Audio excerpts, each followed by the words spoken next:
wish I had some tunes going. I'm a professional and not a disaster.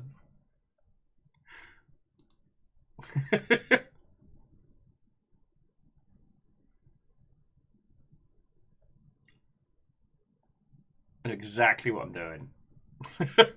Yeah, no, fearless, absolute stonking professional. Mega Boss and Lizzie, how are you doing, friends? Watto and welcome. Let's get some of those Final Fantasy jams. Those are chill. I mean, today's game is a chill one, but I've got to remember stuff. It's for nothing, like a pro. Do. There we go. Hello, everyone. How are you doing? Watto and welcome. Sorry that this is all starting so late today. Apparently, I'm just doing battle with sleep deprivation and stuff this week. I mean, on the plus side, it's nothing bad's been going on. The snow is pretty impressive. But it has created some challenges, so we may have a bit of a manic Amos for like half an hour to an hour, whilst additional support friendos get Fiona where they need to go. Puns and Chanto and Megaboss, Watto friends. Oh, sorry, sneak those in there. Puns and Megaboss, thank you for the bits. Megaboss, nice. Chanto, how are you doing? I don't know what we're going to do, Evil Genius 2. I remember giving it some breathing room because it had some teething problems at launch, and then... God. Oh, it's because it's Rebellion published, isn't it? Me and my Sniper Elite obsessed self kind of got distracted. Red Burning Dragon, how are you doing? Come on in, friends, come on in. But no, while I am late, it is not due to mental or snow-based distress. Weapons online. All systems nominal. This guy is just Watto, friend. Watto. How many months is that? That is 4 months. Fucking thank you. You'll be heading to fancy new sub badges in no time. Reactor online. Sensors online. Weapons online. All systems nominal. Multi-sub! I can't stick around very long, eating with family then traveling for a while, but I think if I press this button it makes a shiny sound effect. Here you go, sound effect. Was it a good sound effect? Was it all that you hoped it would be, Chanto? Sensors online. Weapons online. All systems nominal. But for Final Phoenix, it was a Tuesday. Yep. Wait, Wednesday. Wild Coffee Viking 64 friendo. But Chanto, thank you for 6 months, and Final Phoenix, thank you for 49. God. Honestly, once you get past about 24 months, the concept of it just starts to boggle the mind. I don't know a better way to describe it. But no, seriously. Midnight, Chanto, Final Phoenix, all of you. Thank you so fucking much, alright? Thank you for putting up with me being a sketchy sketch lord today and starting super late. I'm very grateful, alright? We're going to be playing INFRA today, which means we'll need to do kind of like the story so far. Because last time we played INFRA was Oh, we're doing a train already? It's been like 4 minutes! Let me get some coffee in first, you terrors!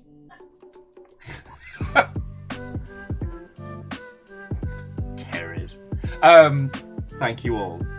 I am keeping the smooth jams though, because my sleepy, only just had coffee at 2 o'clock ass is not ready. Now train. Totally smitten. Love that frost sight. Snow train. But no, how are you all doing? As I said, I'm doing good, just I'm tired, but for understandable reasons. I was so close to sleep last night, and then River was like, you know what? I need to go out in the snow. I'm like, no. River's like, yep. And of course, River wants what River gets what River wants, and so we went to a little snow trundle, and it is very lovely, but it's also very cold, and I was in my big fluffy gym jams.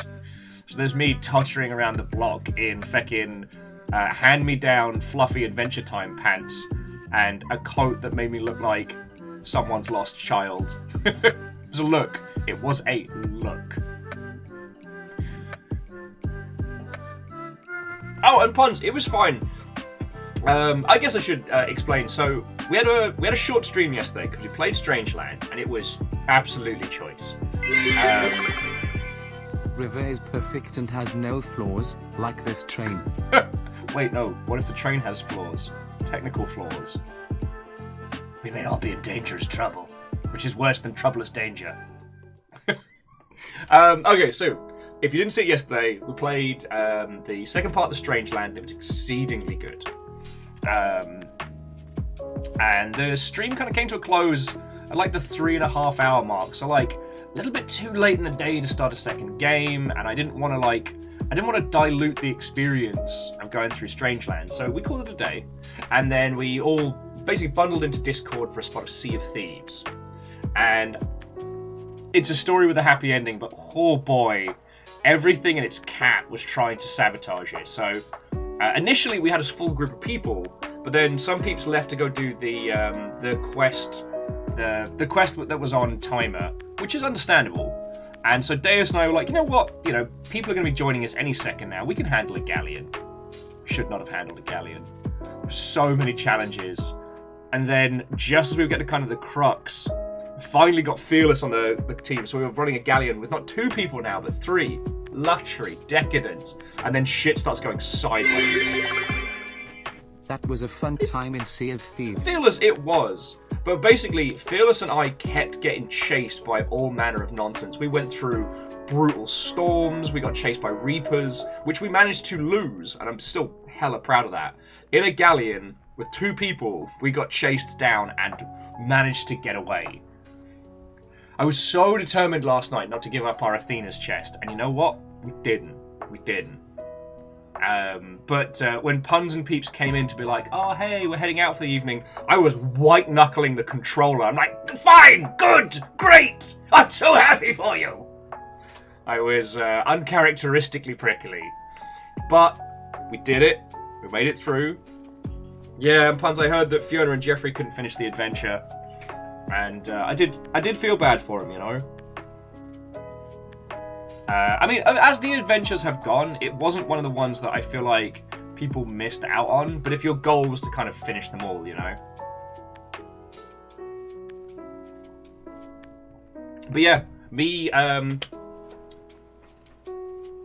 as myself and Fearless managed to pilot that galleon like it was going out of style.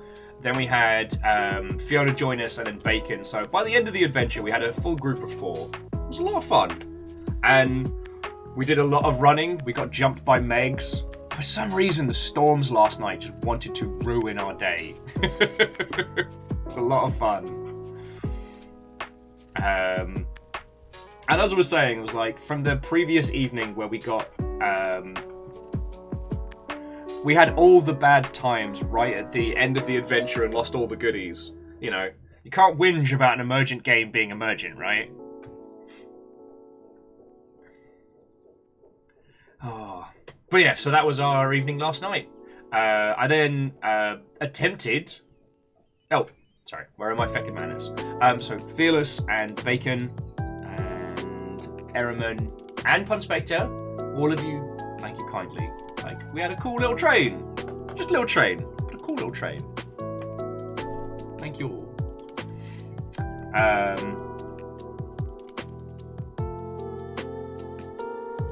Yeah, there was that one sloop that followed us around, but I don't think that was a lost puppy. Like, that was definitely Reapers playing down being villains. You know, the ship looked like ass, but there they were in their full assassin's garb, and I'm like,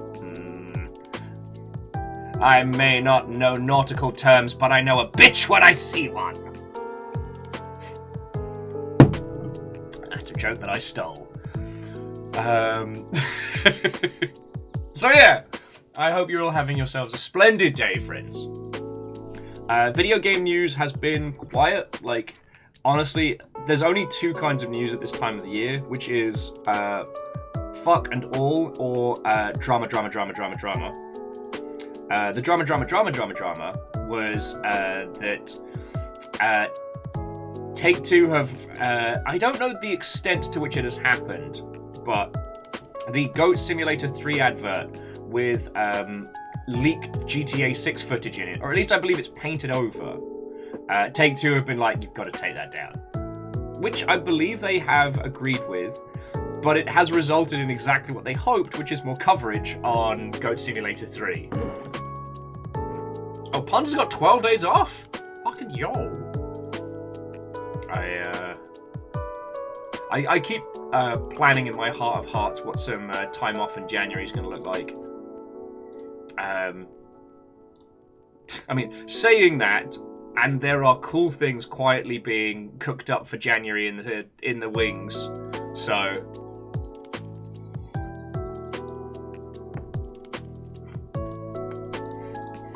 You know, here I talk about taking some time off and, you know, finally having a breather in that, and then I get a DM this morning that makes me go, ooh.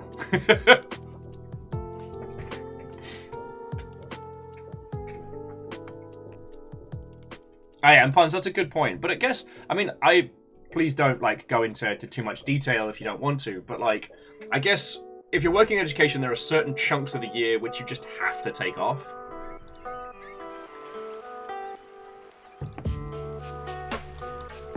Lizzie, it's more likely than you think. But I don't know what that's going to pertain to. Oh no, Puns, I'm so sorry. I'm so sorry, friend. Yes.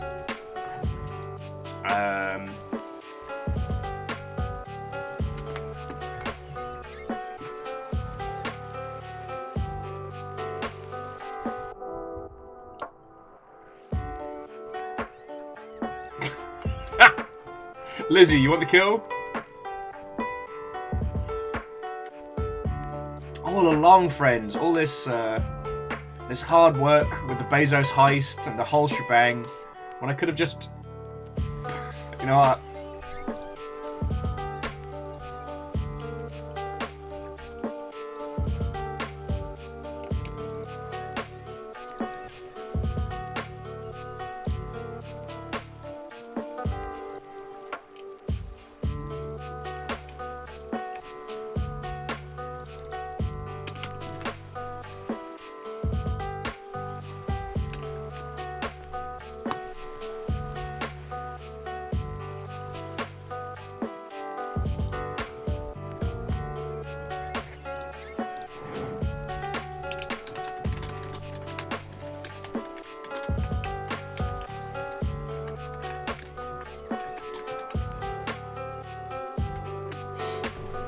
Okay, sorry about that, friends. I just wanted to make sure I got that thing done before I got started. I don't want to tell you what it is just yet because I don't want to jinx it, but it may be a really, really cool day.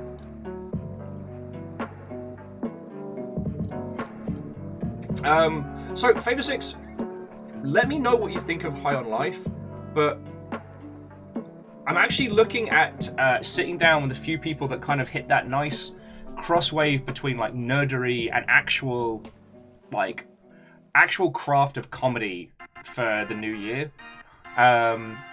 Because for those of you who do or do not know, so Ben Padden, who's joined us a whole bunch for the Worms Armageddon stuff and for Sea of Thieves, and is just genuinely a cool person. Ben genuinely looks like my older brother. I keep thinking about that. It's weird. Anyway, so for those of you who don't know, like Ben is an exceptional stand-up comedian and has a really good grasp of the actual like technical skill of comedy writing. He's written more stuff than I can rattle off in a moment. His current project is called Jump Leads. Kind of multiversal Red Dwarf, I think is the best way to describe it.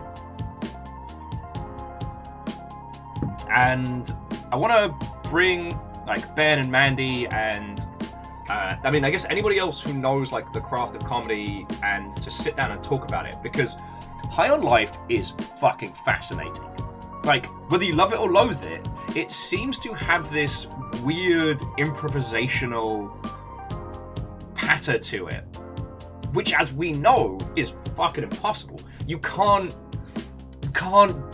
do the same thing with video games that you can do with animation. For those of you who don't know, like, large proportions of Rick and Morty, while they are blocked out, a lot of the dialogue is just purely improv. You know, it's Justin Rollins. Is it Justin Rollins? The one that's not Dan Harmon. Just running his mouth. And it results in some chaotic and bizarre nonsense, which is what gives a lot of his performances that kind of organic, chaotic kind of structure to it.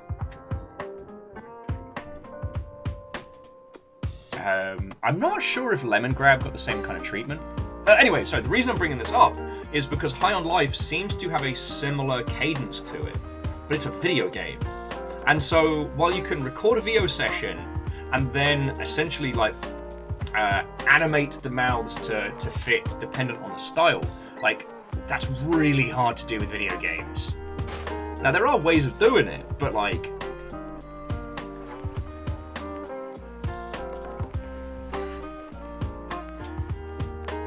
and Chauner's, no, I completely understand. I think that's the reason why I wanted to bring like Ben and Mandy and Peeps in to discuss this, because like I don't know comedy. Like I can be funny sometimes, but if you look through the funniest moments on the long ship, it wasn't me doing a pre-written skit or a joke and release, you know what I mean? Oh, Final Phoenix, that's not good. Hope you're okay.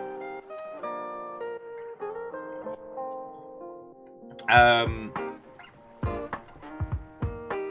some of the pre-written stuff definitely was quite funny. How the opening tutorial to High on Life is like a retro, like early Quake knockoff type game, and apparently the game unfurls more in a Metroidvania style than a traditional like section shooter.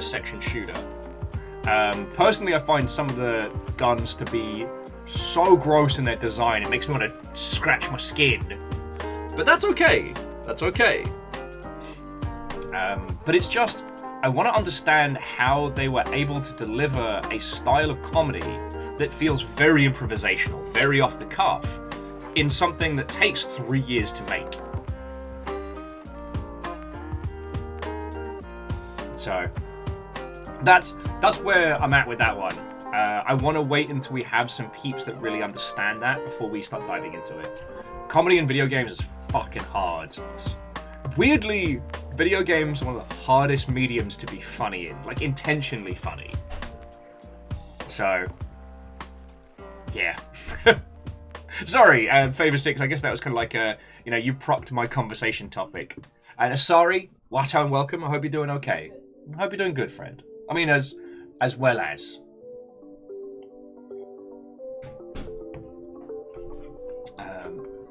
What else has been going down?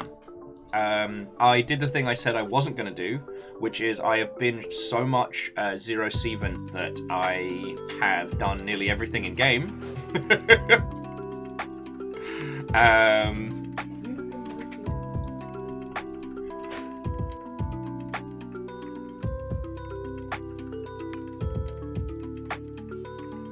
So Fearless, God, that's a fascinating topic. Last Christmas, I tried out one of the commercial chatbots because I was really curious to see what level of banter. Okay, good luck, fight well. Hold up the fort. I will fort hold as best I can. Is the bedroom blocked? Yes. Okay.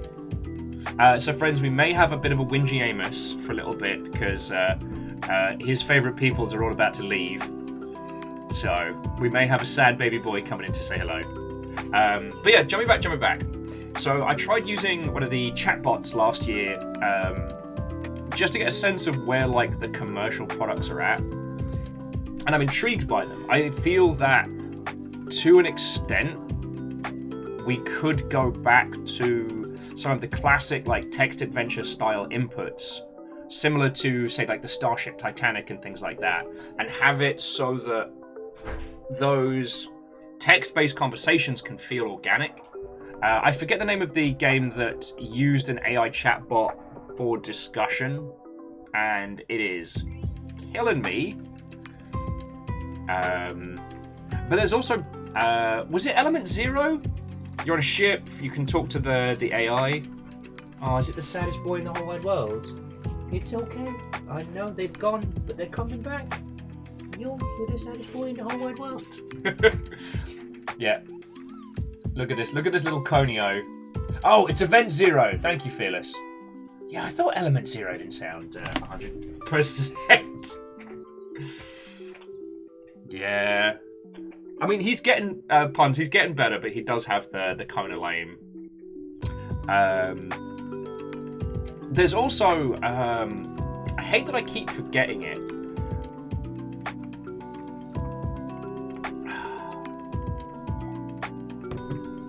Is it Evelyn? I keep forgetting the name. Is it Evelyn? Genius, Resident Evil. No, it's not Evelyn. Evelyn? At Eve's funeral, Everhood, Everforward, Evergate. Merry Crimbo. Have a sandwich on me. Feck yeah, I will. Duke of Dim, that's really fecking kind of you. Thank you. I got a little bit of bacon left over, so I can have a bacon sarnie for breakfast, lunch first. No, Duke of Dim. Seriously, that is very kind of you. Thank you. Like, I'm gonna try not to get overly feelsy as we get closer and closer to the new year. It's been a fucking hard year, but we made it. I basically made. I'm gonna make it through this year if it kills me. My personal motto, and I've been able to do that because of you lot. So seriously, thank you. All right. So cheers to you.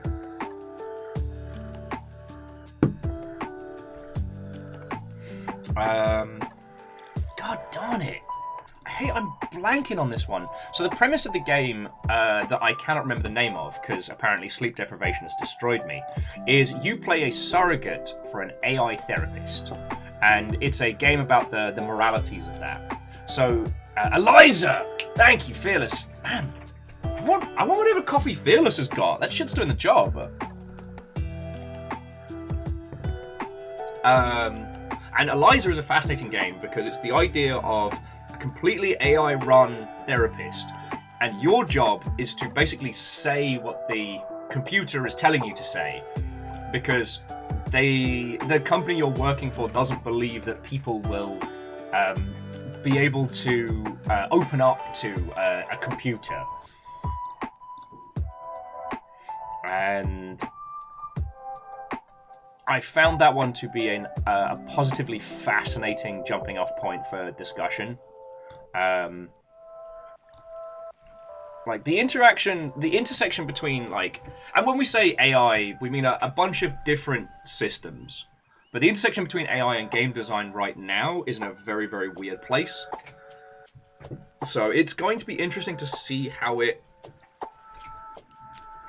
unfurls the next couple of years.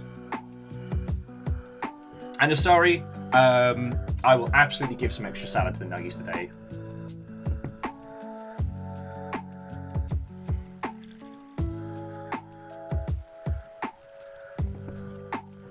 Oh, now, what Fearless was suggesting is imagine those kind of games like Her Story and Immortality. All the details are accessible, but you need to tease them out of the game. I feel that you would get yourself into a large amount of work, at least with the current systems that we have. Because the current systems we have, require keywords and context. And if you're not able to phrase things in a way that the AI is able to understand, it starts getting squiggly. So I feel like for things like a story and immortality and things like that, you'd spend almost all your development time fixing edge cases. But it's a fascinating one. I mean, where I see AI being useful is that point where you've had every blip of conversation you can. And rather than people just barking the same line at you ad infinitum, you can kind of keep chatting with people. Essentially, you could use an AI chatbot to solve the press B to jump problem. Create reactionary events that... Okay, so here's the thing. You start The Legend of Zelda, you talk to everybody, and someone's like, "Oh, hey, Tiny Link, how are you doing? Do you know that you can push B to jump?" And you're like, "Thanks, villager." And then you come back 40 hours later, laden with magical weapons, having seen the very fringes of existence, and they're like, "Oh, hey, Link, you look tiny and cool. Did you know you can push B to jump?" Now, you still need that character to be able to inform your protagonist of their actions in case they forget. You can't guarantee that a player won't leave the game and come back a year later and be like, "Oh, the fuck am I doing?" But what you could do is have dialogue that is reactionary to the player's state and actions, or to major events, without having to rewrite every line for every major plot point. There we go.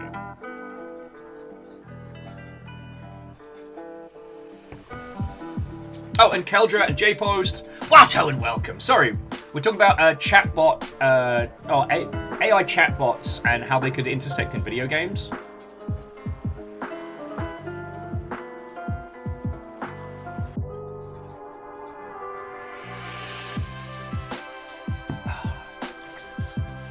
So yeah, I think it could be utterly fascinating.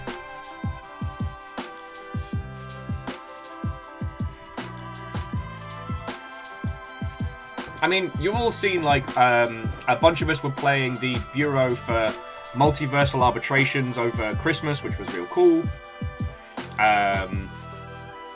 But that was a game based around generating AI art, which was fascinating. And God, I think the discussion of AI art is one that we're going to be definitely unpacking next year. There's nothing really to be saying between now and New Year's, but I think it's going to be the hot topic at GDC. As someone who is not an artist, I don't want to speak with authority for people that do, you know, art, illustration, 3D modeling, etc. in the gaming space.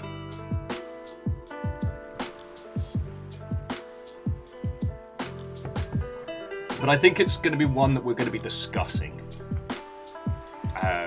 Plus... Didn't you hear, Sadlin? The Goths are back in. Thanks to the success of Wednesday on Netflix. Yes, Hot Topic will be exhibiting at GDC this year. I mean, shit, with the death of blockchain and cryptocurrency crashing, like, there's probably going to be a ton of stands just empty. God, I bet they pre-booked. Oh, I bet they pre-booked. Oh, it's going to be delicious. Keldra says they legit still shop there once a year. Do you know what makes me happy? Is the amount of anime bullshit in Hot Topic. I haven't been in ages, but the last time I was in, just seeing like a whole ass section of just anime nonsense, and I'm like, this is everything that Tiny Will hoped we'd get. Oh yeah, Mega Boss! But here's the thing, is it going to be a graveyard? Is it going to be the handful of companies that haven't shuttered just yet and prepaid? Is it going to be, like, is there going to be this wild, manic-eyed optimism in the face of facts? Are we going to see these like, please no, it's fine.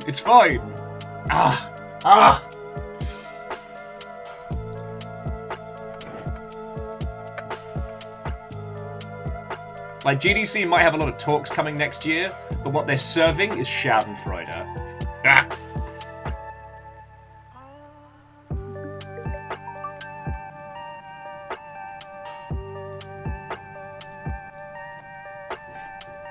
Yeah, and Eraman wholeheartedly agree.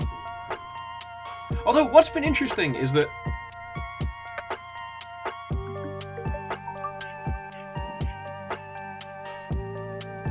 what's been very, very interesting is that this hasn't re-sparked the automation of merch, which I believe people managed to put a good stinger in that one using Disney IP stuff. Oh, sorry. So, if you're not aware of it, there are a shit ton of bots out there that will auto-generate and sell merch based on other people's art. And what they do is they look for things like people saying like, wow, I'd buy that on a t-shirt, or when's the shirt coming out? These bots scrape social media for posts like that, take the post, rip it off, pop it on a shirt, and sell it.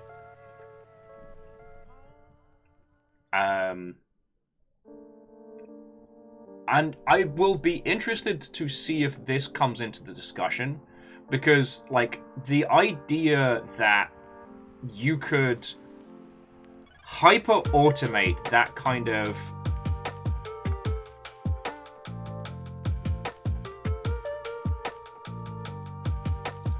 like shitty scalpy style marketing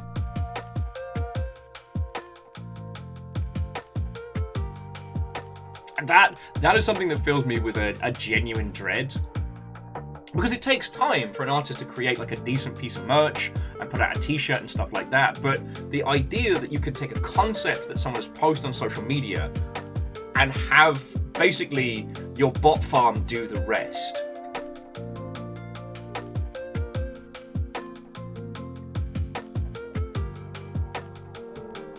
You're okay, baby boy. People are coming back. I don't know. Sorry, I'm focusing on an edge case, which is very, very non-creative. But yeah, the stuff that Errorman's putting in is really good to hear, and it does make me happy. Other than that, game news pretty quiet at the moment. There's a lot of people trying to block the Activision, the ActiBliz Microsoft acquisition.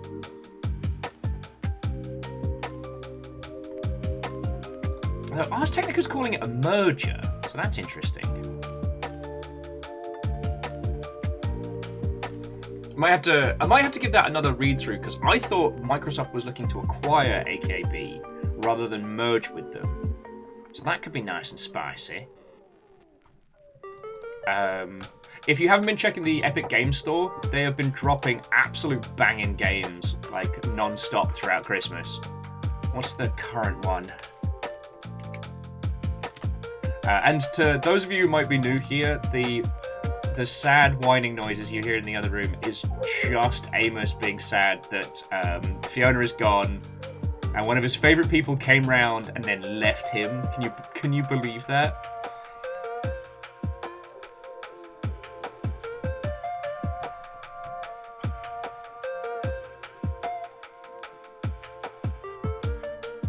I'm trying to find what the free game of the day is on. Oh, it's Lego Builder's Journey, which, while not one of the great games, was a gorgeous, minimalistic kind of puzzle game that did a great job in showing that Lego's more than just a vehicle for shifting merch based on IPs. Don't get me wrong, love the Lego games. Amos, you're fine. I love the Lego games, but sometimes it does feel like they are... You're okay, baby boy.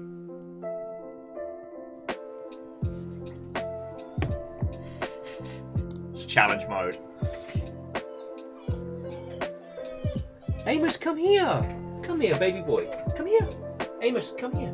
No, he doesn't want... See? He doesn't want to hang out with me. I'm not cool enough. Anyway,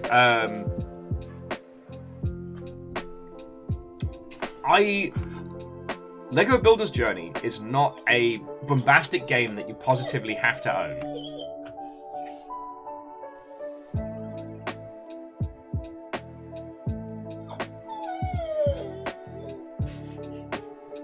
You hear this?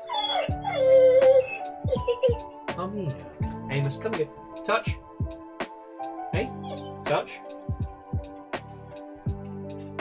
Good boy. Good touch. Come hang out. See? Got all these peoples. Look at this sad little coned lad. No, he doesn't want to hang out.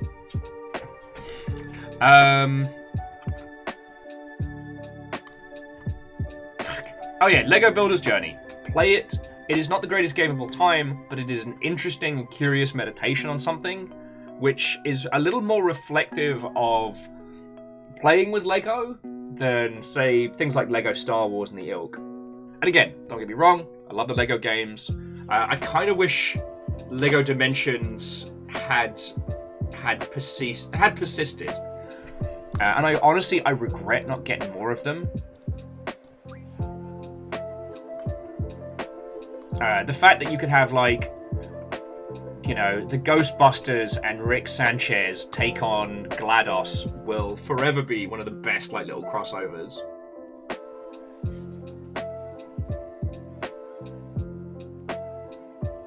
Oh, puns. I am the same. I'm such a softie.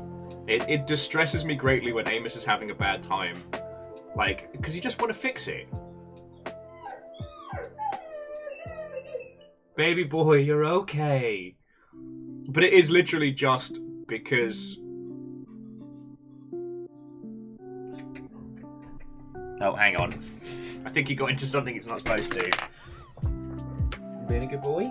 Good boy. No, you being a good boy. Everything's okay. We are okay.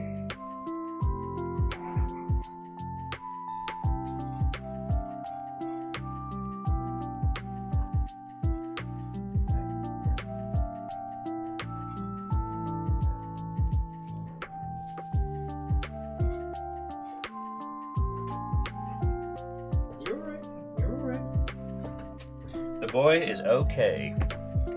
Sorry about that, friends.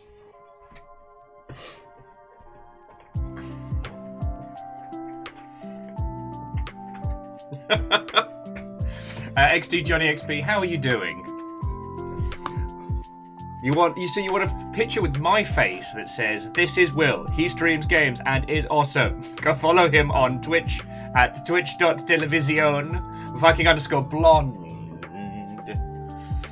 Oh, God, I'd kind of want that in like a child's crayon style. I am sorry that the merch stuff hasn't happened this year, friends. I started working with a merch company beginning of the year, and just between my life being like a chaotic nightmare and the speed at which they kept getting back to me as things just never happened. Also, they couldn't do black hoodies. There is one prototype grey hoodie, which Fiona has stolen from me, which was so good. It was so good. So it was like a real nice grey hoodie, and it had the Longship logo just embroidered on it. Looked fucking choice. But they couldn't do black hoodies, and then when I was like, alright, well, we'll start doing the grey ones to see what people think. They were like, actually, don't know if we can source the grey hoodies right now, and I'm just like... Don't tempt me with awesome merch, and then be like, well... So... I don't know, we'll start looking into another one, because originally we did Streamlabs, and the Streamlabs stuff was alright. I think those of us who got those OG hoodies like this one, they were okay. Then we got, what was it? It wasn't Dare to Be Human, it was one of the other ones. But they then cut all of their example merch. So we ended up in a situation where we couldn't get all the stuff. And then I was trying to find another place, and I haven't been able to. Designed by humans, that was it. Thank you, Navalis. One of us remembers. And sorry, if you're newer here, I love merch. I do not aim to get merch to make money. I aim to get merch because merch is fucking cool, and I love it. Yeah, so Navalis, we had the 2 Memnol Season 1 shirts. We had the Longship crest. It was real good. It was real good.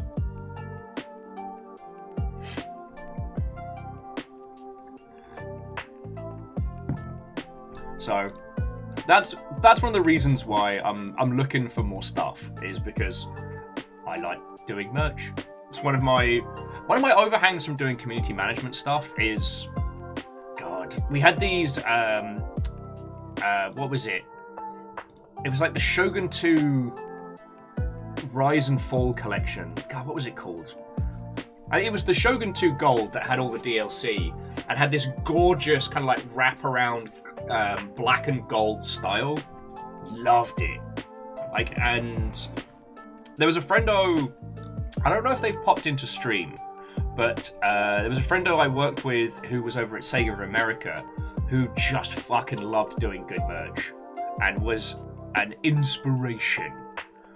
He was responsible for the Jet Set Radio hoodie that I loved, which also got stolen by a previous partner, and the Sega Ages. It's real classy embroidered hoodie with all the different Sega controllers throughout the years. I don't know, like...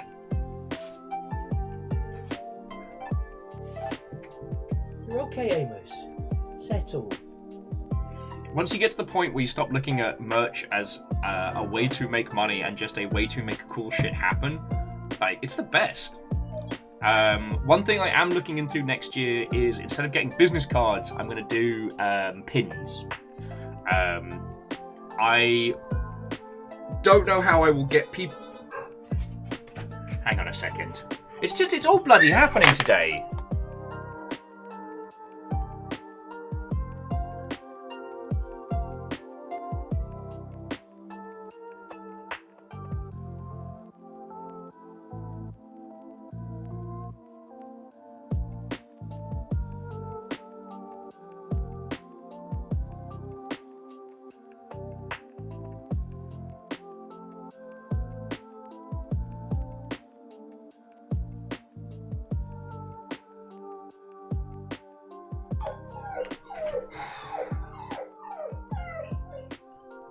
Because someone rang the doorbell.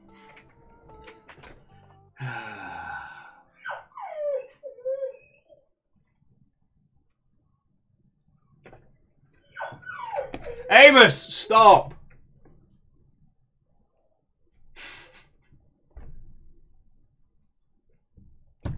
This year has fucking sucked. I am going to be glad to see it die in a fire. It's only got a couple more weeks to survive.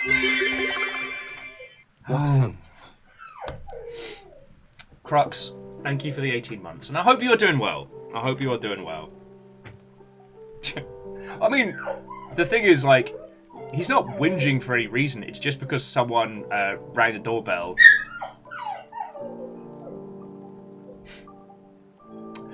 Anyway, how are you all doing? Crux, thank you kindly. Darty Soda, Watto, and welcome.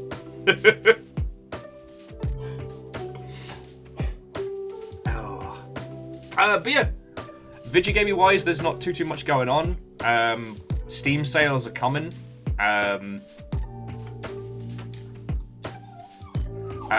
There are a lot of people who are probably going to be getting video games from me this year because the physical presents that I ordered for people won't be showing up until late. And this year has been a lot.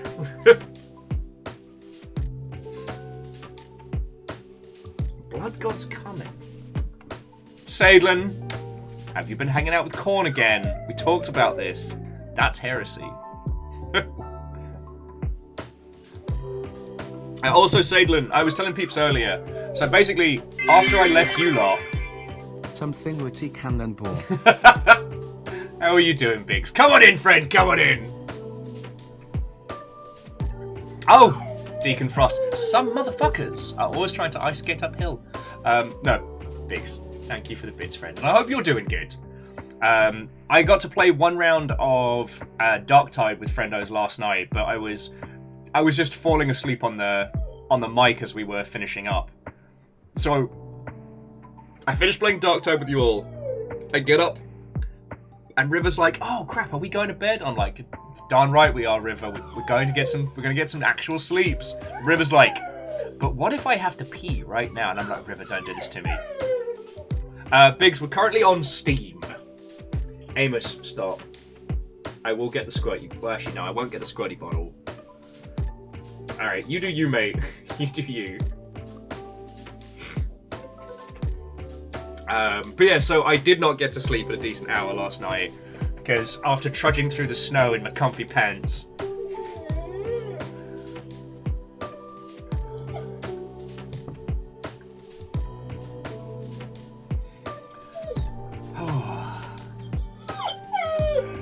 Hey! You're the one whinging! You're the one whinging. Whingy little boy. You can have all the love and cuddles. Look, come here. Amos, come here. Come here. Touch. You just want to whinge. Just want to whinge.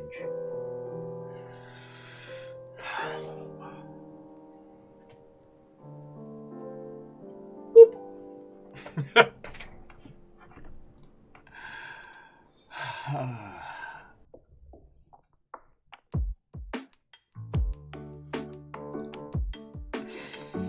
Yeah, you know what, Calger, some days you just need to embrace the whinge powers. That's the Amos way.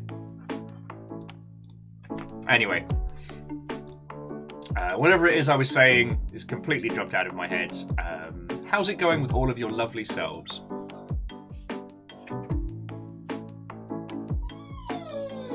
So XD Johnny XP, I have not checked. I guess there's a part of me that's kind of enjoying the not knowing right now. Because here's the thing. If we get it, we will all be made aware of it very quickly. And if we don't, then I'll start planning whatever our feck you Mr. Twitch party is. So okay, here's what I'm thinking. If we didn't get it, what I'd like to do is get a crap load of people together to play Unfortunate Spachiman. Like, I'm going to try and bundle as many stream friends into one Saturday as possible. You know, we're talking like somewhere from like 8 to 12 streamers all in one stream, all having a complete mess of a time.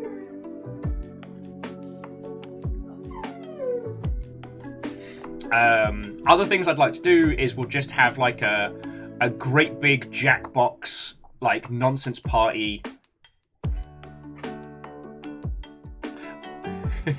Darthy's like, what is this heist you speak of? Oh, we didn't try and steal money from Jeffrey Bezos, not at all. You.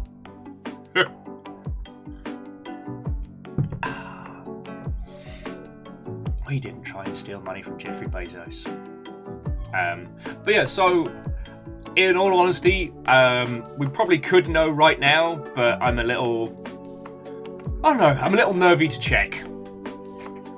Maybe we'll, I don't know.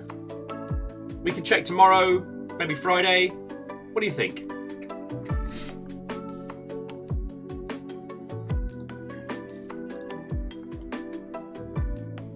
But yeah, those are some of the things that I'd like to do in the event that we don't get it. If we do get it, I mean, you already know what it's going to be. It's going to be Raft. It's going to be Raft. Johnny says, check on Christmas Eve. Yeah, that'll be Saturday for Bloodborne. Nah, Lizzie, that might be a little bit too much. But thank you for the offer. Thank you for the offer. Anyway, like I said, we've talked about this a lot. Win, lose, or draw. I said, let's make the numbers go up. And we did. Like, we hit every requirement that Mr. Twitch asked of us. And we can't say fairer than that. We're already a full-time operation, you know? Hey, baby boy. And I've talked at far more length than I think anybody wants to hear me talk about again on, you know, hopes for the future and stuff like that. But the long and short of it is that come April, we will have been doing this for 5 years. Holy shit. Despite the fact that Whingy Whinge Boy here doesn't seem to understand, this is a bloody good thing.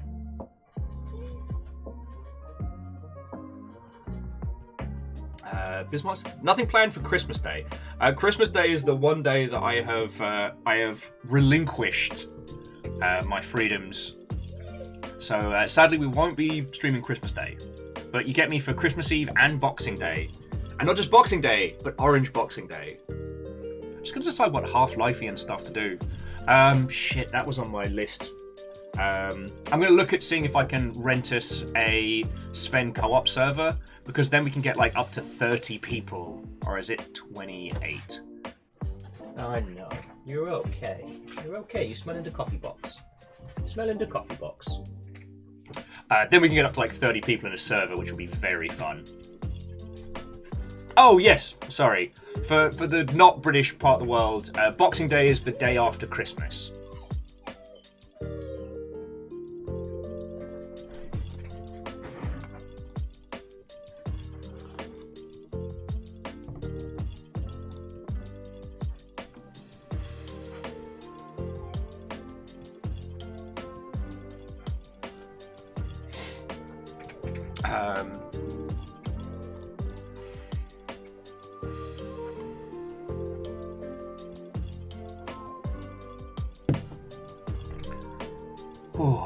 So yeah, so that's the general plan, and the week after Christmas is probably going to be a full-on week.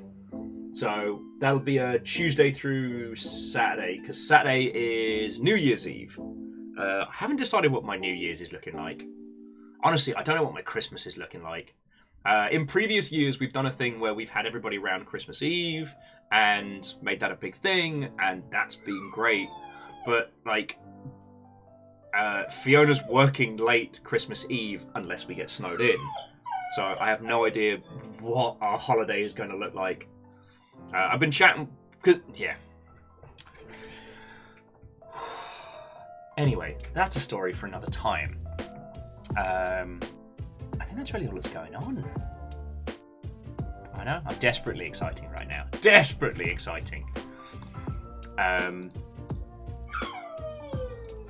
honestly, like, friends, when it comes to, like, downtime in January, I'm just dreaming of, like basically just seeing who of my friends has either a sofa or a spare room and just snoozing. Maybe building some Gandams, flopping around, having a pint with people I haven't seen all year. That's my idea of downtime.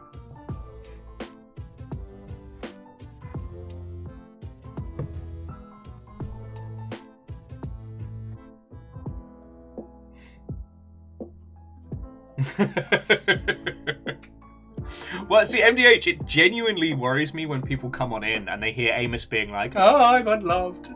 Oh, it's so bad. They beat me. They beat me." Knowing that he is so loved. So loved.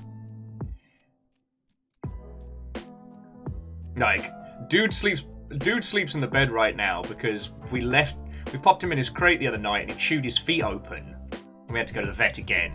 So he is fully abusing the fact that he has to lie between us. Just this huge 80-pound lump of muscle, and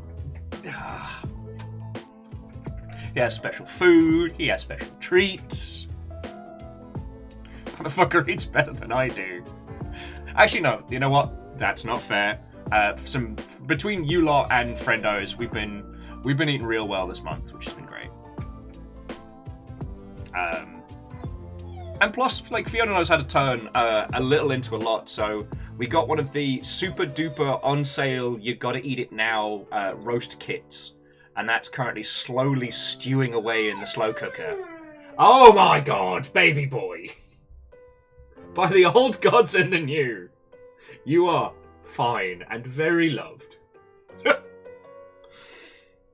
Oh, Sarah's got 3 cases of baby sham. Oh, that's right, good. I am trying to get through the week without drinking. My goal is to make it to at least Friday before having a bevy. Because my body was not happy with me over the weekend. My goal is to try and get it back down to only like a day or 2 of drinking a week. Sorry, I don't mean to overshare. I've very much been one of those people that's been using wine as a coping mechanism throughout the last few years. And now the crutch needs to go. So, if I vocalize a lot of this, like, friends, please don't feel like I'm trying to put heavy lifting onto all of you lot or what have you. I just, I find it's one of those things that's better to talk about than not. Like, the point where you don't talk about it is the point where you start having a problem, you know what I mean? Oh, Ultrazini. Even if I made $1 million a month, he'd still be eating better than I do. If I was bringing in $1 million a month, the Longship would have a squad of full-time people being awesome. long con would be amazing, and I would still be renting. Like, I hope you know that. Yeah, I hope you know how much of that would go right the fuck back out. But that's another story. Okay, Lizzie was saying they got 3 nurses in the family, and bodily fluids usually come up at the dinner table, so there isn't TMI. Well, that's fair. That's fair. See, sorry for us, like, while the Christmas decorations will go down, the Halloween ones will probably stay up. Operation A Gundam in Every Room does continue.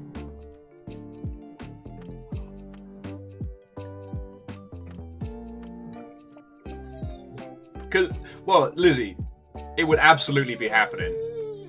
Because the one thing I do know about myself is that if I ever reached a point of, like, vomitous wealth, it would probably kill me. So I'd need to get rid of cash as quick as possible. You know, I'd probably do things like have better health insurance and maybe rent a place a little nicer. I'd probably get like a trainer and a trainer and teacher for Amos, but to get our whole family more up to speed on a dog with special needs and stuff like that. But we would absolutely do long con. Long con would be redonkulous. However, due to my personal life choices, I don't think there's a situation where we're going to see that kind of revenue coming in, so we can just continue being our weird little punky corner of the internet. And I don't mean like, you know, thrash around in a mosh pit. I mean like actual old, you know, living their best life punk, you know what I mean?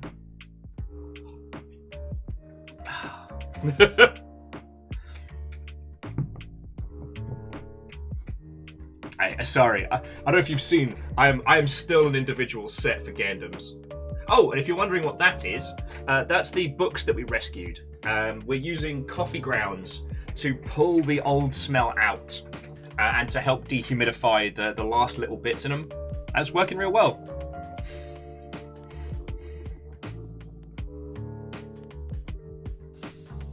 Sorry, I'm just blah, blah, blah, blah, blah, blah, blah, blah today. Usually I have like some kind of focal point or otherwise. I think it's just chaos today. Oh, excuse me.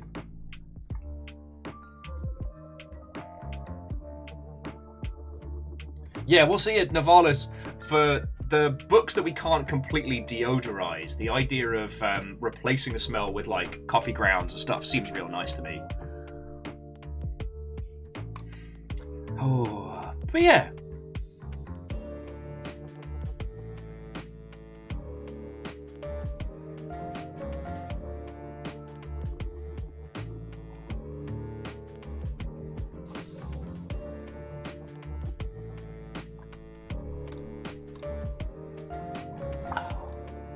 Yeah, I think that's the long and short of it, friends.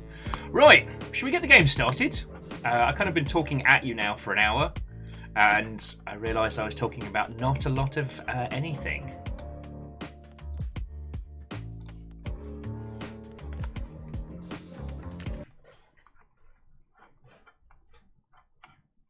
So let's get this started. Okay. So as we get this set up, we're going to have to kind of do like the story so far, because INFRA has been one of these fascinating games. When I initially started playing INFRA, I thought it was going to be a quaint, cute, short little walking sim with like nice realistic visuals. And since it's begun, we've learned so much about it. So if this is your first time seeing INFRA, do not worry. This was originally a Half-Life 2 mod that was kickstarted and turned into a full commercial video game. It is a non-combat, like, explorative puzzle sim, heavily based in, like, heavily grounded.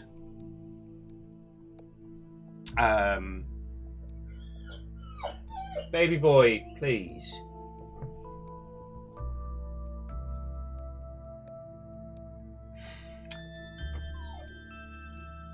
Fuck, I forget what we were saying. Oh yes, so INFRA. It is very much a game based in reality. You play a kind of OSHA inspector type individual who's sent to look at a decommissioned power facility, and it leads into this like unfurling mystery, if you will, where we've been inspecting multiple facilities. We've found out about the varying shadow games played between 2 or 3 businessmen who it looks like went completely loopy due to glowing mushrooms. And the government agency that's been quietly working to acquire these companies and build a facility under this city. And again, friends, like if we have a look at the playtime on Steam, we are 15 hours into this game, and the crux of it has just started to unfurl. So as we've gone from facility to facility, and we've seen the interplay between these 3 different businessmen who... his wife and child died in a tragic accident. He blamed the other guy. And so government agents basically stoked the fires between them. This guy and the other 2, who he blames for the death of his wife and child. They just kind of stoked the fires of that. He killed them both. We found the panic room. It was fucking wild. Yeah, Red Burning, the revenge plot we're also caught up in. And Lord Lost and Found, Watto and welcome.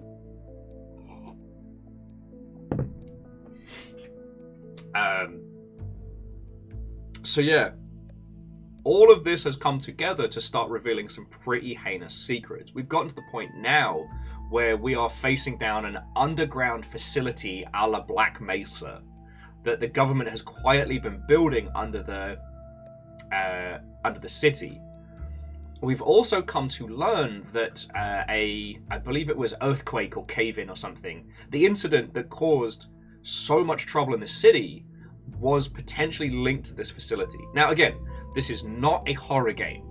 There is no combat systems, there is no villains to run from, but it is structured like a horror game. You have a camera, you have a flashlight, you explore things very slowly and methodically. Puzzles are solved by real-world solutions, usually like diegetic UI or put object on object. And the reason initially that I wanted to show you this game is because it's not a horror game, but it's structured like one. And it's ended up being massive. Like, this is one of those games you could go on to a huge deep dive of. And we started playing this before the Great Bezos heist. And I didn't expect to become enamored with it. You know, the pace is slow, the narrative is delivered in little snippets here and there, emails between people you find in derelict facilities. And it turns out that whilst we've not done everything, due to most of what we've done, we've unlocked more of the story going through. That you can play this game and it can be like a few hours long, but because of things we did earlier on, it keeps unlocking more and more of the mystery. So it is entirely possible that there's going to be even more to this game once we've played through it. And it has genuinely left me wanting to return to this. So I'm really fucking excited for... Yeah. Oh, way cool. Sorry, as a small aside, MDH is doing a giveaway on their books, or one of their books, for the next few days. That's way cool. Like a Christmas giveaway. Get people reading your stuff. So yeah. So it's going to be good.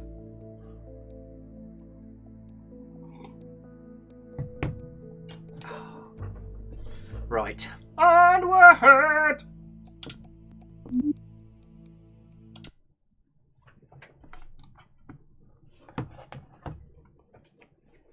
So yeah, when we last left our hero, he found the door into the facility. Whatever it is the government's been building beneath this, the entire city for so long, and whatever has happened under there, there's been slight hintings that people may have gone missing. There may still be...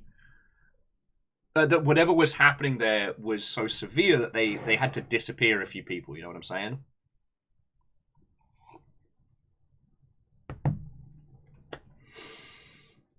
And from here on in, I have no idea what's going to happen. Like... This is us here. This is the door. This is where we at.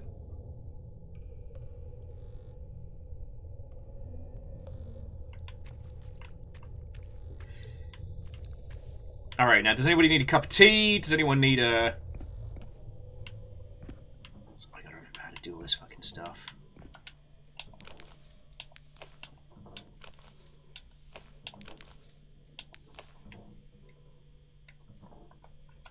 There we go. Right.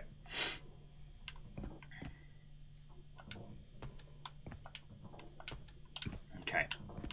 Yeah, does anyone need a cup of tea or anything before we get started? Or does anyone want a bit more of an explanation?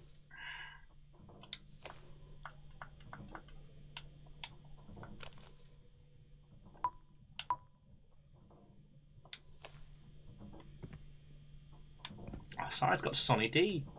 Oh, sorry, I don't know if I mentioned yesterday. So I had some bad news yesterday, which is the physical Christmas presents I got for people sadly won't be arriving until after Christmas, which sucks. I specifically ordered them to show up yesterday, and it went, we know you ordered it for Tuesday the 20th. They're now coming on Tuesday the 27th. And I'm like, are you fucking kidding me? Are you fucking kidding me?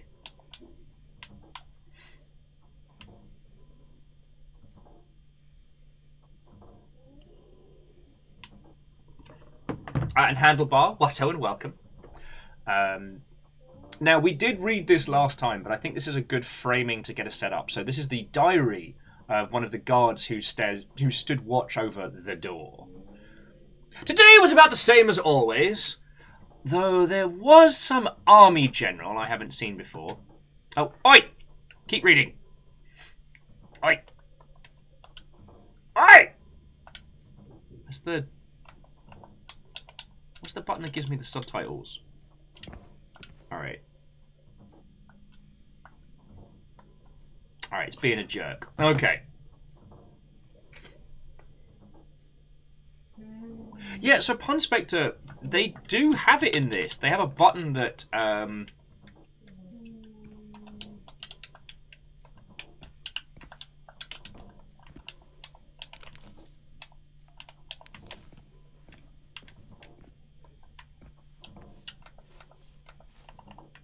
they have a button that makes it readable. Oh God, it's been so long now. Options, controls.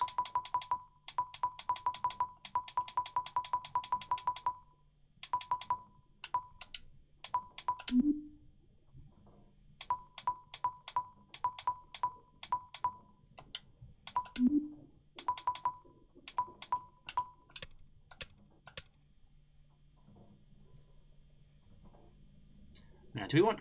Is it subtitles or closed captions we want? I forget. Let's try with closed captions, see if that gets us what we need.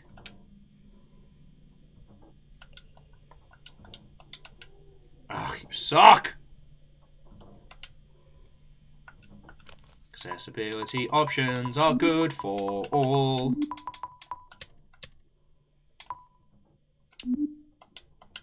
Alright. I'll do my best then. I'll do my best. I haven't... so there was some army general I haven't seen before. Looked like he'd had a bad morning that day. Someone must have pissed in his cereal. Anyway, seems like more cargo is going out than coming in. Mostly letters, files, other paper stuff. Following day. Alright, finally some action. Some scientist or whatever was running towards the door, and the guards grabbed him and took him away. I don't even know what... I didn't know we had a scientist. Not that I know that much about this place. Anyway, I just guard the entrance. For the next couple of days, nothing interesting. And then on Sunday, whoa! I don't know what the hell happened today, but I heard there was some metro accident. Yes, that was it. The metro accident, which is probably caused by this. Apparently, the passengers are okay, though, thank God. Could have been a lot worse. Now, we were led to believe that the people in the metro accident died, so we're starting to think that they might have been snatched. I was told today that they are going to do some rearrangements and start moving the passengers out soon. It's still very unclear what's going to happen, but we'll hear more about it tomorrow. And then on Tuesday, alright, we're closing this bunker. They started moving stuff out. I tried asking about what's going on with the metro passengers, but they refused to comment. I have a bad feeling about this one. Oh, sorry. And Megaboss, have a lovely rest of your evening. Like, thank you for coming in all the same. I am sorry to all the peeps who keep missing out because of my sleep deprivation nonsense. I hope Catastros is doing okay.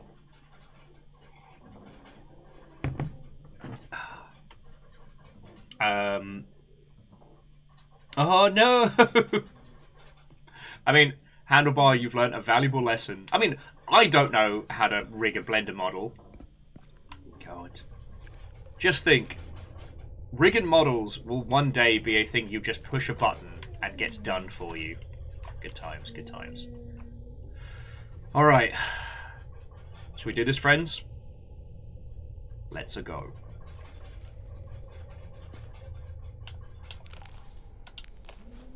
Still 6 packs of batteries left. And once again, there aren't any spooky noises in this game. That's Amos having a whinge.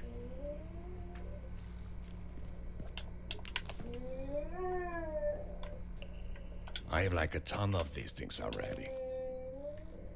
I don't think I can fit these in my pockets. I still have 9 packs of batteries left. He's a whingy baby boy. And again, this isn't a horror game, even though it really bloody feels like one.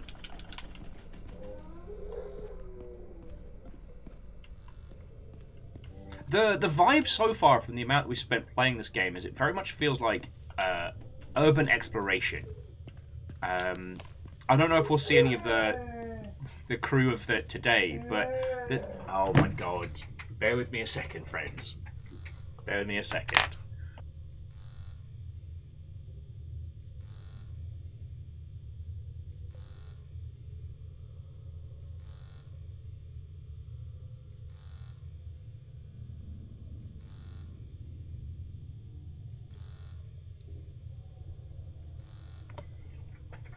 There we go. Sorry about that. Unholy Glee, what ho and welcome. Welcome back to Infra.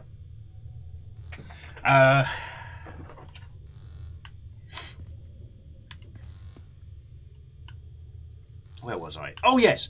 So that's been the kind of the general vibe that, while everything has this kind of surreal, spoopy, grave-like vibe, for all intents and purposes, like, it's not a horror game.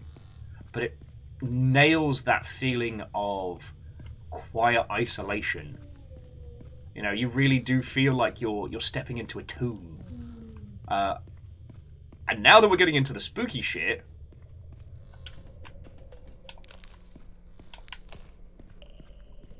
sorry, I shouldn't say spooky shit after I made a very big point about saying it's not a horror game.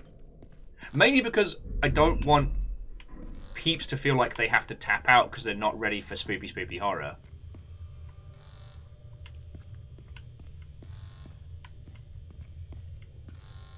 The other thing that I don't know if it comes across, but like the audio quality in this game is incredible. Like, again, from a team that started out as just a mod project, the quality of this game is something else.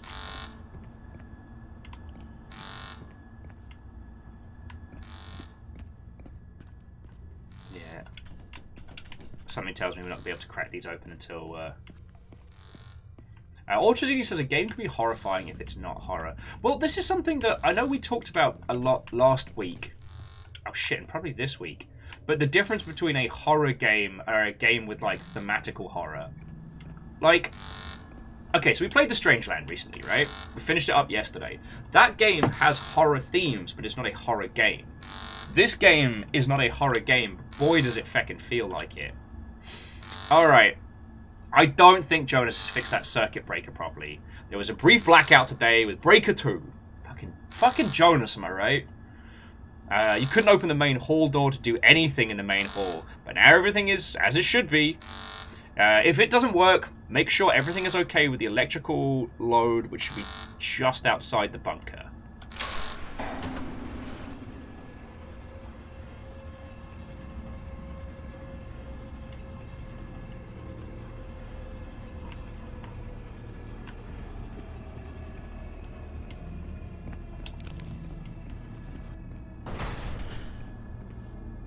sure as shit does feel like a horror game, though. That's for damn sure.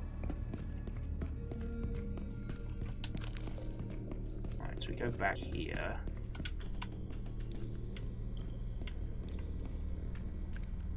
Okay, nothing to be open in here.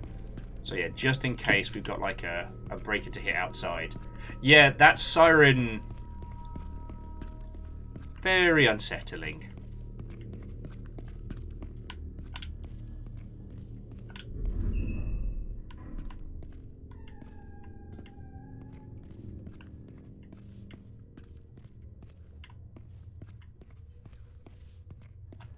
But it's something pretty rare. Fuck. Which room has sharks in it? The why are you all fucking like this room? Have you heard of that one? Does that one ring a bell to you?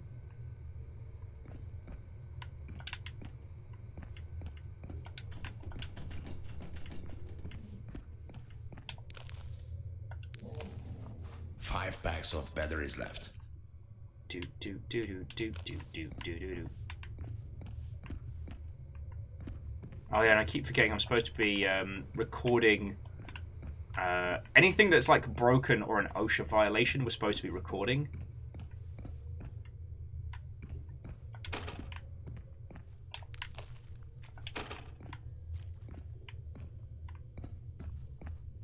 Oh, this isn't unsettling at all. Like in any other game, this would immediately be like a jump scare spot.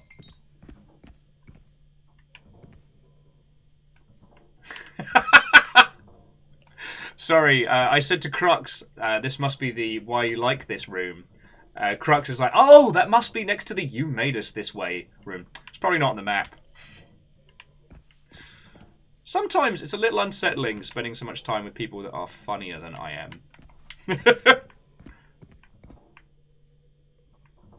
But this is very much a game of details.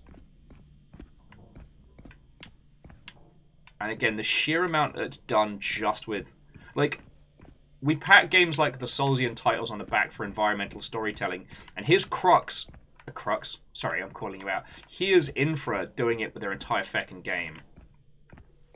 Like, before we got into the... Yay! Can't carry any more of this. Oh, why are you like this?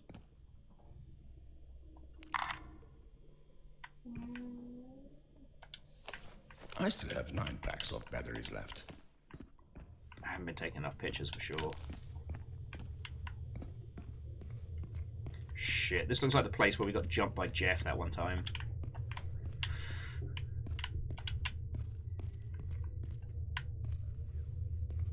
Yeah, you know what, Navalis? It does give me some serious Brotherhood of Steel vibes.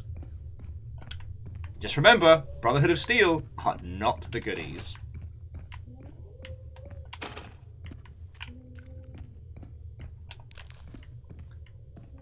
Although props to the ones that that worked in the Capital Wastes.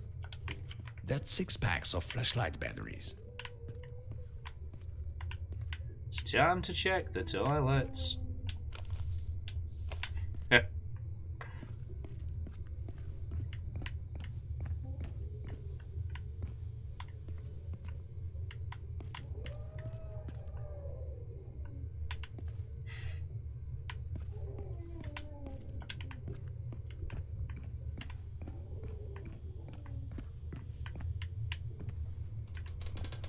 7 packs of flashlight batteries now. Okay. Yeah, what a nice little survival bunker. It does keep making some really unsettling noises.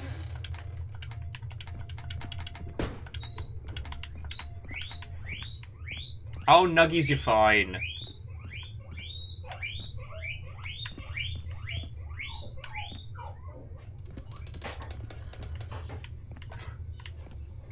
Alright, people have returned.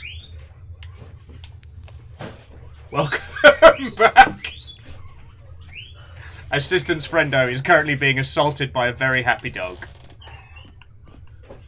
You were gone for so long, he didn't know what to do.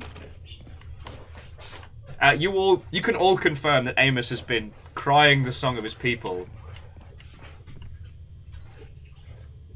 Oh, cool. A spooky corridor towards the laboratory. Fuck that noise. Oh, cool! The canteen is filled with dangerous poisonous mushrooms.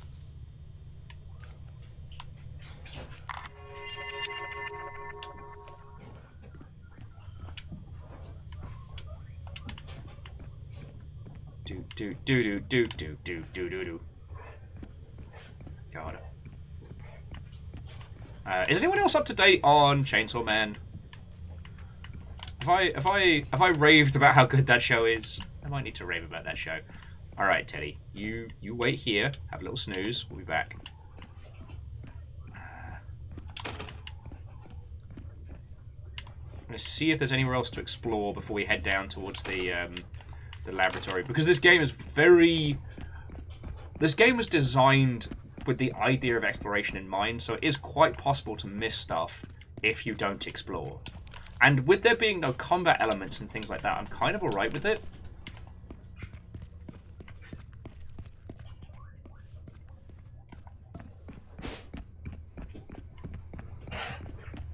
And yes, the Nuggies do cry for salad. Sorry, I have promised them they're going to get extra salad rations in a little bit. I want to hang out and play some games with you all. And trust me, those Nuggies do not go hungry.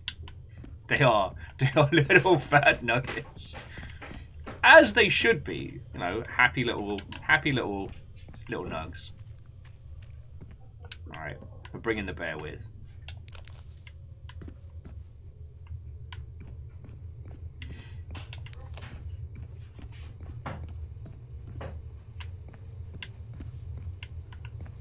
Okay. Well, that's pretty feckin' clever.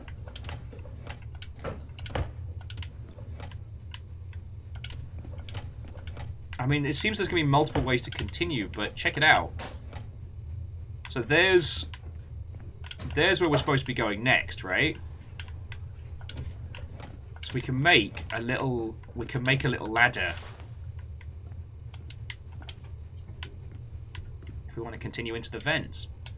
Which I absolutely do not. So let's keep exploring. Hopefully the glowing teddy bear isn't our whatchamacallit. I like a ton of these things already. That isn't our Noam Chomsky. No, sorry, I don't wanna. It's bad for the knees.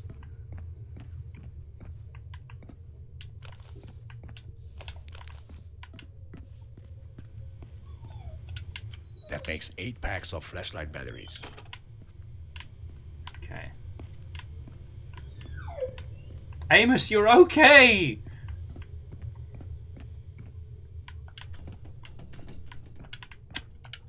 Alright. Let's grab Drug Bear. Guess we're going through the tunnels.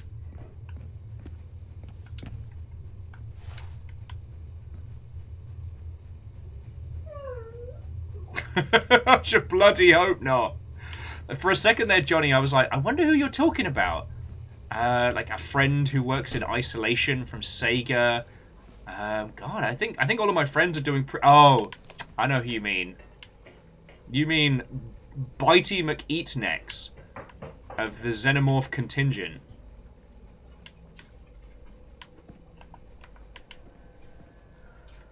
Why did I decide to bring this bear with?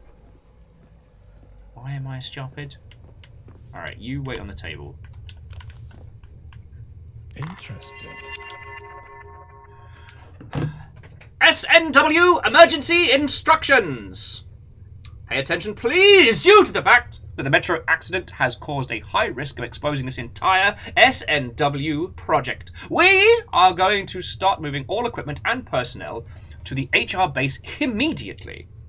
The science team must be kept in their sleeping quarters until the whole place is cleaned. No, I'm with the science team! Ah!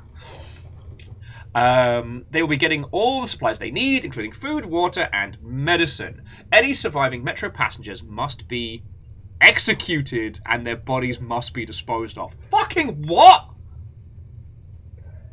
We can't hand the bodies over to families due to the radiation. The train will either be transported or dismantled. If possible, any remaining evidence must be destroyed. Fucking what? Report immediately if any problems arise with the personnel. If someone tries to escape or do anything against the rules, it must be dealt with. Fuck. Now, Verdant Flow, I don't know OSHA violations by heart, but I'm pretty sure that just fucking killing people isn't okay. Like, I don't know if it's directly a violation of OSHA compliance, but I'm pretty sure that just fucking jobbing someone isn't good.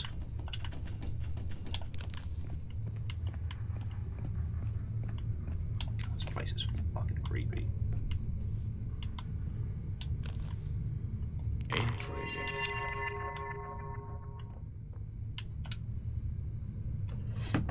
Oh yeah, red burning. You better believe I got a photo of that. Okay, so, fucking hell. We have some major issues with the science team. Zenderberg and the other scientists have escaped. Wait! We're going to start searching the area with the help of Stolberg Police Department. Wait, Zenderberg? Wow, shit, that name rings a massive bell.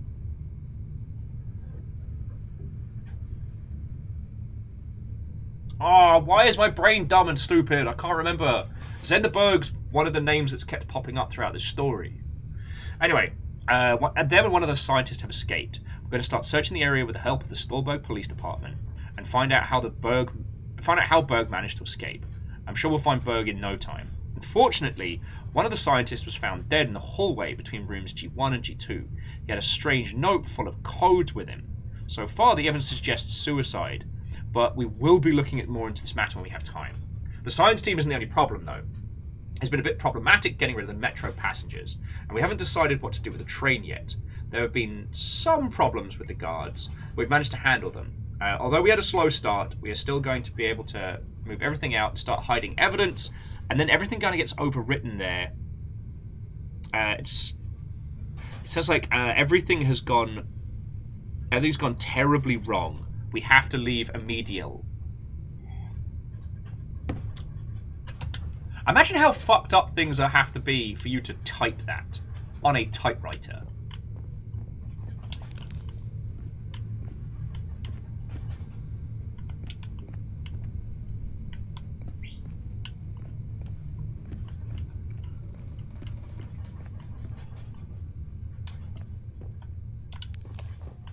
Seven packs of batteries left. Alright, let's grab the creepy bear and keep going.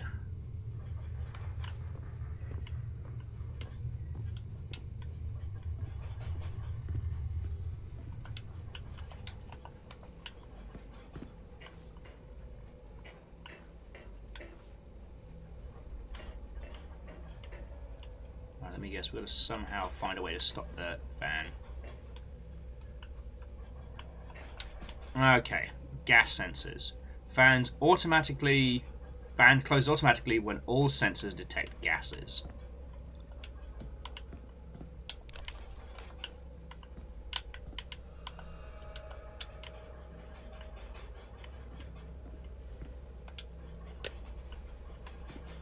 Okay. Fuck.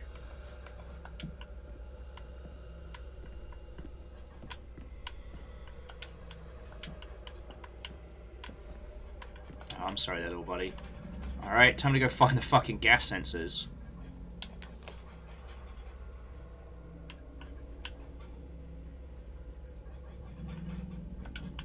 I have a feeling the bear might actually be critical to this.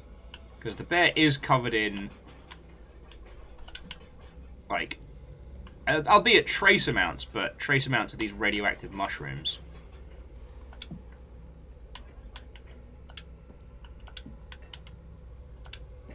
There we go. Alright, so we've got to find all the gas sensors. Okay. A larger portion of the puzzles in this game kind of tend to come down to, like, re-exploration of systems. Alright, let's make sure there isn't any here we're missing.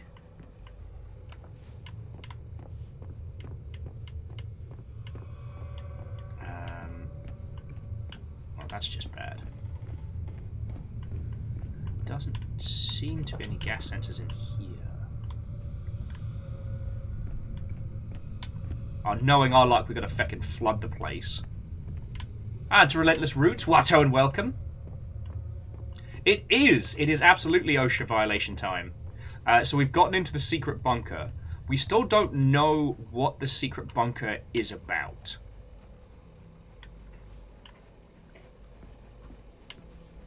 Oh, so that's where we came in. Which means it's time to take this teddy down.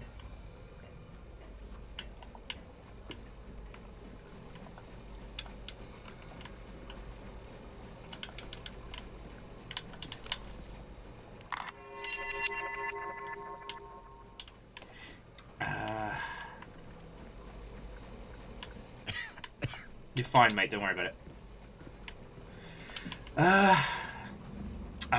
Sorry. So sadly, I couldn't open that door up by the fan unless there was a third one.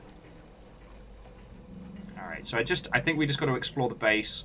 There were some hints about breakers and whatnot, so we might need to open this pit up a little bit more, or we have to find the gas sensors in this part of the base. Which is wholly possible. Can't carry any more of this. Oh, shish. Okay. Well, so that's what I was thinking as well, Asari, is that we take Toxic Bear, and we put Toxic Bear near the sensors to set it off.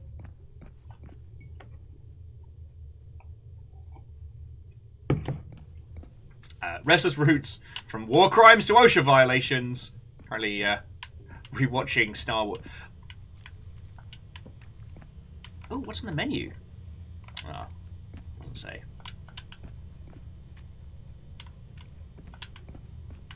I've not read or I've not watched all of the Clone Wars, but it's definitely something that due to like Jon Favreau's involvement and things like that, they definitely evolved it over time. Yeah, see, that is a stinky bear. And that is a stinky boot. Alright, these are our key items. We can do this. That is a stinky hat.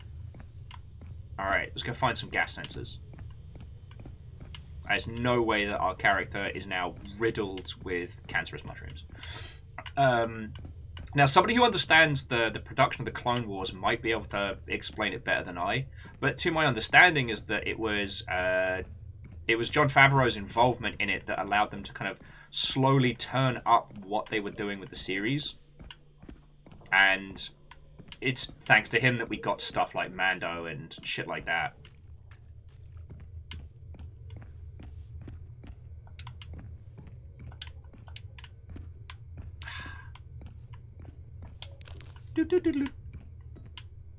That tiny creepy room. Thanks, I hate it.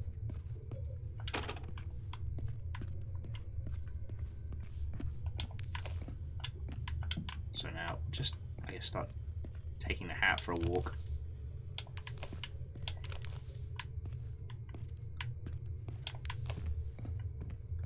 Dear gas sensors, where are you?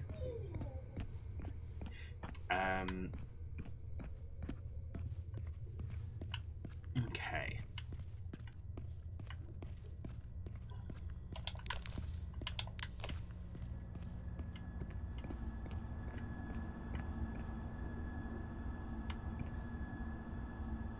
Oh, so one thing that's also worth saying, dear friends, there is a crapload of hidden little story beats in this.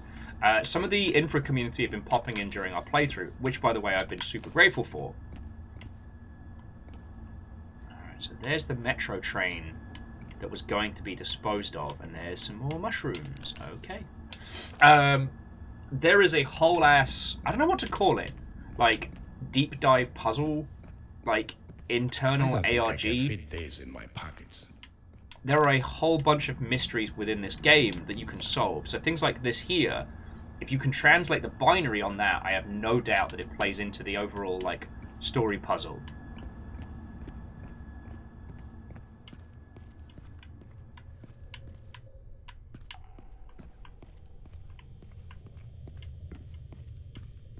So J-Post is saying, on a scale of 1 to 10, how screwed is this city? Well, the metro accident happened a while ago, and as you can see, the facility is mostly abandoned. We had to go to some pretty extreme lengths through some pretty hidden areas to be able to even get this far. So, I don't know. The city might be okay. Might.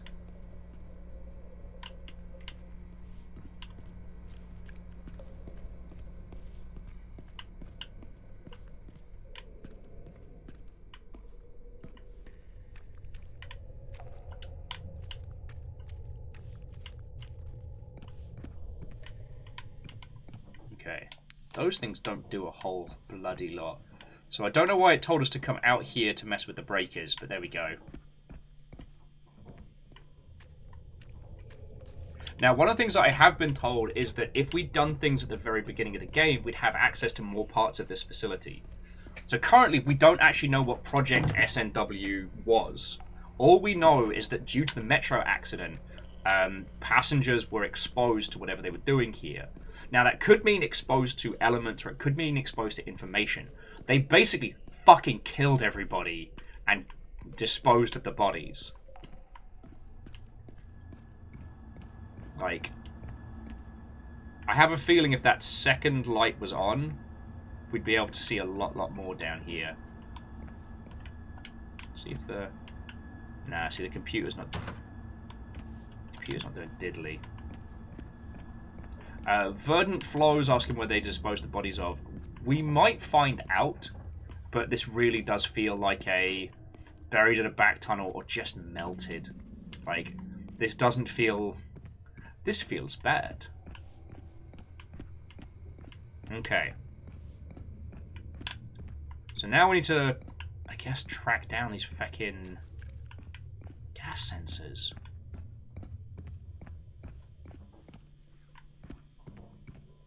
This chair looks so specifically placed. Red Burning Dragon says they mentioned destroying the body because of radiation. That is entirely possible. Anything involving radiation and governments gets real hinky real fast.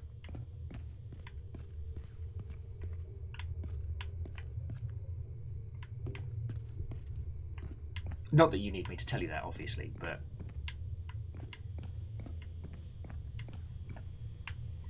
Okay. So we have 3 irradiated objects. And we probably now have super bad cancer.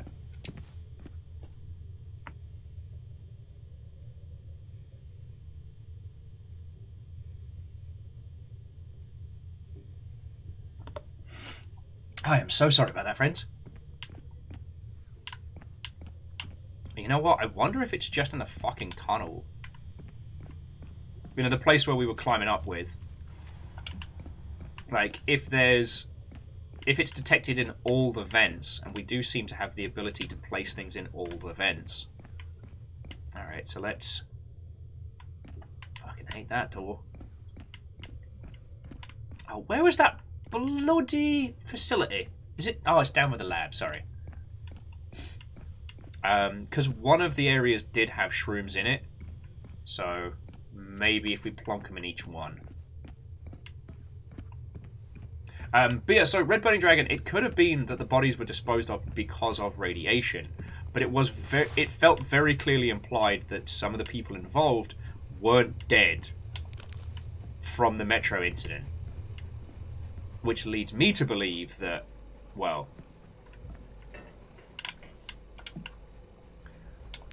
That leads me to believe that they may have been experimenting with radioactive elements, and these people got affected.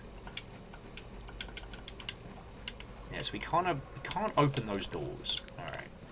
Still 6 packs of batteries left. Okay. Arrow Griffin, those are indeed mushrooms in a hat. Would you care for some? I can't say it's advisable, but, you know, when's the last time you had mushrooms in a hat? Am I right?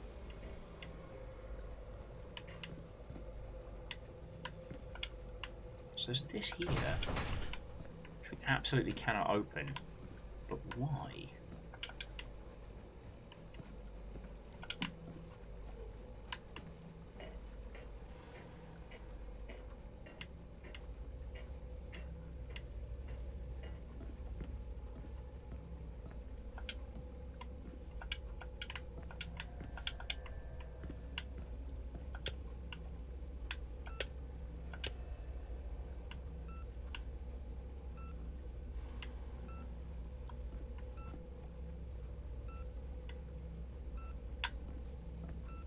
What is beeping?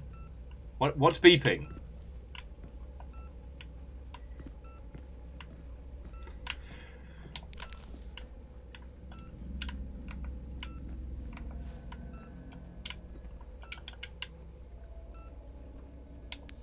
Maybe we just have to fill that with enough gas pieces because there's nowhere else to be going. Anyway, I can do that. Ooh.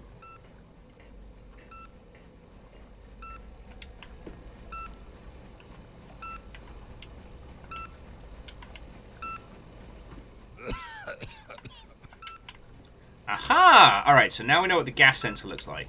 Looks like that. Alright, let's see if we can find the rest of them. We might need to take our hat back, though.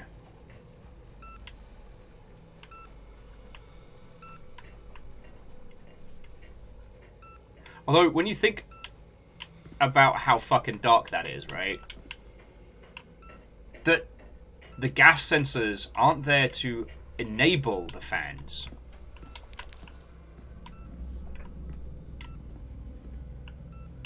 Doesn't seem to be one down here. Sorry, Hat, you're coming back. But now we know what the sensors look like. We can work with this.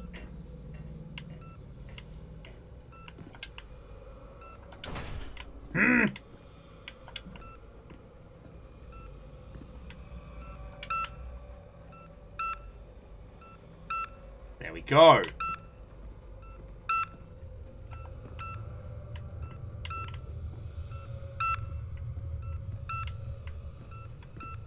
There isn't a map that we can use, sorry, sadly.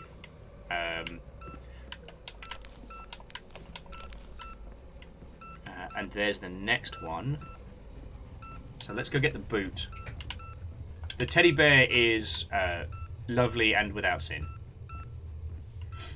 But yeah, sorry, I keep half-starting my point there. I do apologise. What I meant on terms of like radiation is that it is possible to get trace amounts of radiation. But if you had a facility that was working with nuclear materials that's meant to be tippity top secret, and someone gets like a non-lethal dose of radiation, that may be something that you have to cover up. So it may not have been fatal.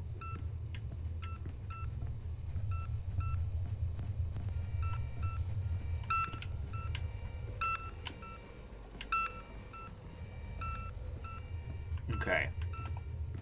That bad noise tells me that we should be okay, but I'm going to grab the bear anyway.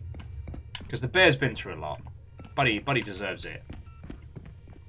Apparently, though, I have a feeling that we'd be able to get through the laboratory if we'd done the back-end stuff. So, again, for those of you that have even seen this, it turns out there is still a lot more to go through.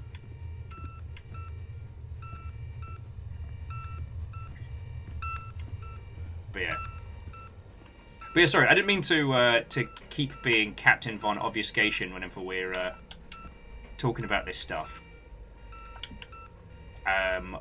Like, I think I've told you all about the Godzilla plan multiple times, right? But the Godzilla plan is a really good example of... Ah, drop me bear! Oh, you're fine. Just some broken knees. The Godzilla plan is a really good example of how seriously government agencies take any kind of precautions involving nuclear materials.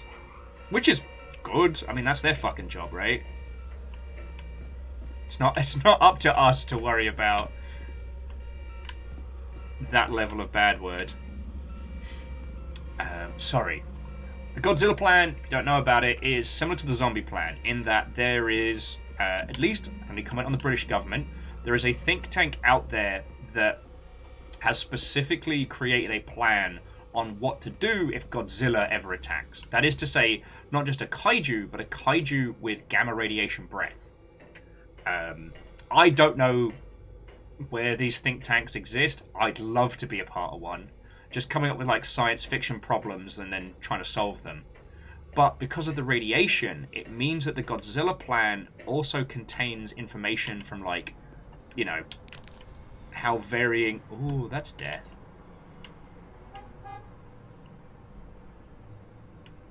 Is that the outside world? 7 packs of flashlight batteries now. Fuck yeah. Peace. Come on, mate. You can jump for it. You can do it! Oh.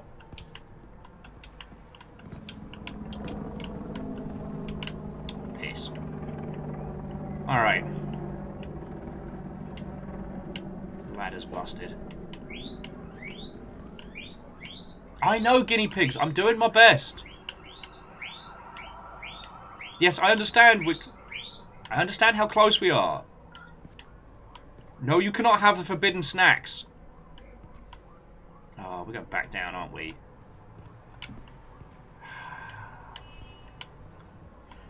Alright, after you, Barrio.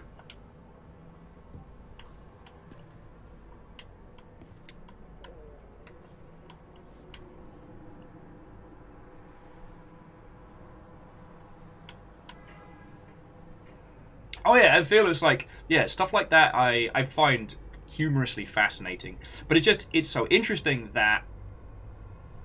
No, Saidlin, the guinea pigs cannot have the forbidden snack. But no, I find it fascinating that stuff is taken so seriously. Which is good, you know, in case of kaiju attacks.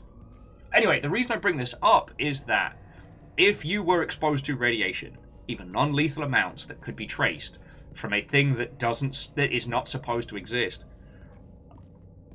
I could completely not understand, but I could see shadowy governments being like, you know, it's easier just to pew, pew, pew.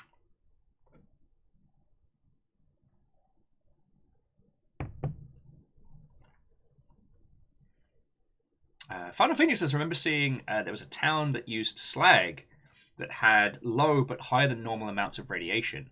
Interesting.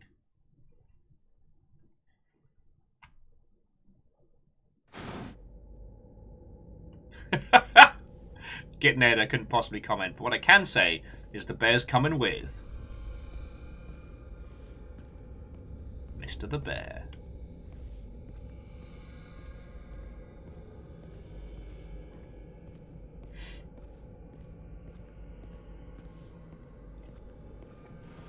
So again, friends, even if you've watched all of this playthrough, there's still whole chunks of this that we have not deciphered.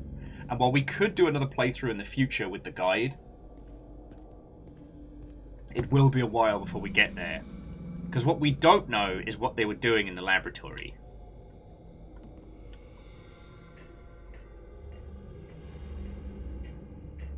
OSHA agent PP Bear. No, the bear's got to have a better name than PP Bear. That sounds like the Care Bear with the worst power. Strongest, but worst. Who are you? I'm Goodnight Bear. You? Cupcake Bear? Otherwise known as Birthday Bear. You? I'm PP Bear. What do you do? Don't ask. Please don't ask. Please. Pray that you never need my help.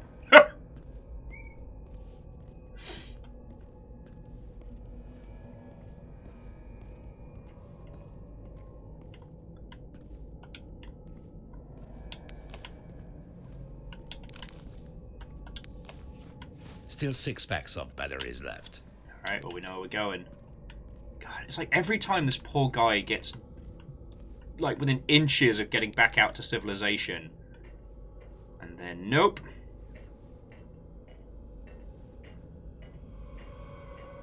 Oh, I fucking hate this. This guy's living my fucking nightmare.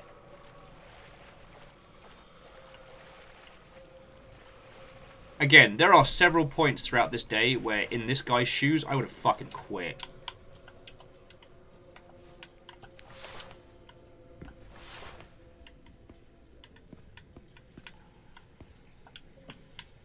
Seven packs of flashlight batteries now. So jumping back in. Okay, you know what, misnomers? I like Shroomy Bear. Like, and Shroomy Bear's... You know, Shroomy Bear, he's the bear of all mushrooms.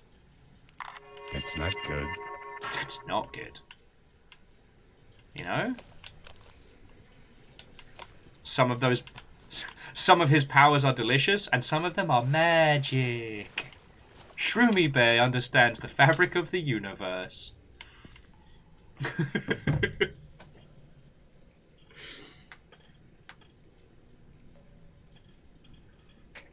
Restless Roots, what do you mean new?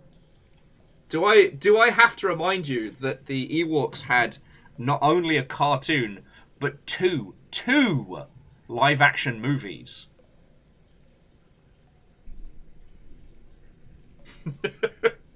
Yeah, those of you that saw it, enjoy that repressed memory coming back. Yeah. Because everybody says, like, oh, it's so sad that we lost the Star Wars Extended Universe. No, it's not. Because that means those Ewok movies are dead and they're never coming back. And that's a good thing. Oh, man. Good free stuff. Nice. Very good. Got a copy of the Legends of the Stolberg Underground. I have like a ton of these things already. I just gotta stop taking. I still have 9 packs of batteries left. That makes 10 packs of camera batteries.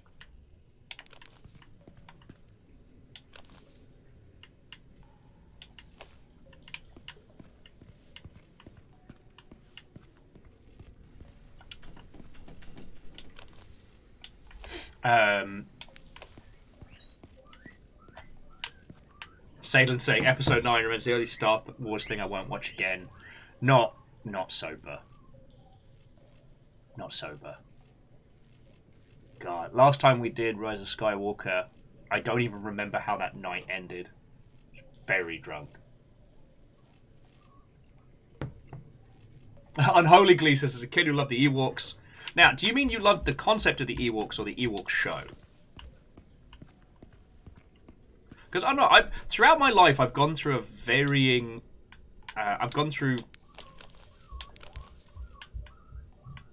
My opinion on Ewoks has changed throughout the years, you know? Oh, so we're under the train right now.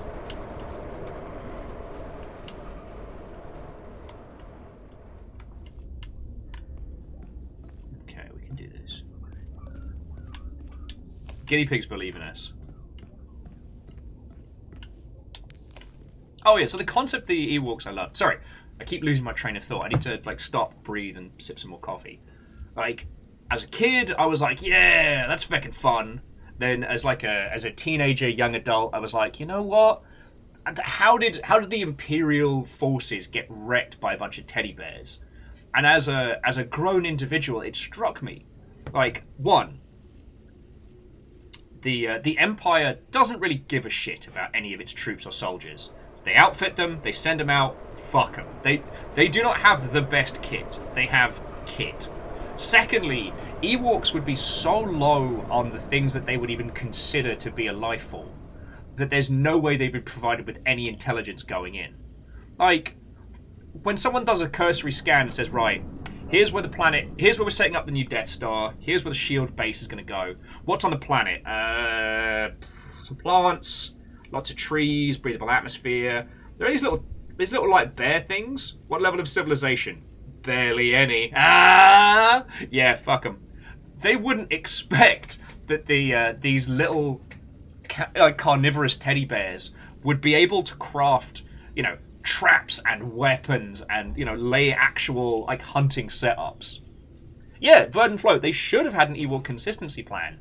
But if there's one thing that the Empire is guilty of, and just fascists in general, it's massive amounts of arrogance. There's no way a group of teddy bears could cause us a problem, so don't worry about it. There's no way it gets that cold in Russia during the winter. Don't worry about it. Sorry. That's a history joke. Because Nazis is dumb. Oh yeah, Favor 6. I love that. Hubris. Downfall. Yes, I have not forgotten that the Ewoks abso-fucking-lutely snacked down on all those dead stormtroopers. They were eating stormtrooper jerky for years. Although, if you want to get scientific about it, the destruction of the Death Star probably fucked Endor in ways that their ecology never recovered from. Reactor online. Hey! Weapons online. All systems nominal. Dins, how in the hot heck are you, friend? Hubris. Sounds painful. Ah, yes. So, Dins, we were just talking about Ewoks, and we're playing Infra. This is a non-combat, like, narrative puzzle game that plays like a horror game, but is not a horror game. Actually, let me do a shout out because we've got the kit to do it, so might as well. / shout out. Boosh. So, friendos, if you aren't following Dinsdale, you absolutely should. You wholeheartedly deserve that. Dins has currently been chipping away on Sekiro, which has been lovely to watch, and does intermittent both speedruns, boss rushes, and randomizers of Hollow Knight as well. Plus, Dins, you're a lovely person, and I'm lucky that our schedules are thus that I get to see as much of your stuff. So, how are you doing? Aptrios, yep, we're back on Infra. It's been a month, or maybe longer. We just went through the facility, but by my understanding, because we didn't power the power facility at the very beginning of the game, we weren't able to get full access.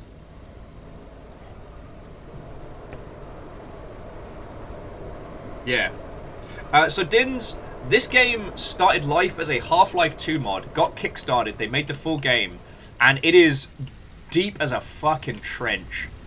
Unfortunately, we might have to say goodbye to Drugbear, because I need to get down into the puzzly areas.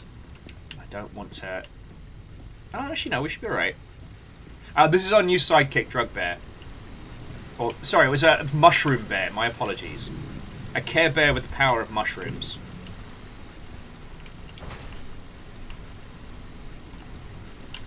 Alright, beware. Flush line closed. Keep valve closed. Valve knows what they did.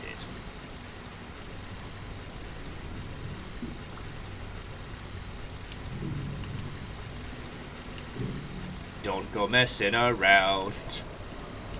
Don't go breaking the water.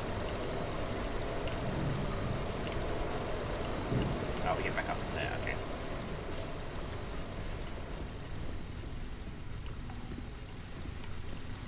Yeah, Care Bear with the power of radioactive mushrooms. But yeah, so Dins, we were just talking about, well, we were originally talking about, like, supply, district supply. Okay, and what does this one say? Alright, so this one says, do not close if both flushing lines are open. Actually, just keep this always open.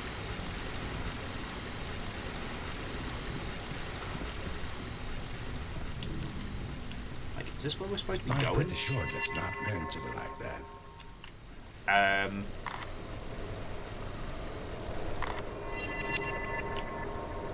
It does sound a lot like we should close it.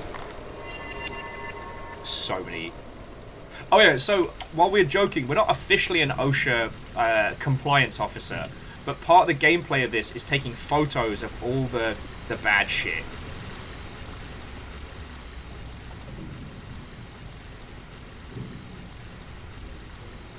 And Prima Nutri- oh, all the cool kids are coming in now. How are you doing, friend?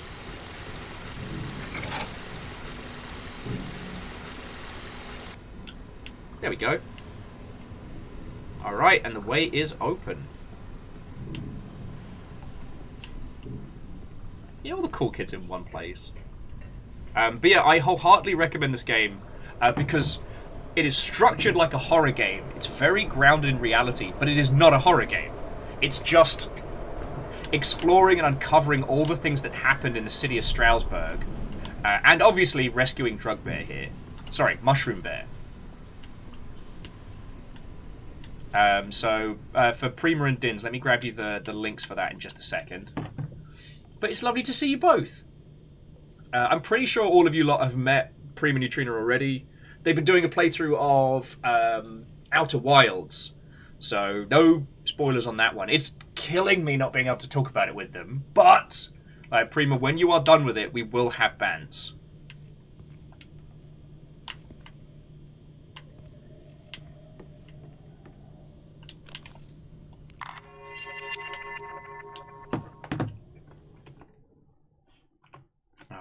Yeah, let me just grab the store page for this one, because, like, as a game to both play and stream, it is feckin' brilliant.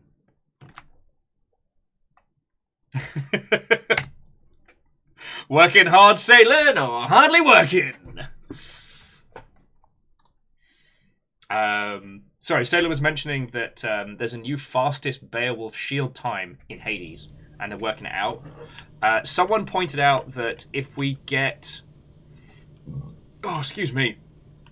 If we get co-op in Hades 2, it will be amazing. And I can just imagine those two running around like sibling idiots, and I'm just living for it. Oh no, sorry, you set a new personal. Ah. Well, and knowing there's half the battle, G.I. Joe. I made it worse.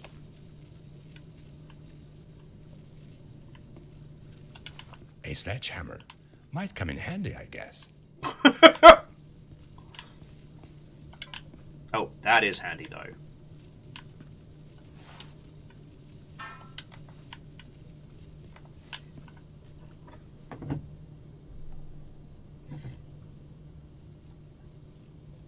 Okie dokie. No, so Din's, there's been no confirmation of Hades 2 co-op. It was just the idea of our new protagonist and Zagreus playing side by side. Fucking brilliant.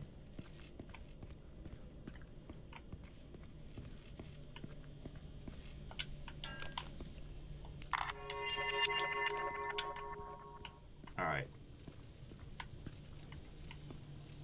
So sledgehammer to bust through here. Let's see where this takes us. Hadouken.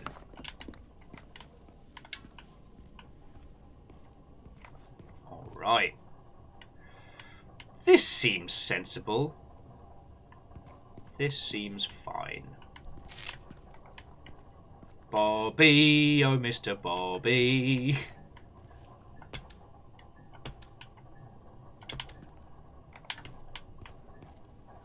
This is fine. Non-copyright infringing Mr. Bobby. Alright. Welcome to the Multi-X Carp Pan, the perfect coffee maker. Milk coffee, hatch 1. Mushroom and special. Missing yellow and red. Remember green. 1 for coffee, 2 for exclamation mark, 3 for coffee plus FD, and Bobby is the mascot. That makes so much sense! So much sense. So much sense. Oh boy, we're gonna need more drugs. I mean, mushrooms.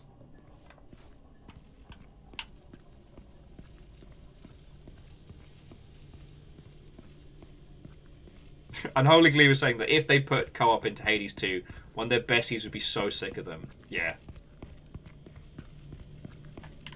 And this is the thing, like, I'm not saying we need it for Hades 2. It's more that the idea of it amuses me greatly. Alright.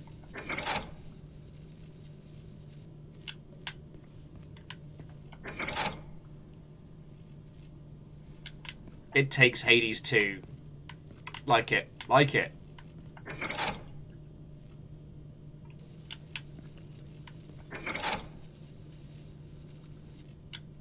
Okay. Hopefully that has disabled the gas. So yeah, the puzzles throughout this are very much like Valve-esque, lol, physicality puzzles and whatnot.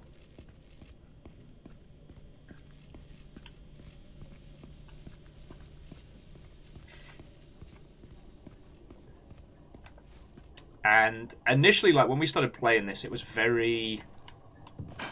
Alright. We're still missing one more hatch.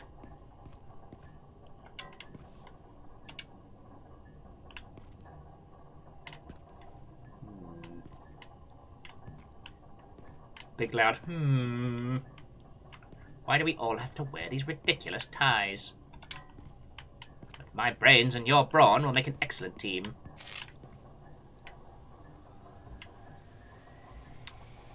That sounds good. Sounds good. But yeah, so aside from video gaming nonsense, and I've been lucky enough to catch both Prima... Actually, why have I not done a shout out there? Just in case none of you are following Prima as well. I am not on the ball today. What has been going on with your good selves? I've been very dull, but I did get the chance to play some actual video games last night. Actual video games for fun. And my Sea of Thieves addiction has been notable. Yeah, I think I need to hit the other pipe to turn that one off. Yeah, Dins, it turns out you can play video games for funsies. No, I mean, I fucking love doing this, so it's not like I'm having a bad time. But last night we just got stuck into some Sea of Thieves and some Dark Tide. Not as much Dark Tide as I was hoping, but that's more due to...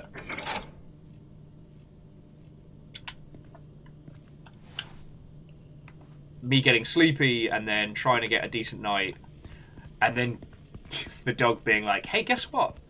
It's time I go outside now. Alright, that is absolutely going to melt my face.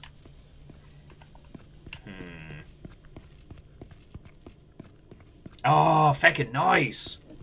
Sorry, Prima was saying that 2 days away.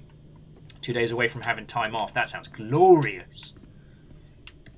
I'm going to be very busy until, well, pretty much until Christmas Day. And then, well, there'll be a bit of a streamer palooza. I wonder if I'm going to drown in that water. Let's go find out. Hang on.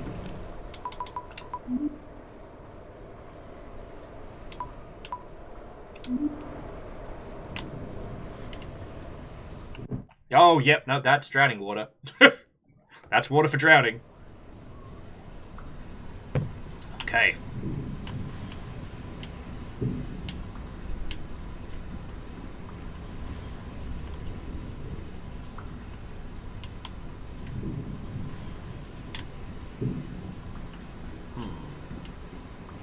Okay. Do not close if both flushing lines are open.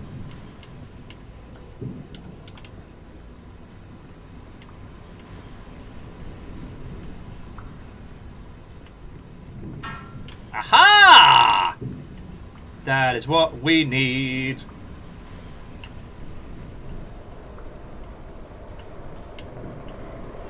But yeah, I don't know, so Prima and Dins, I don't know if either of you have been gripped by the Sea of Thieves, but it has definitely become my go-to game this year, which I did not expect, let me tell you. We played it on a whim in February, and then we've been playing it like every Friday since. Ever since we lost the Blackout Club, it's been hard. Because that game absolutely consumed our lives.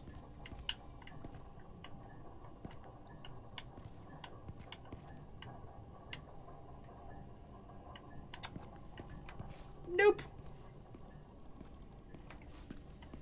We need tiny wheels, not big wheels. All right. Stop that incessant clicking. Hey, Lizzie, that's fucking cool of you. Thank you. So Prima has a week of crafts and video games planned. Ah, glorious. I'm currently... I'm in that stage where all of the hobby stuff I want to do is fun. What I need to do is finish the big project, and I've not been doing that. I keep doing all of the little ones. That should do it.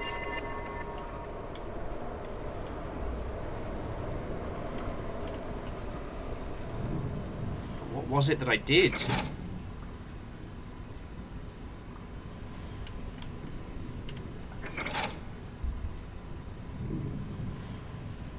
I did the thing, and I don't know what thing I did. Yeah, I've got quite a large project that I need to finish. It's this bloody great big Gundam. Oh, there you were. Multiple solutions for multiple problems.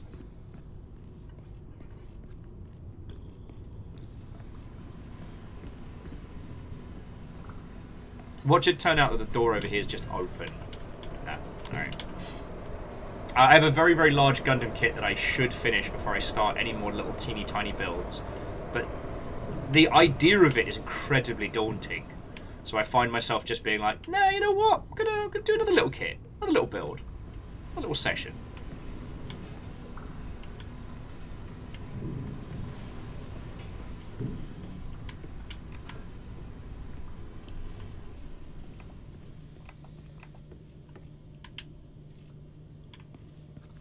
Maybe we've just got to try doing this fucking coffee puzzle without the second one. Alright. Sorry. I've got a Megax Gundam kit that's fucking awesome and gigantic and mildly terrifying.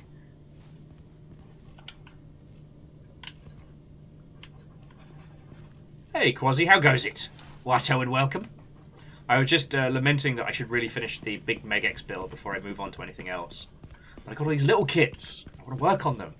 I'm still a little bit intimidated by the Nightingale, but that's because it's one of my favourites, so... You know, the idea that there's so much emotional baggage behind it. Okay.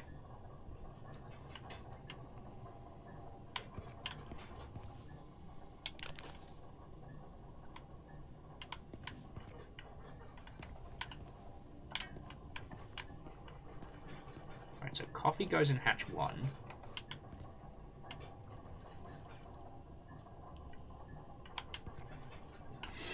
So the result needs to be green. Yar! I don't know what I'm doing! Those are working. Engine 1. Engine 2. How is this whole thing not an OSHA violation?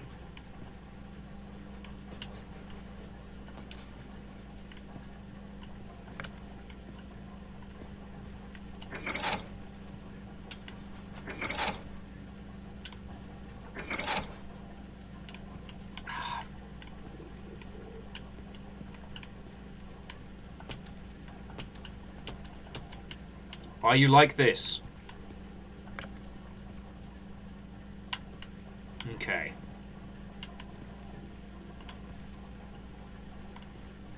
If the result is green, maybe? Why am I being stumped by the most aggressive coffee machine? Fuck! Let's go back to talking about stuff and things.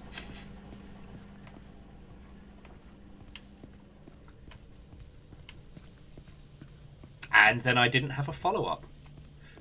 Sorry, so as I said, Prematrine has been playing through Outer Wilds, and the tricky thing with Outer Wilds is it's one of those games that you cannot talk about until someone has beat it, and then you can just go wild with it, because like every act of discovery in that game is a joy and a triumph and a fucking treasure.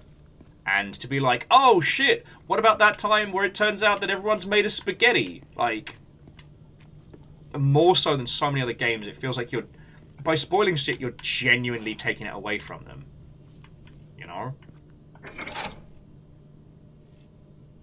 Yeah, Darthy Soda, apparently that's somebody's super good coffee machine. Oh, here we go.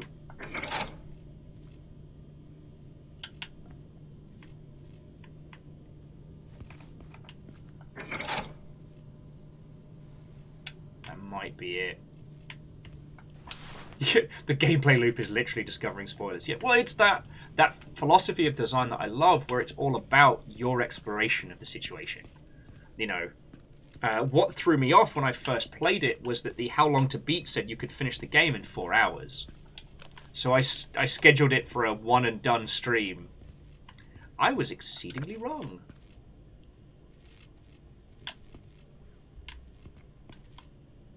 Alright, I went to great lengths to come down here. Oh, okay. So we need to unflood the area behind this before we can make the super coffee. Okay. Now, I'm not saying that How Long to Beat needs to be accurate by any means. In fact, I really resent the inclusion of How Long to Beat with the Xbox marketplace. But I kind of understand it.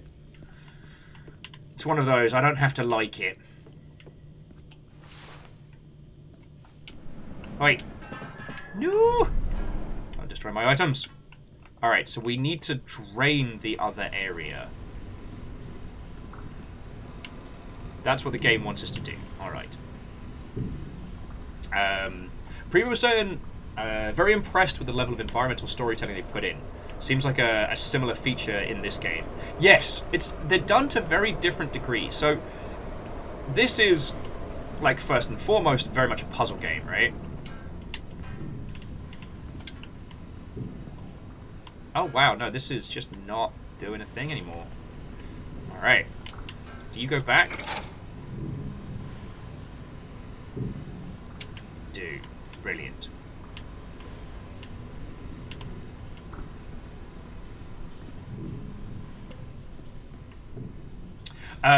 This is very similar in terms of its environmental storytelling, but yeah, this is a linear experience. You go from area to area, you solve puzzles, that's yo jam.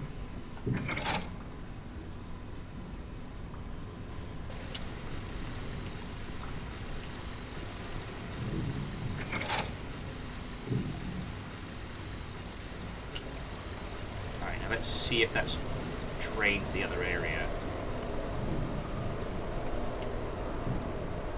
Or if I've just doomed us all. That's also possible. But this is very much told through, like, the destruction and the discovery of many things. Come on! In this episode, Will yells at pipes for an hour. Gotta solve it!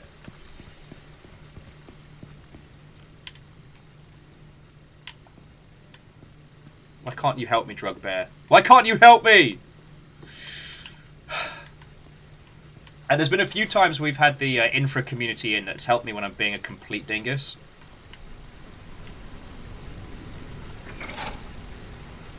Darthy, better than murdering poor innocent train spiders. Do not put that bad juju on me. Charles knows what he did.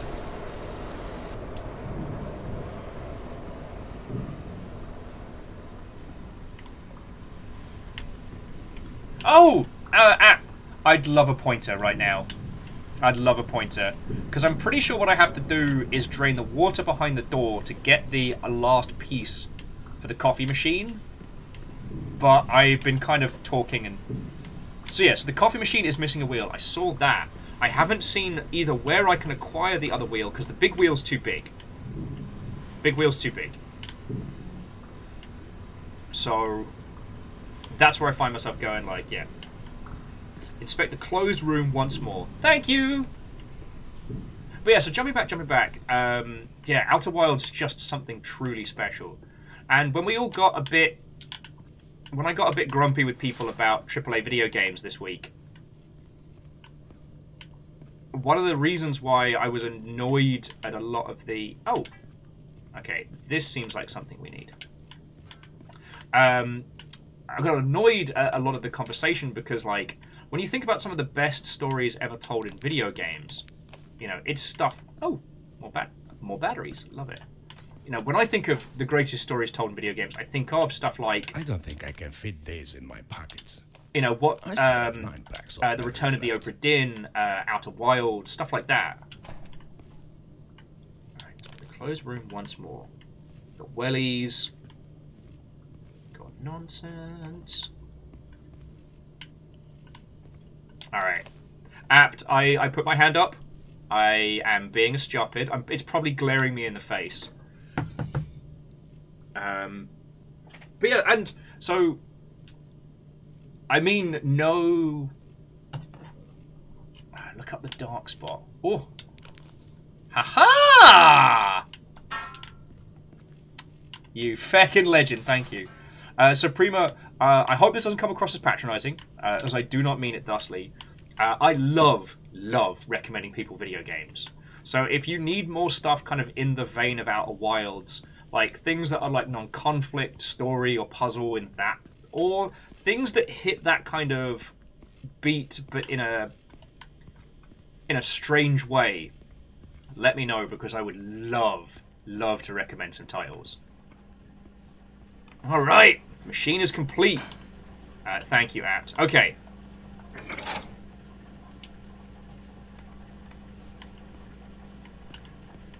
Okay.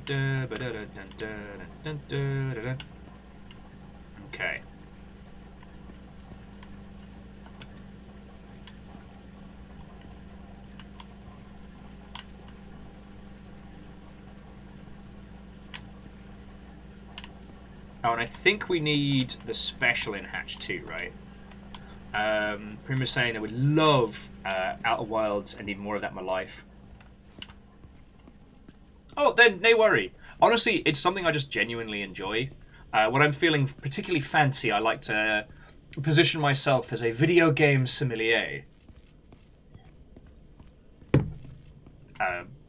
Because one of the things that I also acknowledge this week is that I am lucky enough to have a near encyclopedic knowledge of video games.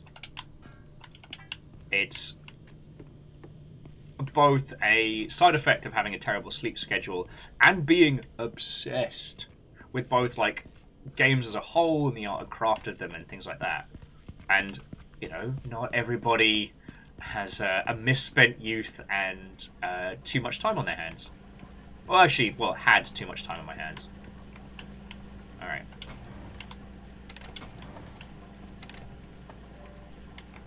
Alright, let's give it a try.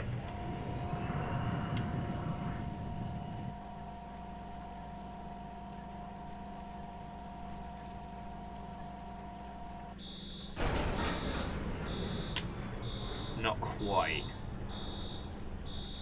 Oh, okay. It's, Mr. Blobby was set to the wrong one. Alright, so let's reset that.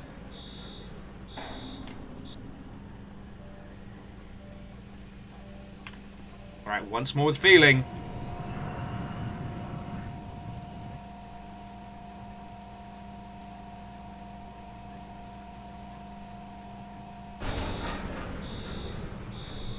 Wait! Blobby! Alright, we'll try Blobby Coffee FD.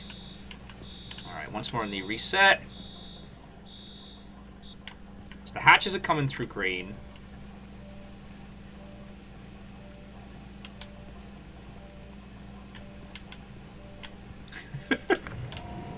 I will say, Dorothy, I did not expect Choo Choo Charles to become such a controversial figure of the Longship. Let me feckin' tell you. Oh, come on!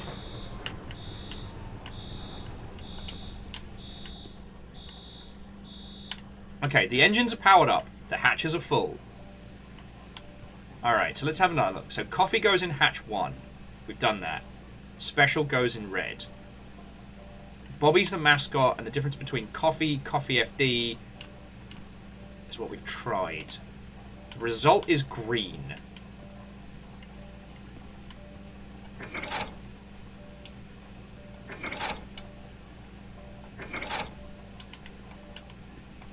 Did we do it?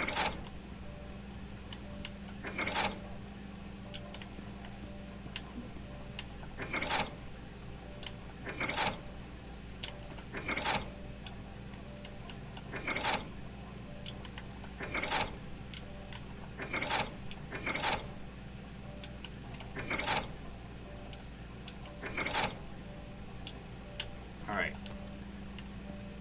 So we've got blue across the board. Let's try one more time. Sorry, here's me half holding a conversation and half trying to make super coffee.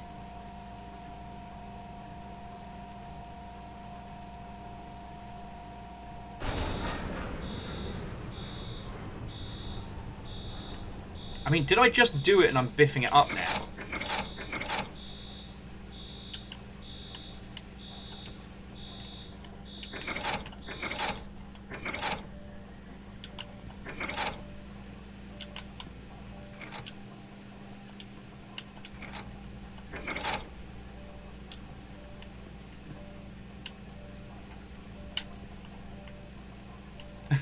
Gideon, how are you doing?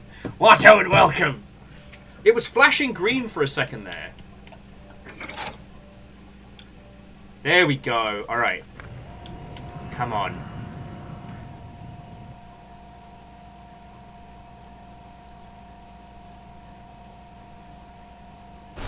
Oh, fuck you, coffee! Oh, just go on in there. We have an espresso machine. Help yourself. Gideon was saying, in case no one has informed you before, 3D printers are hell. Crux says, flashing or blinking? Oh, there we go. There we go. Come on, come on, come on, come on, come on, come on, come on.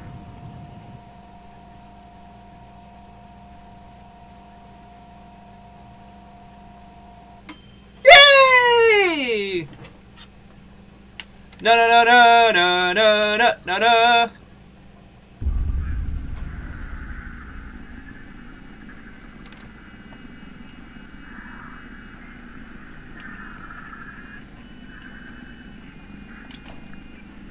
I think we nearly died. I don't think this is good.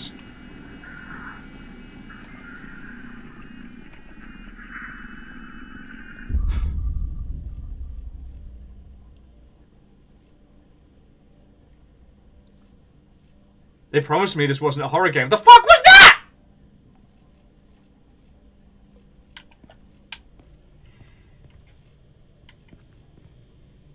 I mean, we've solved the puzzle, but now I feel like I need to fucking lie down. Holy shit. Jumping back into chat, where there are no monsters, Gideon has been doing a 4-day long print, and the x-axis catches and shifts on day 3. No! I will admit, I am envious of people that have the time to do like 3D model prints and stuff. I saw across my TikTok feed the way in which some people do 3D prints to make them seem more like smooth or solid. So where you basically use like a solid primer and then sand it, then primer, then sand it, and keep doing that until you get like smooth textures. And I'm like, that looks so fucking cool. Now, I am set. For those of you who haven't seen, like, here is my setup. There is my hood for airbrushing, which I have done. It's a bit of a mess right now, but, like, you know, I haven't had the time to do stuff. The last project was around Halloween, where I did the Ash from Evil Dead Gundam, which I'd still like to do a few more details on, but I am very proud of. Like, I'm lucky enough to have that kind of setup. We don't have the space or, you know, the ventilation to do 3D printing here, but I'm jealous, I guess is what I'm saying.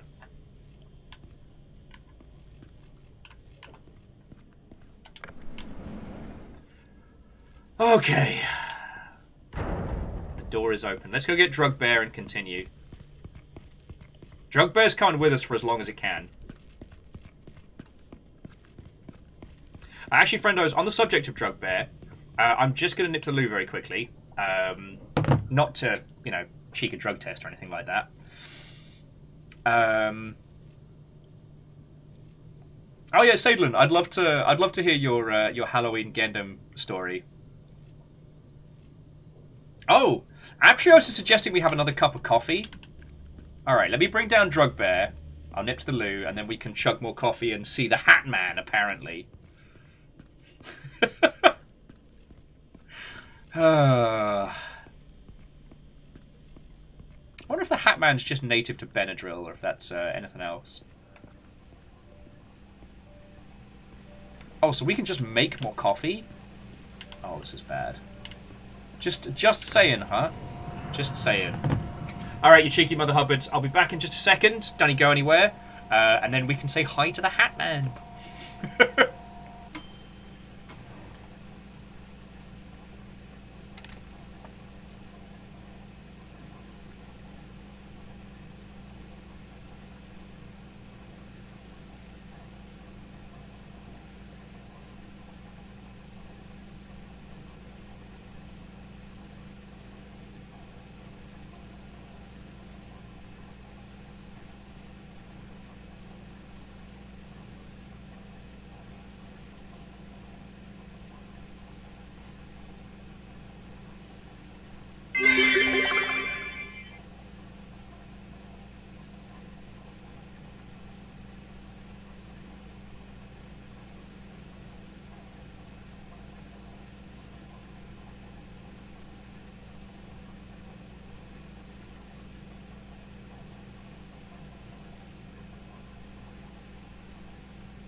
Hello, friends. I was just saying, I was promised this game was non-spoopy, and I have been spooped. Hey, so Prima Trina, it's lovely to see you. To be continued, friend. To be continued.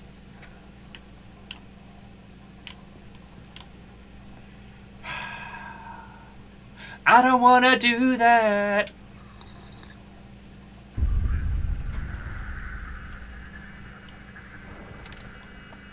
He's the hat man. Ski up a da da bup. Da da da da da. Beep up a ba da bup. Oh, I don't like this.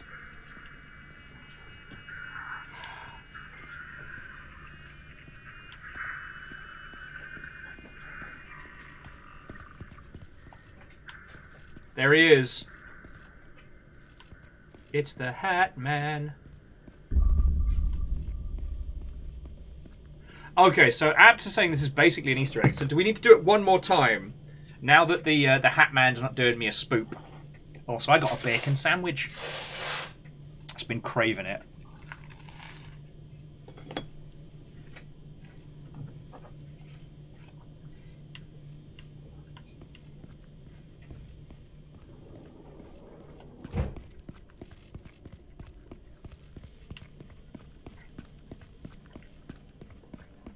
Okay.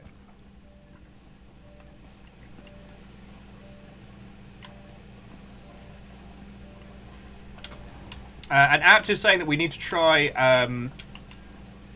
just some mushroom. We need to try some mushroom coffee.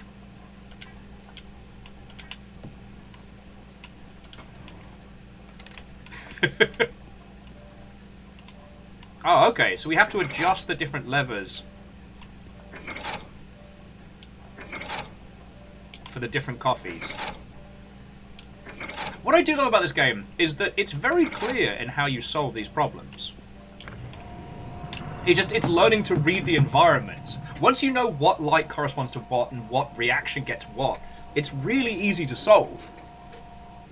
But it gives you that feeling. It gives you that feeling of being, Oh. A little pick-me-up. Ha-ha-ha! Jazzy. What do you think, Drug Bear? I think this was a great idea, Will. Oh, thank you, Drug Bear. You're the best. Oh, man. Sobriety. Boo. Alright, on we go, I guess. Alright. Well, this isn't good, Drug Bear. I'm not gonna lie to you, mate.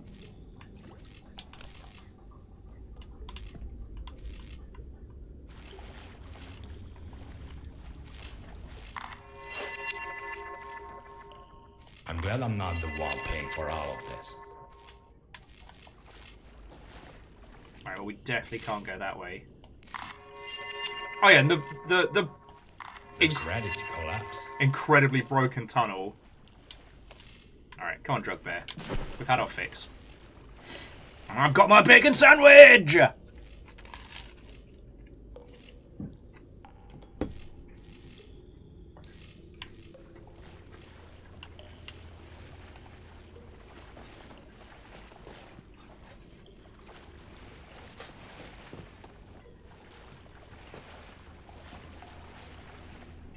The thing that's gnawing at me, though, is what was happening in that fucking laboratory. The thing is, we'd need to go back for 14 hours of gameplay and speedrun restarting the facility to get it to the point where we could find out what was happening.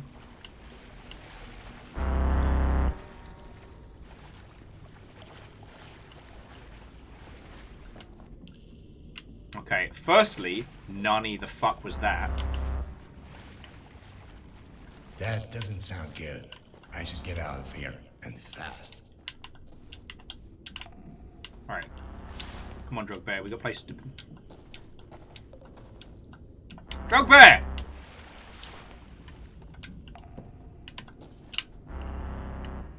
Oh, I am in trouble.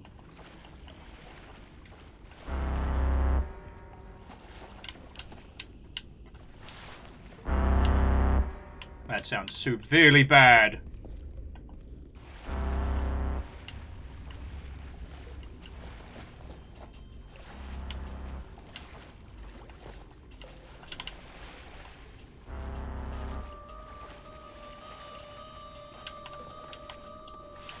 I'm trying to run! This is not going according to plan! Bwonk! Do you think that's a good bwonk or a bad bwonk?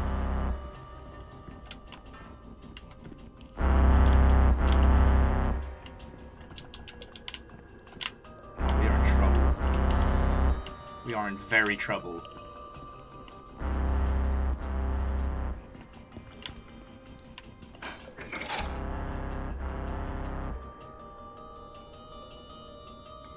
Shit, it's stuck.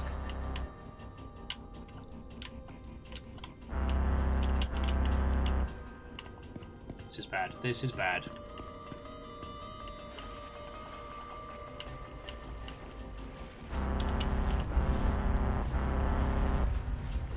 Fuck. Fuck. Fuck!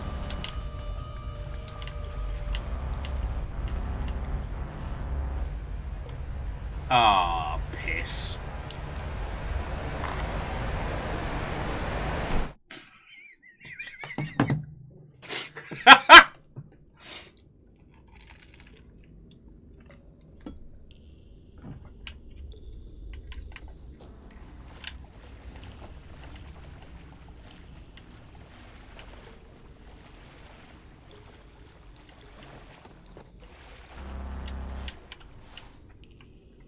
That doesn't sound good. I should get out of here, and fast.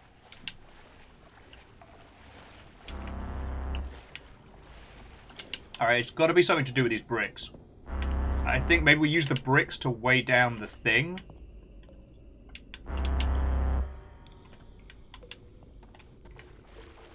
But yeah, we're still not going to know what was going on in the fucking laboratory.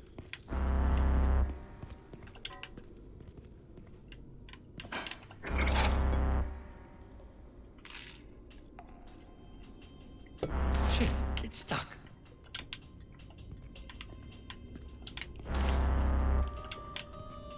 Let no one say I didn't accept my fate with quiet, cool kid dignity. Alright, come on, Drugbear. We gotta fucking go.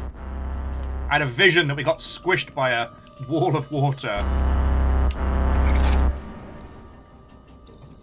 It's science. Science was going on in the lab.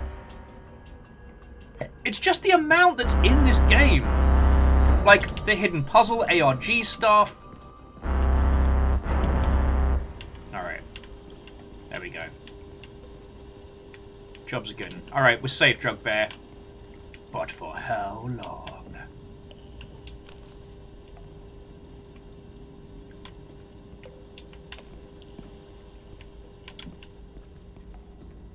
Like... This looks familiar. Oh, hey, little card friend. What's up?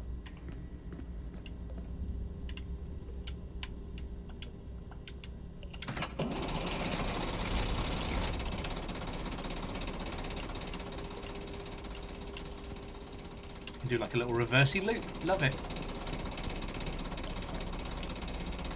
Alright, emergency batteries. Love it. Love it! But yeah, so it's got to be some kind of nuclear testing or something involving radiation they were doing. Like, maybe experiments on the mushrooms. But... Sorry. As I keep getting distracted because I love this game. It's the sheer amount of depth and breadth of things that you can do and discover in this. This whole game is basically like environmental puzzles and narrative.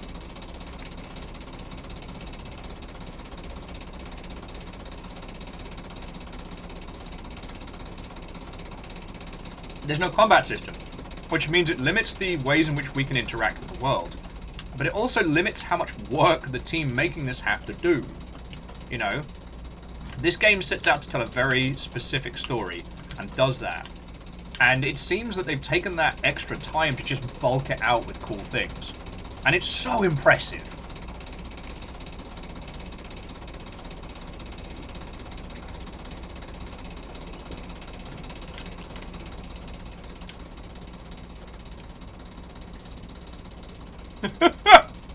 Choo-choo, mini trains, mini trains! I love mini trains, mini trains! I need to find some more mini trains. Make them go mini trains round the tunnels. Who doesn't love trains? Mini trains! Interesting. Keeping that one for the archives. Shit, yeah, I'm going to snap a photo of that. Now, let's just turn the gas off.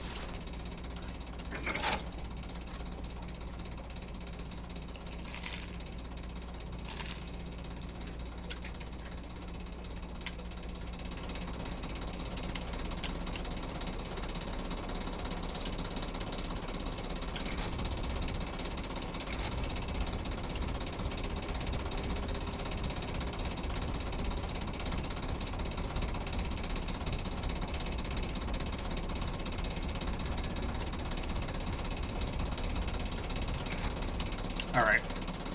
Well, we can put Drugbear in charge of the mini trains.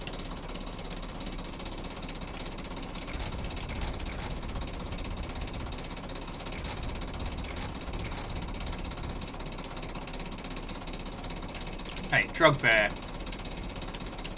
Gotta handle that shit. Alright?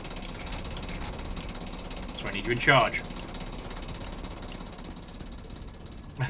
There are some trains that we do not like. I'm with Red Burning Dragon on this one. There was a certain Charles transforming train that I was not a big fan of.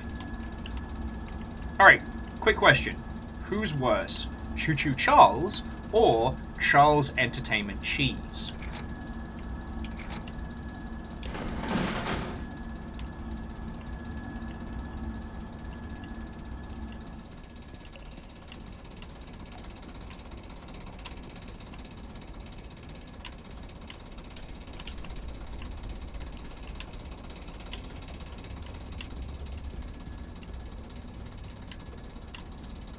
Oh, okay. Alright, I think we got it. I don't think we need to go all the way back. I think we just had to flip this particular switch here.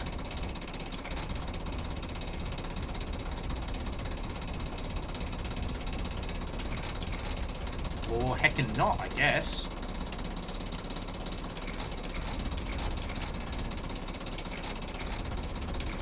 Oh, where's Drugbear? Cannot get the help these days.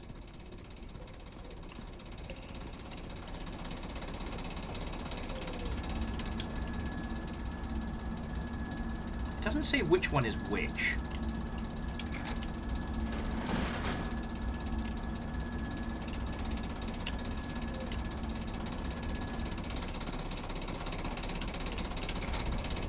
Does that take us where we need to go? Okay.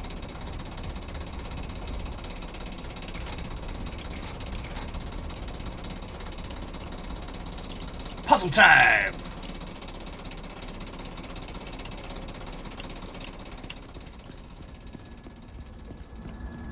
I'm using my puzzle brain. Oh, there we go. That should help.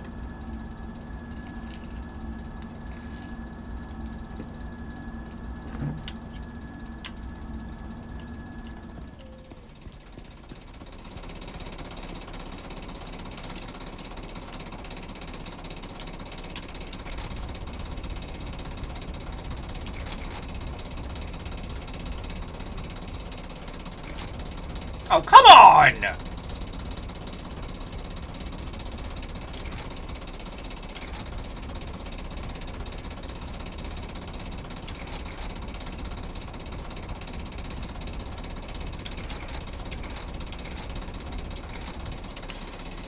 Okay. Listen here. Listen here. You lot.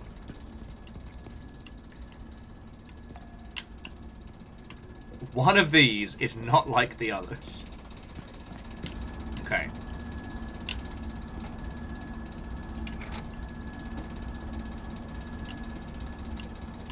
Okay, so 3 doesn't do anything. Alright.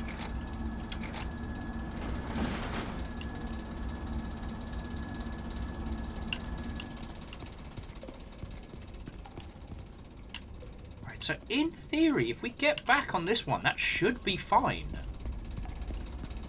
Why do I feel like I need to fight a train today?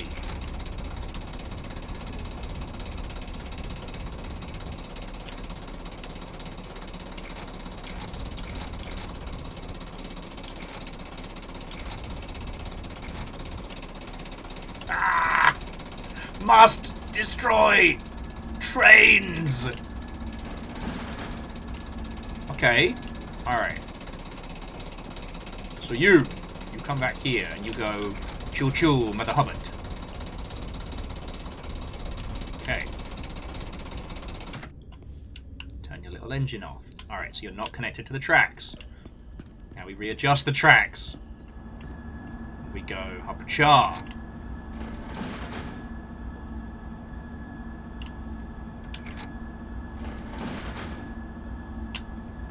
In theory, should be okay. We turn the train the fuck on, and we go choo-choo. Don't worry, we will pick up Drugbear before we continue. Yay! Whew. That took more finagling than it ever should have.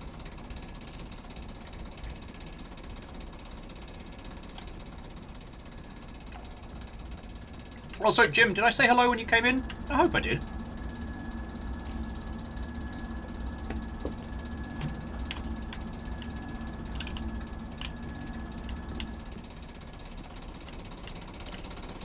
I wasn't too consumed with bacon sandwich and puzzle lust.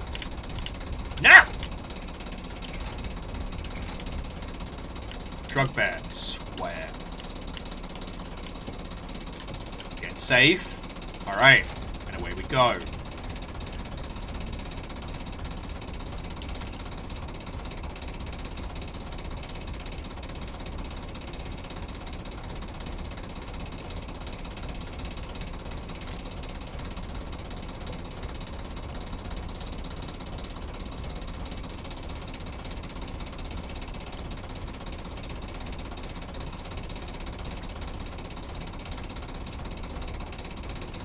Oh, is that the light of day?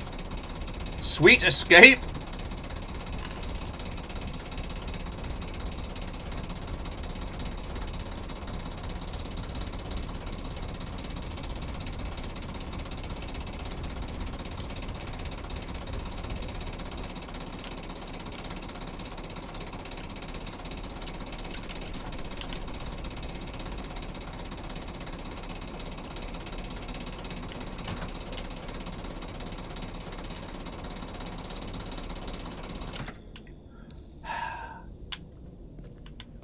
Well, friends, hope springs eternal. And apparently so do this guy's problems.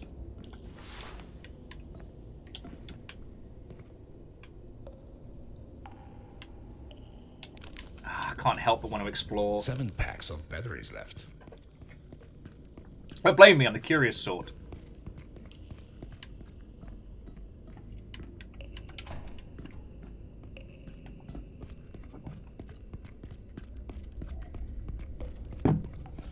But I've had some food. I'm caffeinated. Hopefully, should be at least vaguely useful at this point. Unless we see the Hat Man again, in which case, fuck that noise! Like, considering everything that our character is...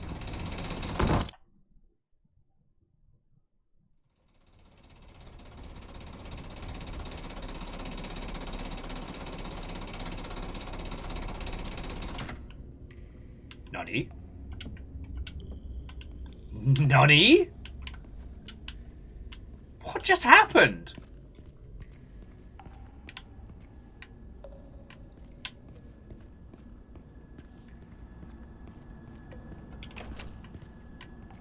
Did I get run over? By what?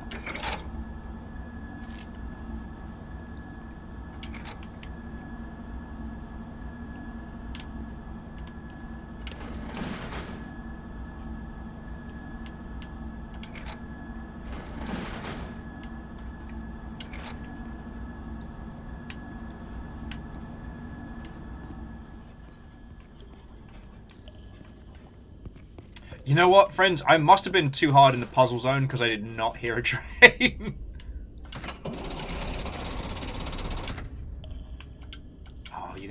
Oh, you're gonna play me like this?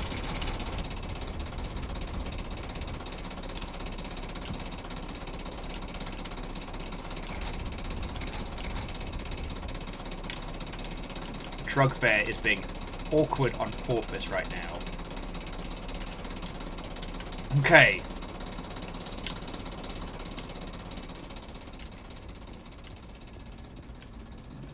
Oh, excuse me.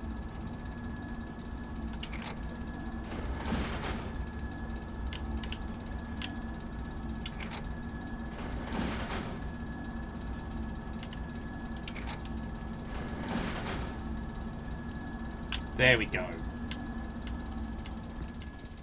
So I guess don't go down that other side. So I get for trying to be clever. There we go. Drug Bear's still with us, alright.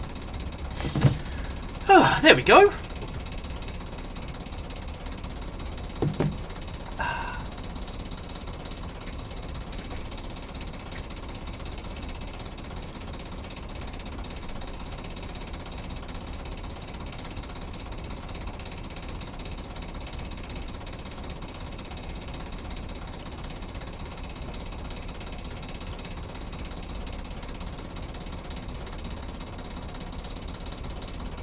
But I mean, what could it have been? Just another tiny train or something? We do love tiny trains. They do go round on loops, but still.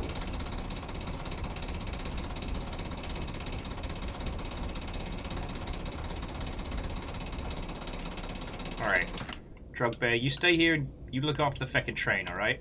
Apparently, I'm gonna get squished. But this way... Remember the note about mini trains from earlier? Yeah, I do fucking love mini trains.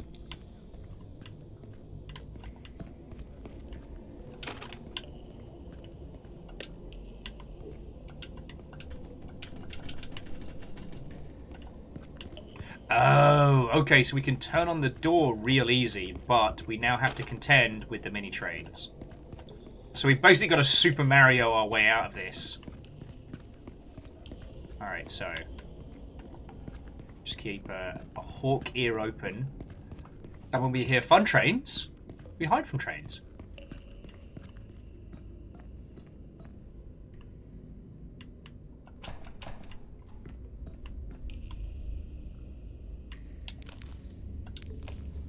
Seven packs of batteries left.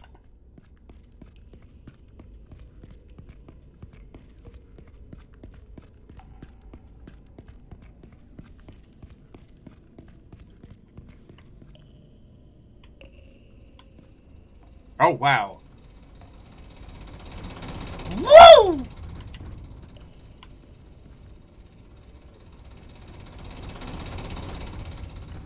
God, I don't want to jump on them.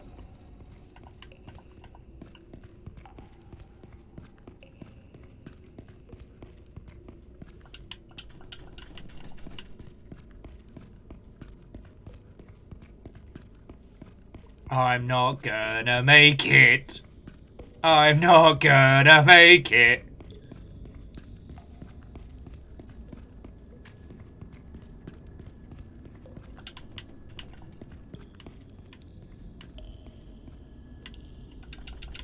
You are fucking kidding me right now.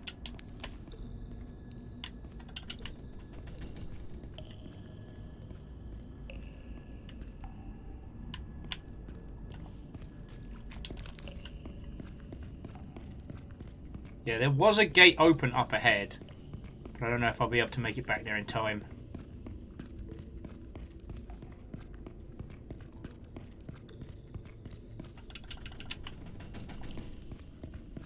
Is this the end for Zombie Shakespeare?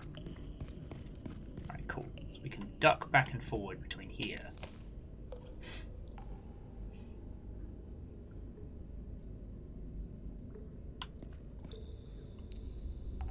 But at what cost? Part of me feels like we should be jumping on top of the trains. Like that was the little rhyme. But I sure do love mini trains. Mini trains are the best. Oh, why am I so stupid? We've already solved the puzzle. I didn't have to run to the end. I only got squished. Yeah, Crux, I already opened the gate. Why you lot put up with me, I will never know. Alright. Thank you for waiting, Drug Bear.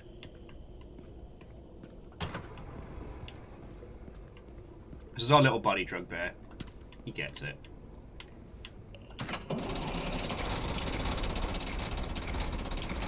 Originally he was just Mushroom Bear, but then we tweaked it. Hang on.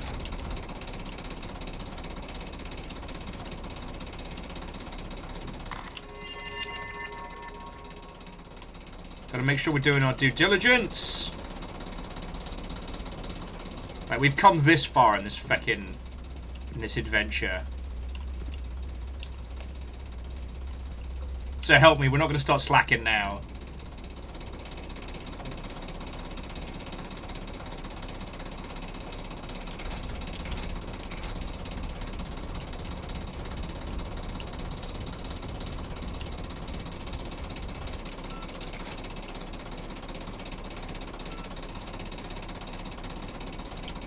Broken. Sewer pipe 3 might have a small leak. Alright. You look after the truck again. Oh, the train, I should say.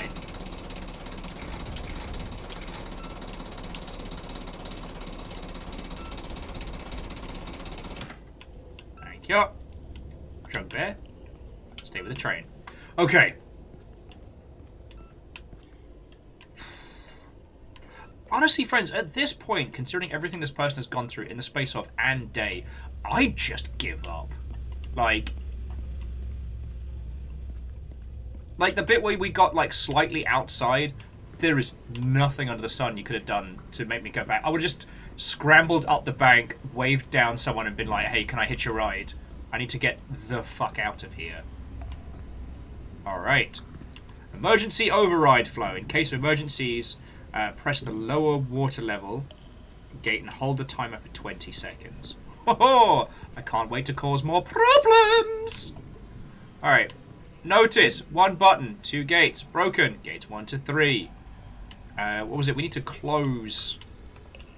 Is it we need to close gate 3 or pipe 3? Fuck sticks. Let's go have a look around. Oh, yeah, J-post. I would have smashed a window by the protests. You know what? I would have jumped the counter in the falafel shop and just started making food. I would have paid for everything I used the next day and apologized. But, like, yeah.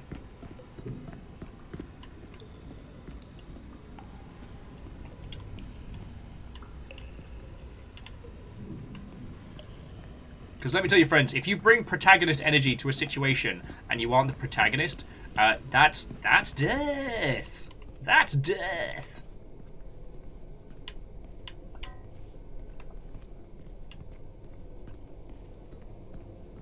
As soon as they were like, hey, just take one of the service trains through the metro station, I've been like, fuck no. Fuck no. Fuck no.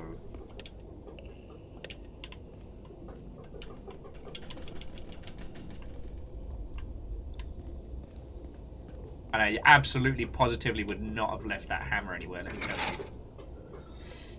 So we're probably going to open this, which is going to cause some kind of, like, I don't know, poo cascade.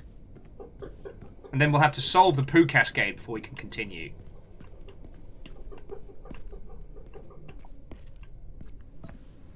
Wait for it. So is it 1 and 2 over there that are having a bad time? Emergency overflow override. An ascade, if you will. That's if you remove the pipage from the source. Okay.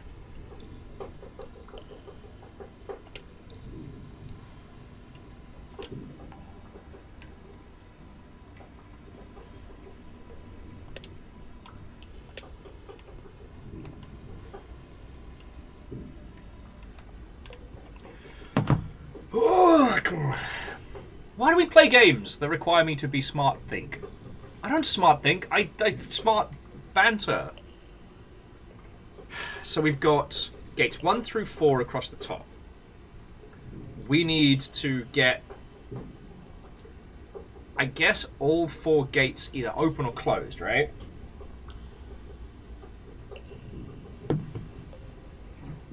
One button equals every 2 gates. So we need button 2 to be able to do gates 2 and 3. Alright, well, let's just try... Aha.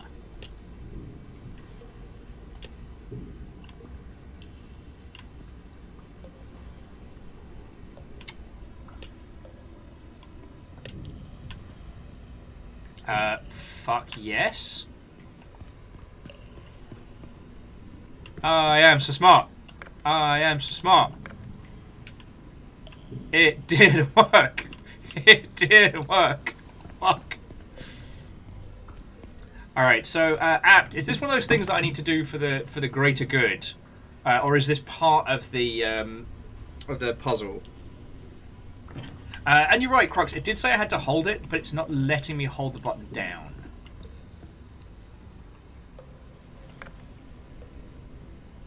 And this is like in the event of an emergency as well. Ah yes, the greater good. But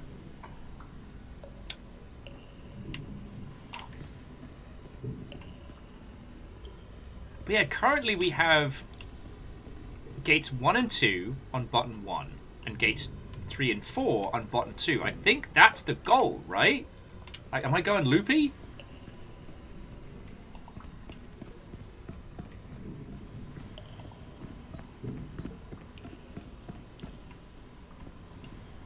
Or it's waiting for us to hit a button and then start some kind of chaos. Because in theory, the sewer pipe was what was stopping us progressing via train. Aha! Here we go. Okay, so what in the hot duck fuggertree were we just touching on there? I'll wait to see if any of the infra lot can be like, oh yeah, Will, yeah, you just armed the nuclear weapons, which will, you know, possibly unleash some kind of murder. Some murder. It's murder. The button equals murder. Sorry, I apologize for checking my phone. For those of you who may or may not know, it has snowed a bunch in Seattle. Oh, and it's nighttime already. It's 5. And while it hasn't been snowing too much today, it hasn't warmed up. So all the snow from last night kind of froze something fierce. A friendo of ours with a decent vehicle was able to get Fiona into work today, so that's good. But I now am like checking phones to make sure people aren't stranded or bad things aren't happening. Apparently we're supposed to have like a proper fuck you blizzard thing on Friday, so I have no idea what this Christmas is going to look like, friends. Alright, no one's said anything yet, so I'm just going to keep us going.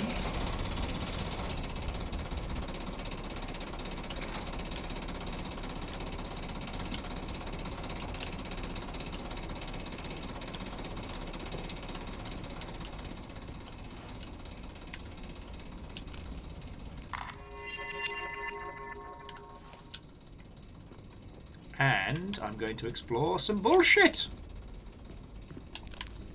Because I'm allowed.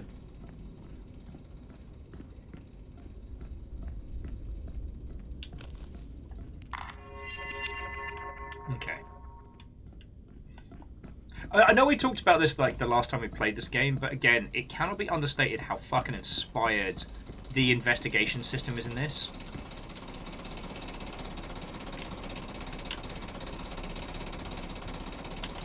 Deus says there's a fuck you blizzard on the horizon, as in today. Well, just, I mean, Deus, you know probably better than I do, but like, wherever you head to, you may end up stranded. So, like, pack pants and a toothbrush and, I don't know, whatever controlled substances that you wish.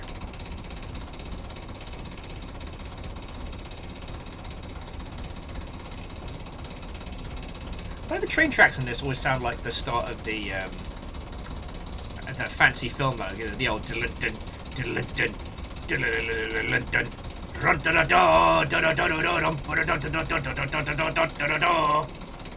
right. Once again, Drug Bear. I need you to look after the truck.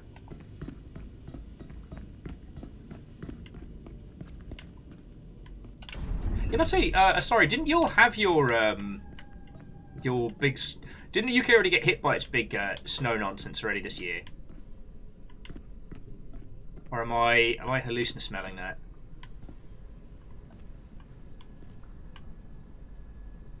Ultrazine says that Quara and they are in the middle of an ice storm. The ground is covered in a sheet of it. Oh, I mean, Ultrazine, like, don't dox yourself or anything, but like, if you want to share some photos in general, like, that's what it's for.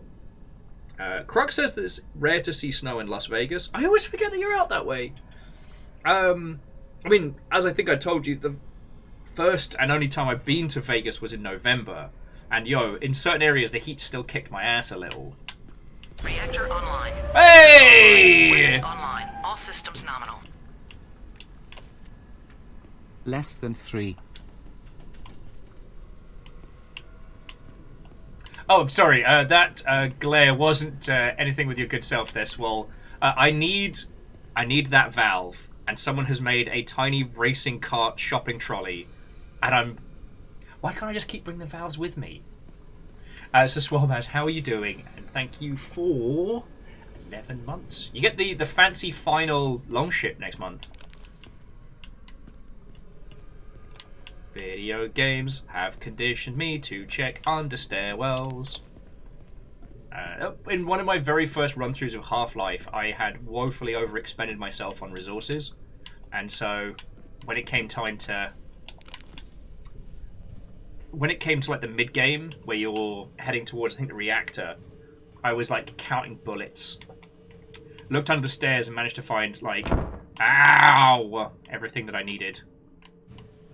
And from then on, I was conditioned to check under stairs. Stairs are the waterfalls of urban design.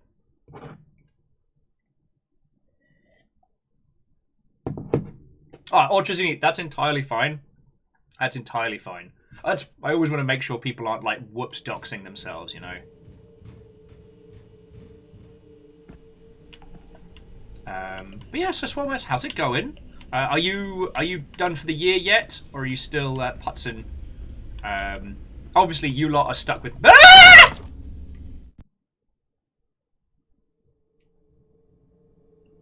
Okay, so mistakes were made. Mistakes were made.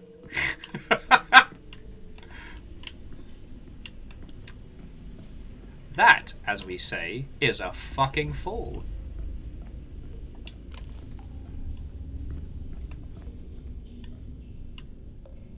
Oh, this is continued bad. Yeah, so I wonder what that flood damage puzzle was from earlier. There is full damage in this, very much so. So yeah, so Swamats, if you haven't seen this game, this is INFRA.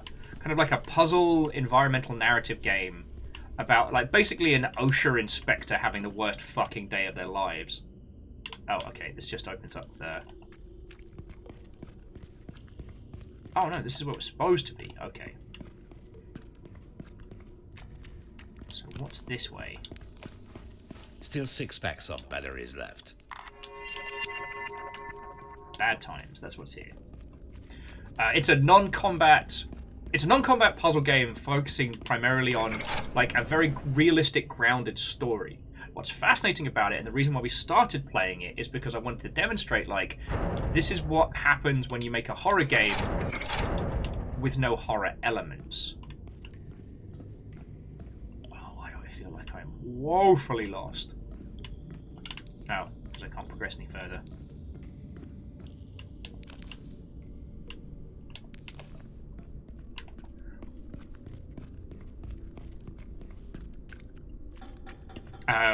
This game goes fecking hard, like way harder than it needs to.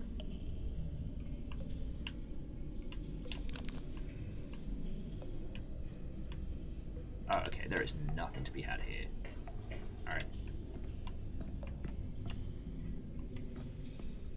So yeah, this is our return to it. We started playing this before the Great Bezos heist, and it's been very good to return. We've been to government facilities, we've seen conspiracies. And again, stop me if I already told you this, but this game started life as a Half-Life mod, got kickstarted, and they turned it into this whole heaping experience that we're in right now. And you could basically describe this game as like, what if Urban Exploration, the video game? It's genuinely brilliant. It's slow, it's grounded, it's methodical, and yet it's incredibly engaging. There's no combat system, there's no shooty gun bang. And you wouldn't think that, again, you wouldn't think that would be usually the biggest endorsement, but here we are. I still have 9 packs of batteries left. So yeah, alongside like solving problems and uncovering mysteries, our person is still like a site investigator. So we're recording all of the damages and all of the like structural fuckery in all of these weird and strange places beneath the city. You know?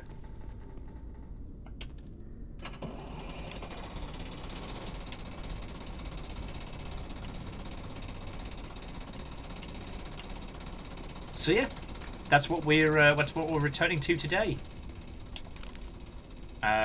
Sadly, it looks like we might have lost Drugbear.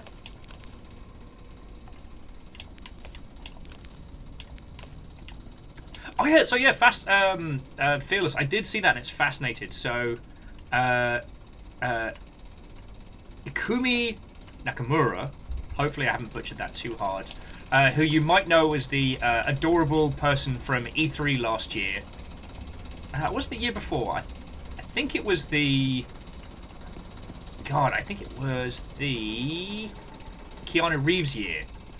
When they were repping Tokyo Ghost Face-ness.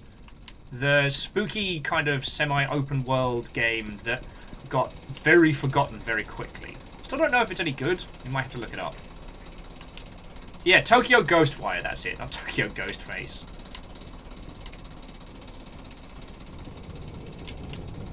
Why do I feel like we're going to need some boxes? But yeah, they've been bouncing around, I believe they set up their own studio. Well, anyway, that lovely individual has also had a penchant for urban exploration, which if you... people's needed up here. If you haven't encountered the term before, it's basically when people go to like lost and abandoned places and just... They don't break in, but they go to places where they're not supposed to. The purpose is to record these lost places and explore them. In case Urban Explorer is a term didn't give it away. Sorry, friends, I don't mean to sound like such a sharpard. But anyway, TLDR, they're doing a book of their photography from the sites they've been to. And the thing I keep thinking about is like, what's the legality of it? Because like, for all intents and purposes, you're still trespassing, right? And a lot of these sites are not cool with people being there. So, like, that's the thing I keep thinking about.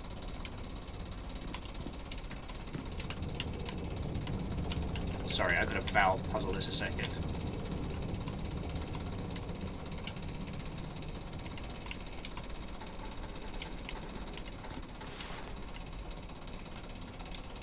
Take nothing but photos, leave nothing but footprints. Yes.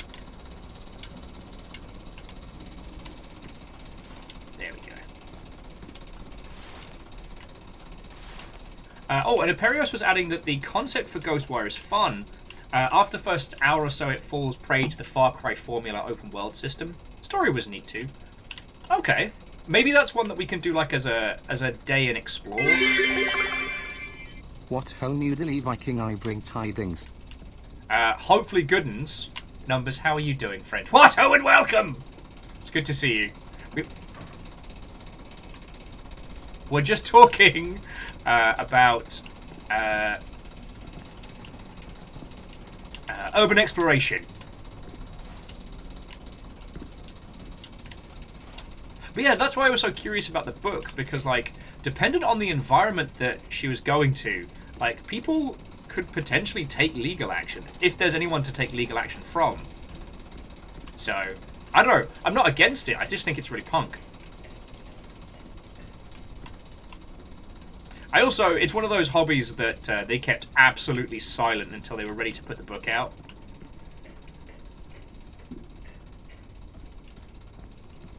Alright, you are powered. Alright, motor 1. Motor 2.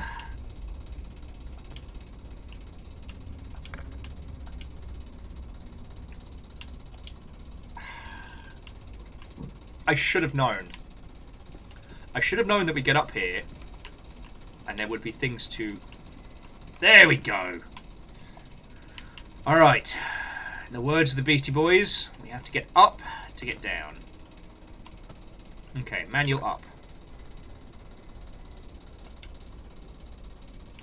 Oh, main toggle.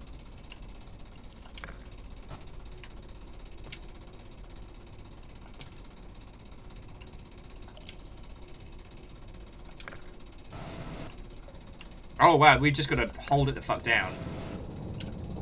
Alright, and that's as high as it goes. Okay.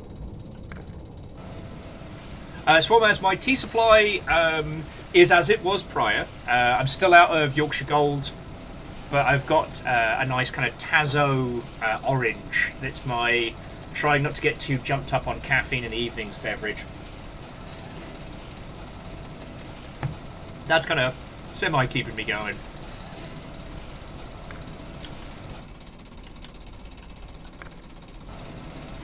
God, somebody needs this ladder.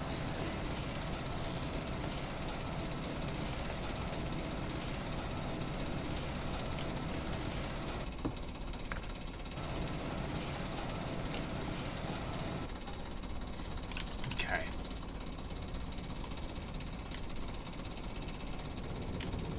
I wonder if this is the old Half-Life thing where we have to get on top of it.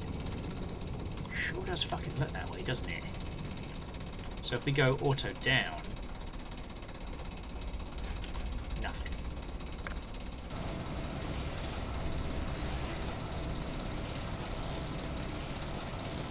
Oh, Numbers has spent the last month rereading Animorphs. What if child soldiers PTSD and body horror, but for kids?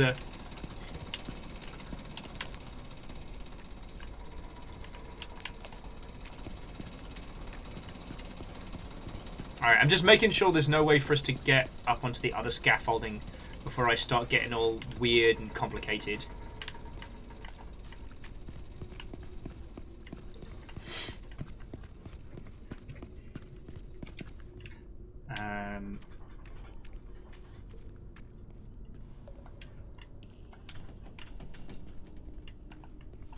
Oh yeah, sorry, just, friend, something that Phyllis was mentioning about Akumi when they did their stage presentation at E3, that like it's scary enough being on stage in front of your peers, journalists, and the world. To combine with that, going on stage and speaking a second language in front of a huge crowd, like that's pretty fucking terrifying. And then bringing a genuine warmth and happiness to that space. It's hard not to enjoy that. Alright, so I think we've got our auto... What have we got here? Do not step on. You're not the boss of me. And you're not so big.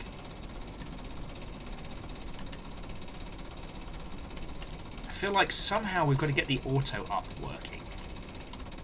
Right? Okay, so toggle manual.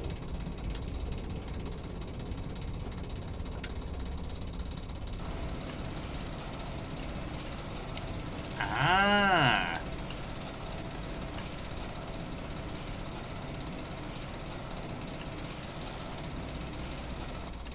So we basically got to race this thing up. Are you ready, kids? Who wants to commit an OSHA violation? I can't hear you! Who is about to commit some serious felonies and possibly break some limbs?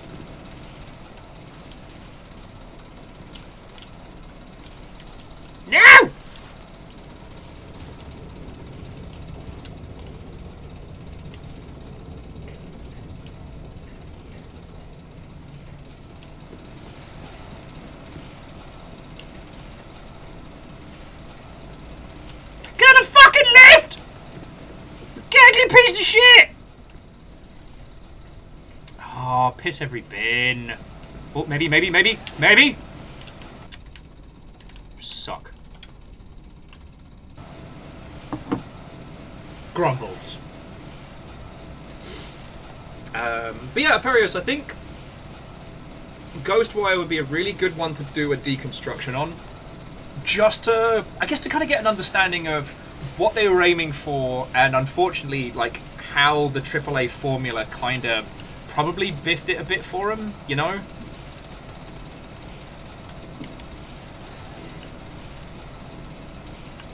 But I guess that's the great challenge these days. Like, you want to make something fresh. You want to make something interesting, but you want to make sure the game makes enough money that everybody can, you know, eat and pay their mortgage at the end of the day, right? Like, how risky do you go on something like that?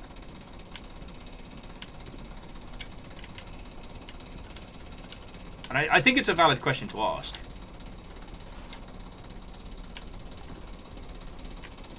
AAA games you wish you were not. I mean, be true.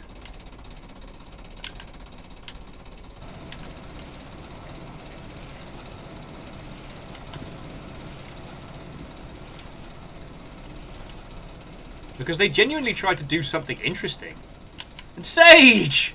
And everybody's coming to hang out today. How are you doing?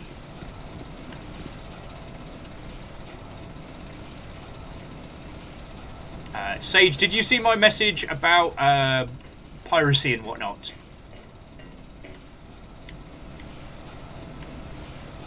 Because sadly, I did manage to get a team of 4 together. It was a bit touch and go for a second, but I managed to bring the squad together. Or bring a squad together, I should say. The squad are all busy on Friday. I mean, and no diss to anybody, like, it's the day before Christmas Eve. Oh, that is wobbly. Okay. Well, I mean, what I will say, Sage, is that if you want to play it for funsies, I think a bunch of people are going to be on it because it's like super duper whooper, triple XP, and cash from Friday. So.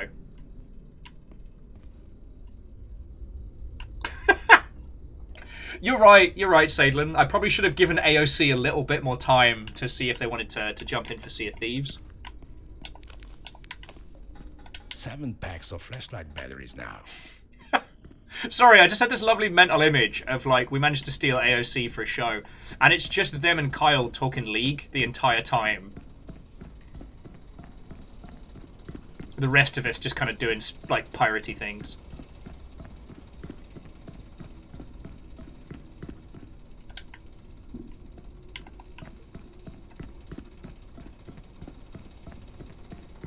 I think we had this conversation prior of, like, if, like, money no question, schedule no question, who are the famous people you'd love to have on stream?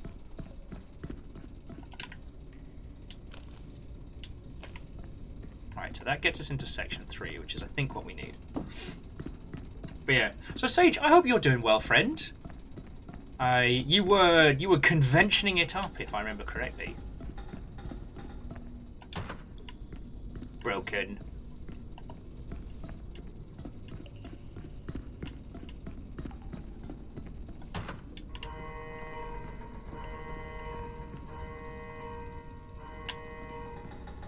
I pushed a button! It made a noise!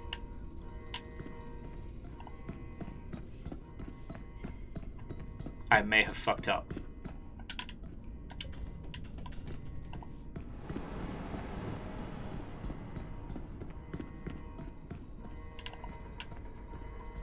I may have just killed a lot of people.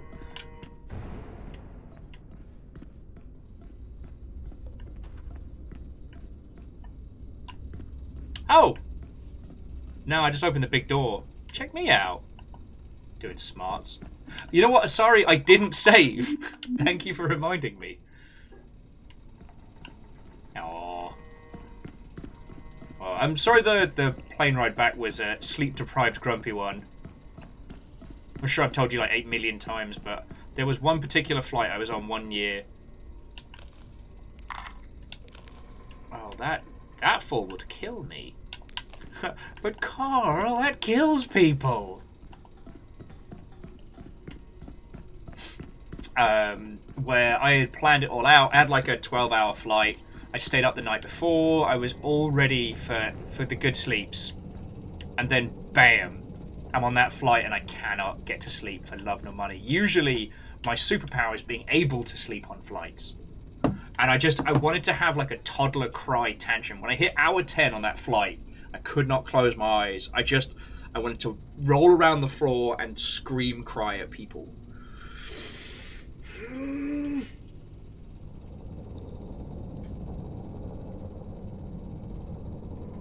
Oh no. Sage was saying they woke up, missed drinks, and thought they were still on the ground. Yup. Hey, and Sadlin, you know I like hearing about Sadie's stuff. Sadlin managed to shave almost a minute off their personal best. Alright, so here's what we need to do. The alarm button isn't actually an alarm. It is letting us know that that is going to get opened in 20 seconds and then closed in 20 seconds. So we need to hit the button and then basically cascade safety fall our way down this fucking death trap. Because we can't jump off because we'll fucking die. So we're doing a reverse Far Cry maneuver. Alright. In the words of Abraham Lincoln, fuck. Ow!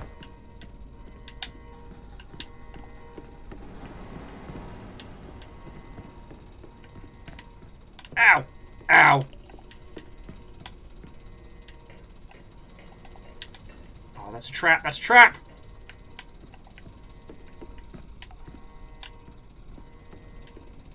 Where do we go now?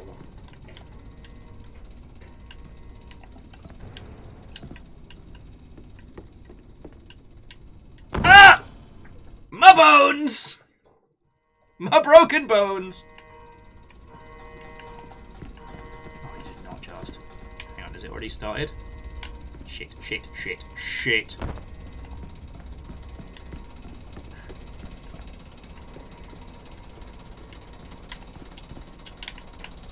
Fuck!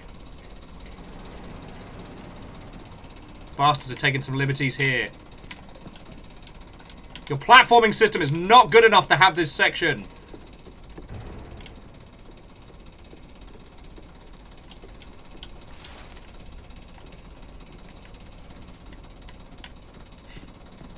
It's like if Far Cry was designed by twats! Fuck it! If it's stupid and it works, it isn't stupid. Okay. Judged by crows. And caffeine. What? Oh, friend. Hello, hello. How are the Northlands?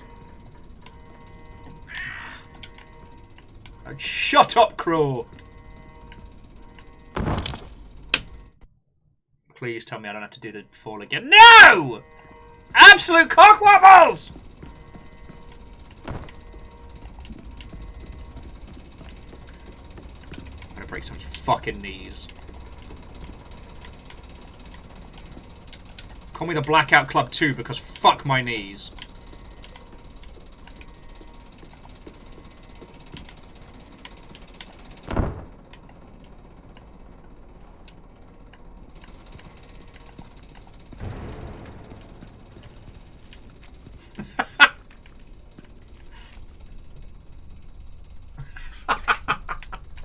Will's review of INFRA. It's like if Far Cry was designed by twats. No, this game is fucking brilliant. I'm just, you know, I'm just making my problems everyone else's problems.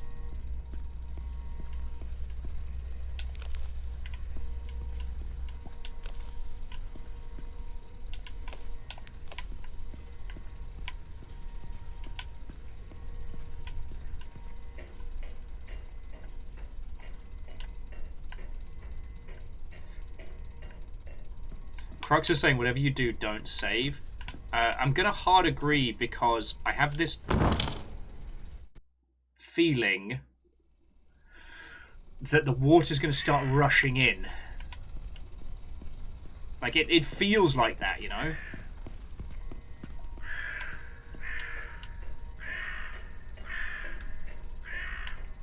Maybe I'm just being paranoid. This game has made me paranoid.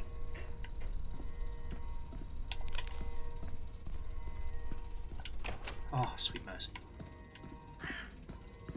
It's always time to check beneath the stairs. Oh, come on! I'm just ready to get there. And it's like, yeah, just kidding. That's a gas leak. That's death. Alright, so I think we have to up there, cross there, up there. You know what, feck it, we'll do a second save slot. Just in case. Oh.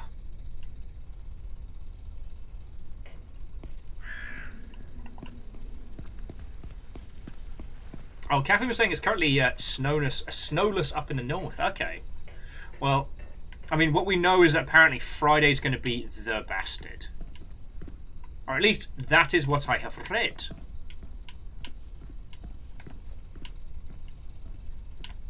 Treat that as you will. So for those of us Seattle-based, Friday and Saturday could be a challenge.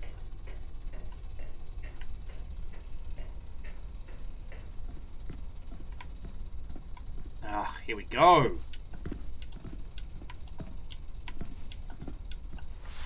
Thank you.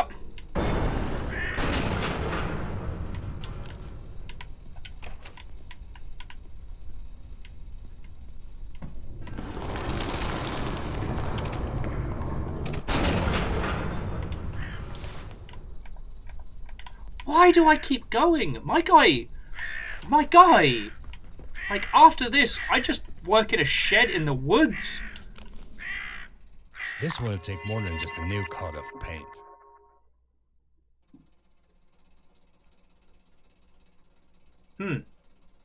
So Rainier puts forward an interesting idea. That this, but sci-fi, might be very good. Now, I'm curious. Because Rainier, I don't think you're wrong. But one of the things that works about this is it's based in a modern city, right? I think it's meant to be like, what, 2016-ish? So it's the idea that we can understand a lot of the puzzles in this because they, of course it's fucking broken. It's always broken! We can understand a lot of the puzzles in this because they kind of adhere to real-world logic. You could definitely do it with a sci-fi game, but I feel like you'd need to find a way to be able to, I don't know, to condition the player so that they can understand the sci-fi world that they're dropped into. Does that make a weird sense?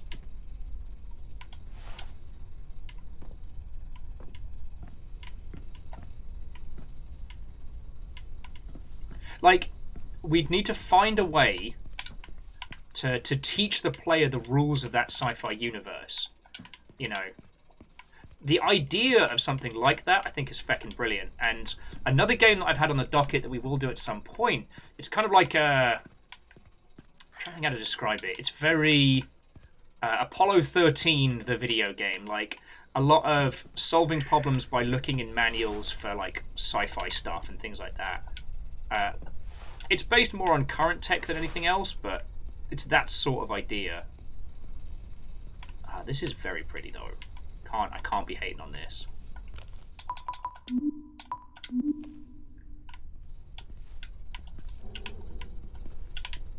So yeah, I'm certainly not dissing on the idea of it. That's the only challenge that I can foresee. Is how do we teach a player the rules of this sci-fi world so that they can feel like they understand it to the same degree. Now, with that, if you take the kind of like the always be learning You know, every level is a tutorial philosophy that Valve do so well.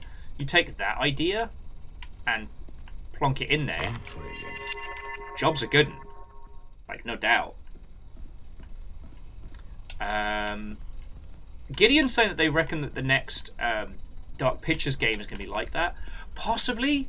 But Dark Pictures is all about the cinematic experience, right? And kind of reactionary choices. That makes 8 packs of flashlight batteries. Yes, and a key!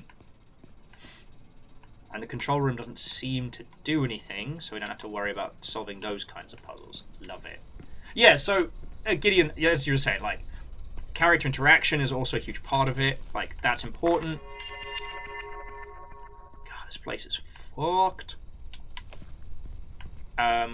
With Infra, again, it's very much about... There we go. That's where we came from. It's very much about like solving with the information that we have.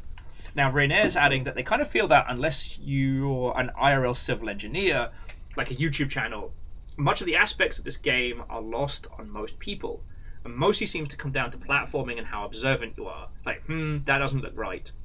It's actually hilarious to watch a real civil engineer play Infra because of how often he points at hazard and says, if I saw this on my day job, that's a nope. I turn around and be legally mandated to leave and report it. Yeah, I don't know what our guy's deal is. I mean, I understand they've been stuck a few times, but as we said, like, there's a point where we would have just gone, fuck it, and sat in the kebab shop until the protest was over. Because we are not getting paid enough. Flashlight batteries. Oh, you guinea pigs can hush. I know you just got fresh salad. You hear that? Oh, we are so hungry, the guinea pigs call. We are so unloved. They do not feed us. As the guinea pigs gently tuck a pile of salad behind them. This is my life. Sorry, what the fuck was I saying? Oh, that's dark. Oh, no.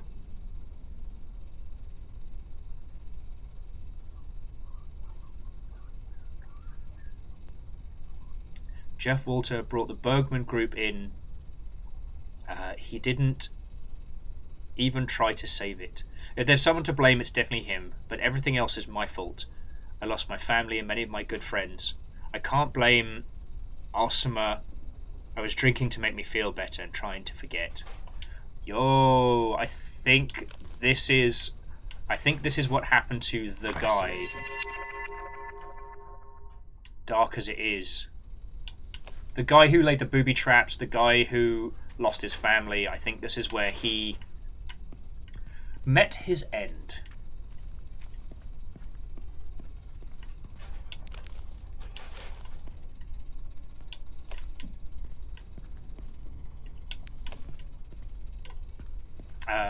But yeah, so you make an excellent point, Rainier, and perhaps we wouldn't. And it's something that I hadn't actually considered. That yeah, in actuality, a larger portion of what we're doing here isn't so much like civil engineering puzzle solving. Still 8 packs of batteries left. It's logic puzzles within the framework of kind of like a Valvean environment. You know, we stack boxes to get out of tight scrapes, etc.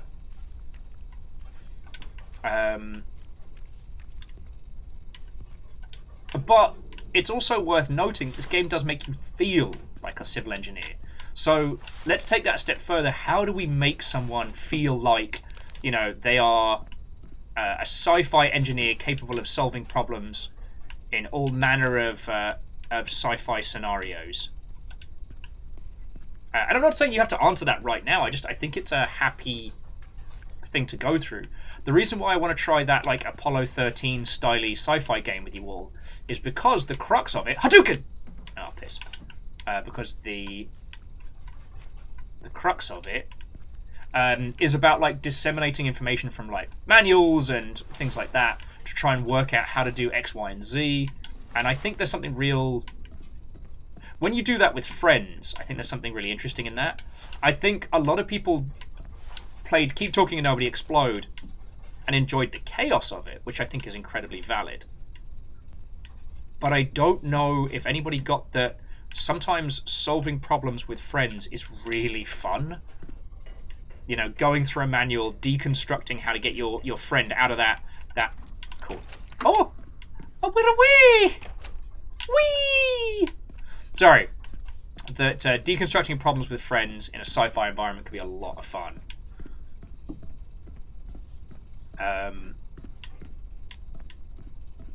That was one of the things that Operation Tango did so fucking well. Especially the level where you have to... I must have already snapped that. The level where you have to operate the train. You know, where the train's running out of control and you have to go through the manual to somehow operate the emergency brakes and things like that. And you're just yelling instructions back and forth with your friend. You know, I would really enjoy like an asymmetrical game like that.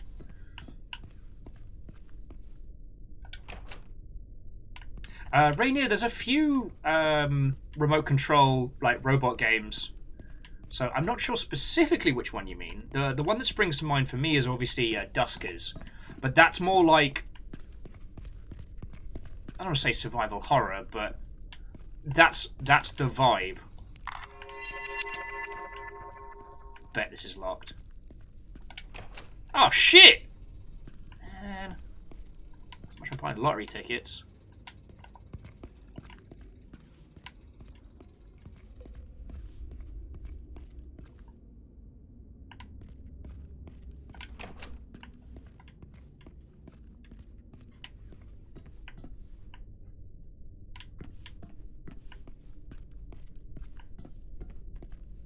Oh.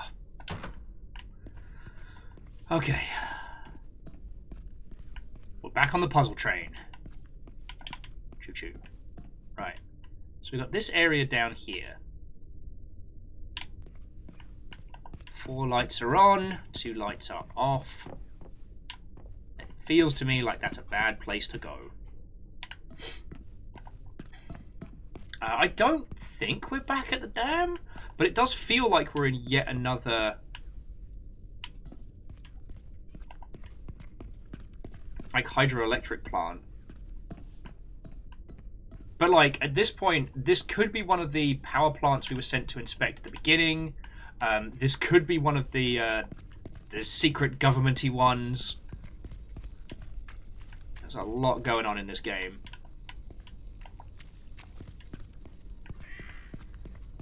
Getting heckled by crows. Huh. It's giving a decent amount of... Oh, okay. So this just opens us back up to this area. Alright. Definitely going to save it.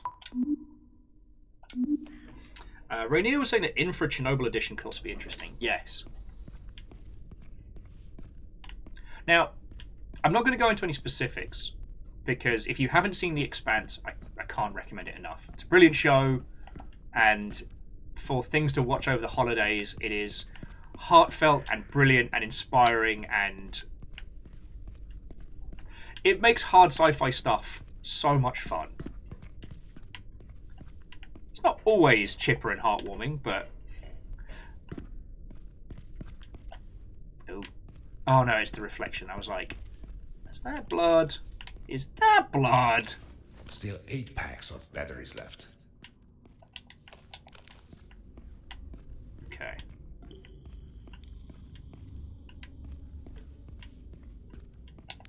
We can go this way. All right.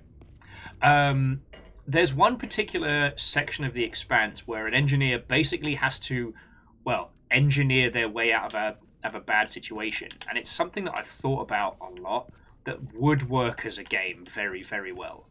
I'm not a fan necessarily. Well, I guess I kind of am. There was a series called Stargate Universe, which was meant to be the follow-up to Stargate Atlantis.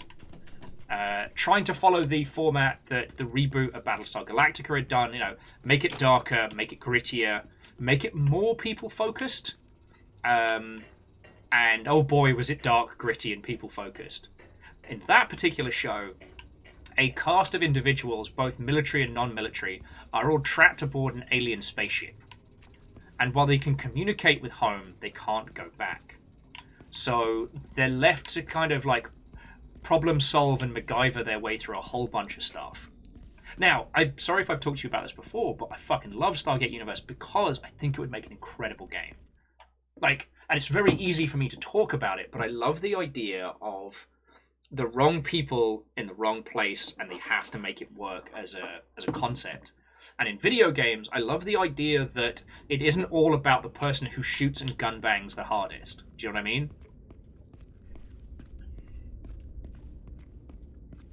Like,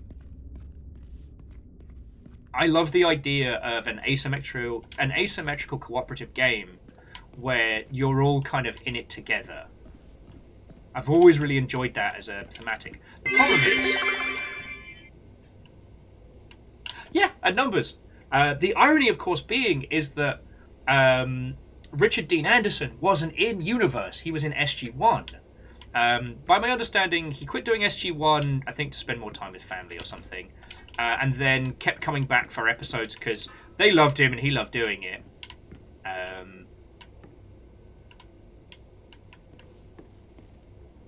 I don't think anyone was mad to have more of him as a character. But yeah, the reason I keep thinking about Stargate Universe is because I feel it lends itself so well. I don't know if you've all seen when we played Pulsar.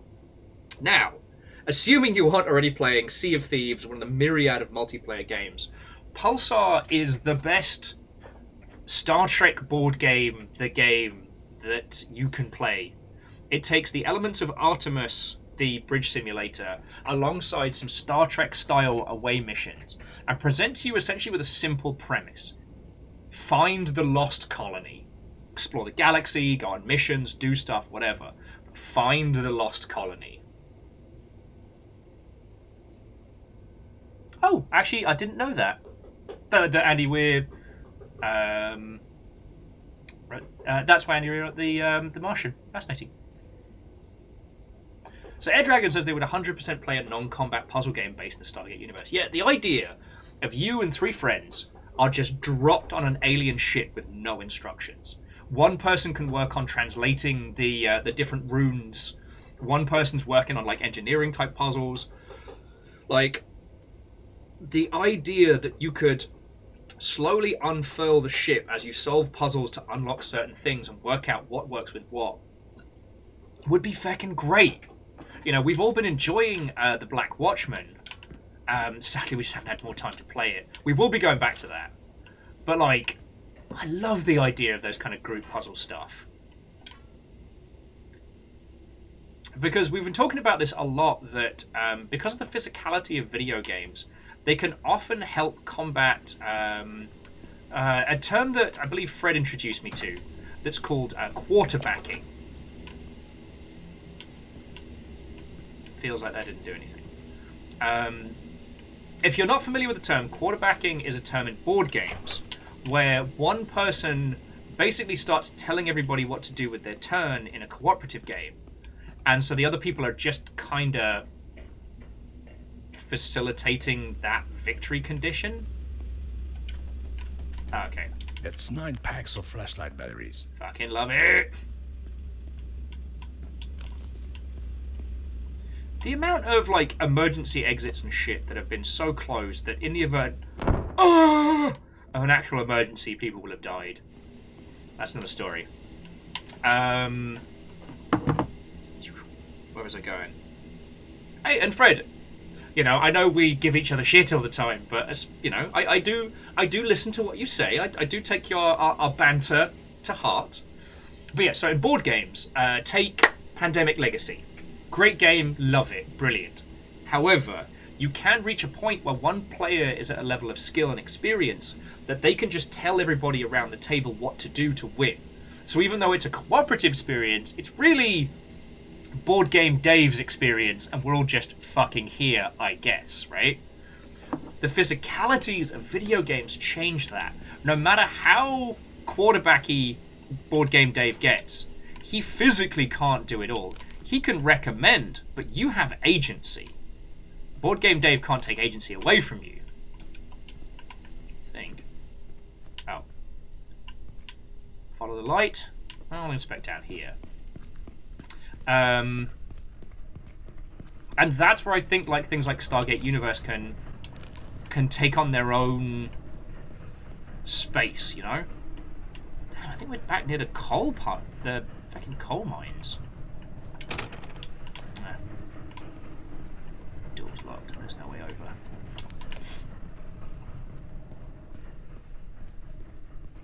What's the numbers? Yes, technically you have agency in board games, but you're put in a situation where, because Board Game Dave has told you what to do for the optimal victory, your choice is do what Dave says or fail. And that puts you in that point of being like a saboteur. But because it's a cooperative game, you're just being a dick. Not you, numbers, but like, you know, if someone has told you like, all right, this is the thing that needs to happen, and then you go, no, I'm going to do my thing, and it breaks it for everybody. Yeah.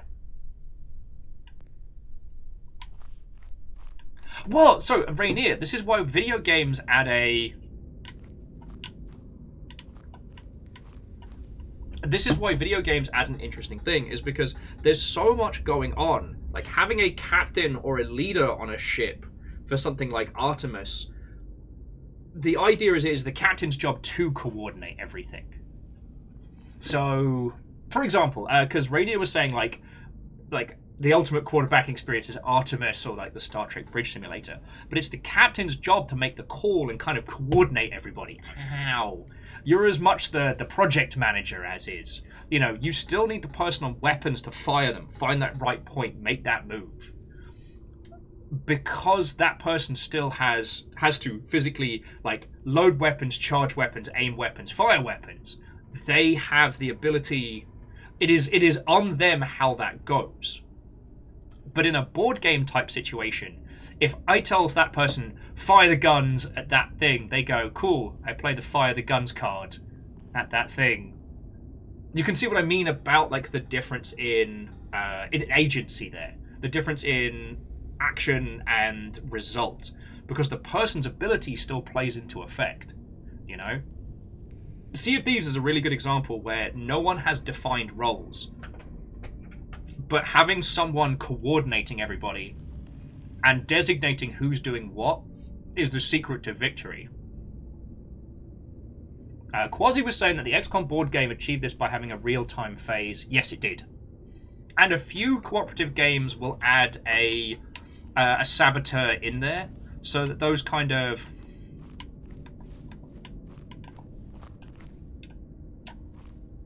biff that jump.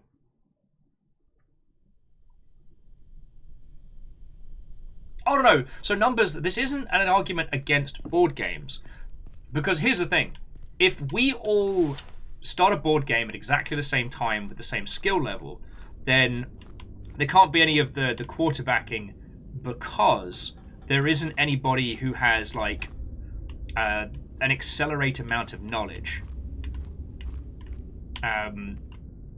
Also with things like Gloomhaven, stuff like that, you have agency in your character and like the moves that you choose to play or not.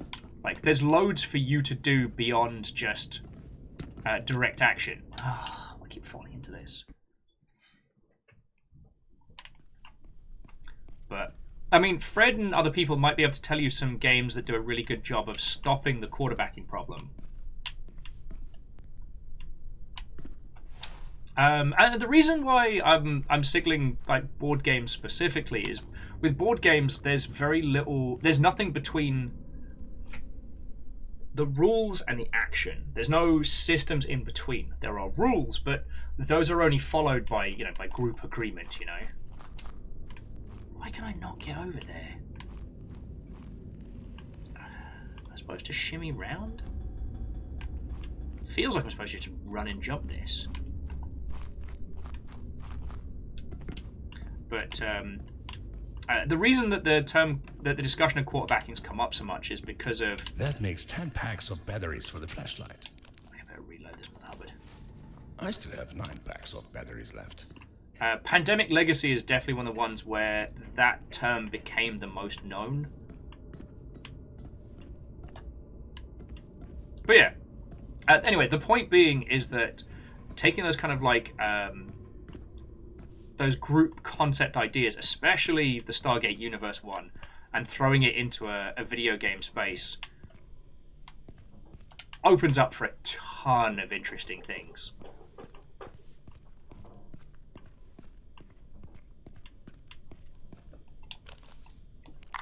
Yeah, that's a violation.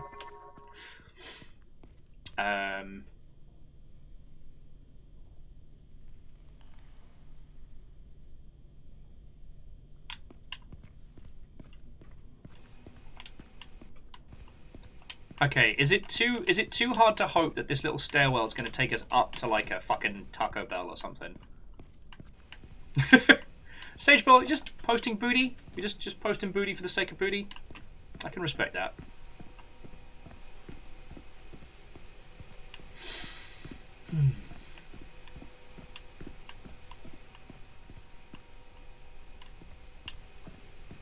But anyway, again, if you find yourself with time and people to play video games with, I cannot recommend Pulsar enough. Like that game has been an absolute treasure. And when I find the right group of people, like friends, we are going to have such a good feckin' session of that.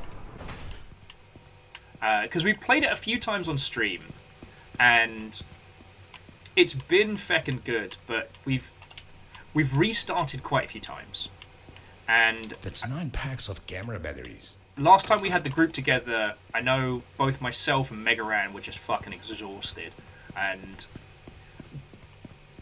doing it whilst on stream is a very different experience than doing it like with friendos, right? But as like co-op or if you get the right team together, like stream games go, it's just so good.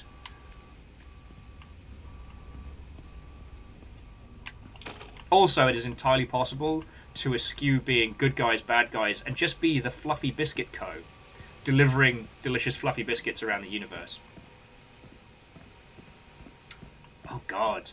So sorry, yeah, this guy hasn't eaten in probably about 17, 18 hours. You know.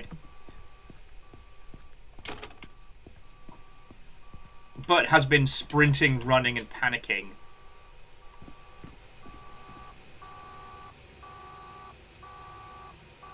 Fuck. So we were at another power facility. I don't wanna do that! I'm about to blow us all to hell. Hello? Finally, dude. I've been waiting for you lately. Wait, you're not Irvin. Who is this? Mark, I was just... Mark! This is Robin. We have a very bad situation here. There have been some power cuts in the city. including this power plant? Well, not really. I was just doing some maintenance work here and, And you need my help. Exactly. Well, you need to start up the second generator. How am I supposed to do that? Easy. You just need to close... Oh, wait. No. Open the valves and pull the lever.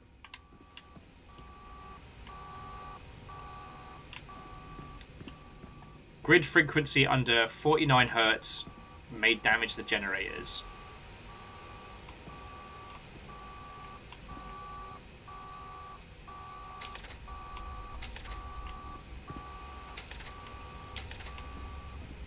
Okay, everything's locked. Oh, and this was the logs. Everything normal, still nothing to report. I missed the Bergman tunnels. Remind me to tell you about them. Not everything is in order. Come on, Robin, take this log seriously. Robin breaks the generator half door. Generator 2 could probably use some maintenance. It's just between Robin and Irvin here, just sending each other little nasty messages. Won't see you for a few days. Yesterday, nothing was normal. Yesterday was normal. Today was normal. Nothing special. Same things. It's just Irvin and Robin sending each other messages being like, I miss you.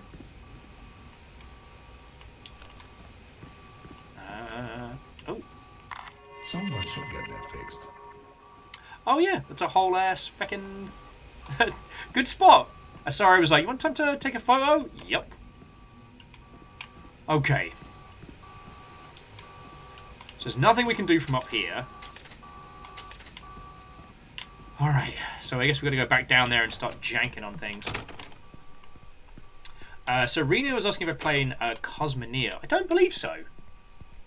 Multiplayer co-op, kind of like playing an Expanse-style ship, voxel-based, Starship Engineers, but in 2D. Okay, that sounds fascinating. Like, Robin, fix this. Oh, we're stuck in here, right?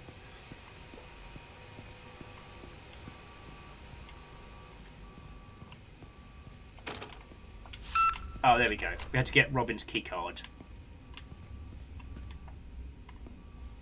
That makes 10 packs of batteries for the flashlight. I'm trying to think of some other like really good non-standard co-op games. We were talking about this the other day. I think I was talking about this with Fire Strager about like asymmetrical co-op games and how sadly how few good ones there are out there, right? Me and Dan Jones played a game called Clandestine 1,000 years ago, and it was kind of like a more combat-focused but more basic version of Operation Tango. I played a hacker. Dan Jones played a super spy secret agent. Open all the valves so we can activate the second burners. What about synchronizing? Just speed up the generator to 4,000 RPM and then pull the switch. Simples! Or was that 3,000 RPM?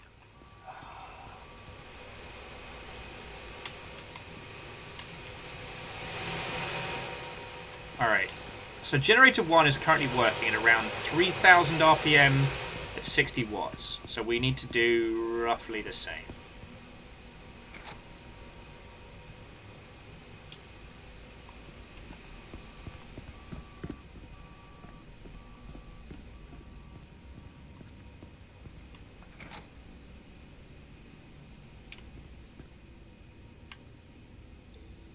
Nothing is happening. Oh. Fuck. Did. Oh no! Alright, well we'll just let him do his little Fascinating. talkie. Hello? Finally, dude. I've been waiting for you like... Remind me to save it once he stops nattering. Mark, I was just... Mark, this is Robin. We have a very bad situation here. There have been some power cuts in the city. Including this power plant? Well, not really. I was just doing some maintenance work here and, Sure you And were, you mate. need my help. Exactly. Well, you need to start up the second generator. How am I supposed to do that? Easy. You just need to close... Oh, wait. No. Open the valves and pull the lever.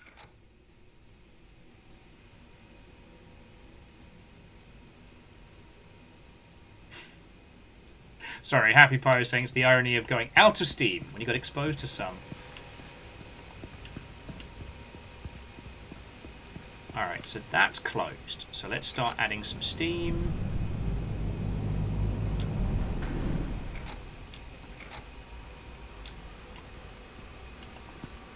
And so we're aiming for roughly 3,000 RPM.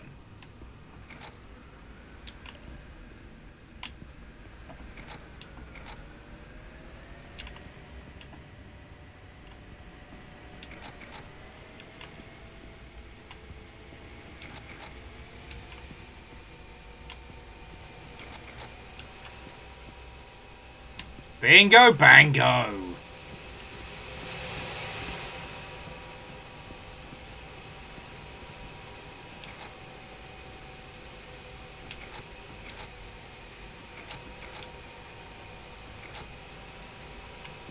Boosh.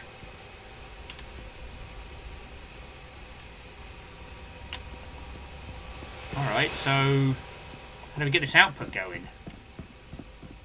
Oh, Sage, have a lovely rest of your day. It was lovely chatting with yous. And to be continued.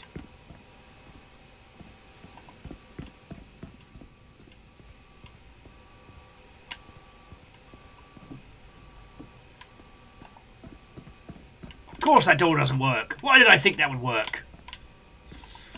Okay.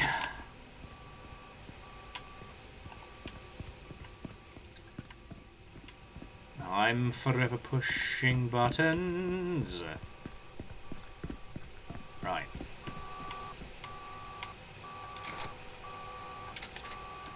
Okay, the generators are on the grid now. Now, fully open all the valves and activate the boiler lever. Are you sure?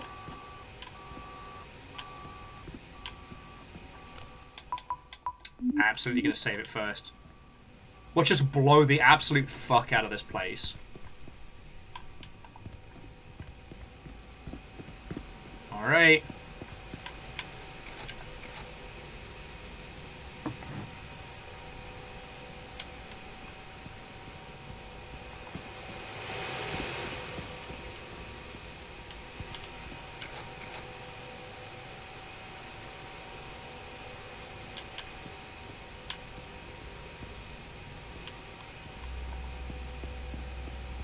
This seems fine. That's not good.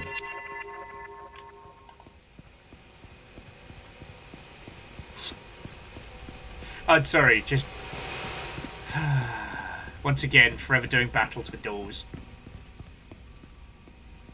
But yeah, I'm trying to think of some other, like, really, really good, interesting co-op games. I've got a master list somewhere. Done.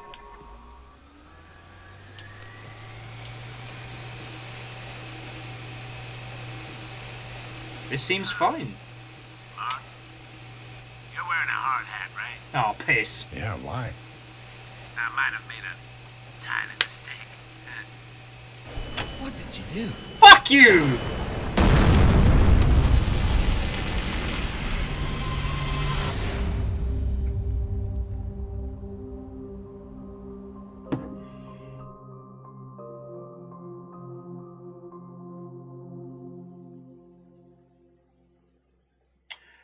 Well, the achievements we got was working overtime and to be continued.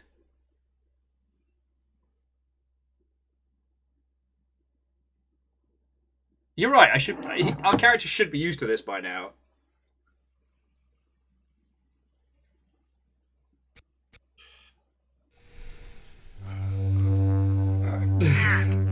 I'm not dead.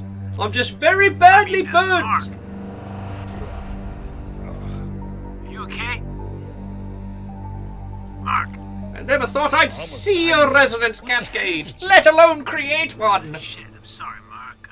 I messed up. You have to get out of there. I'm trying.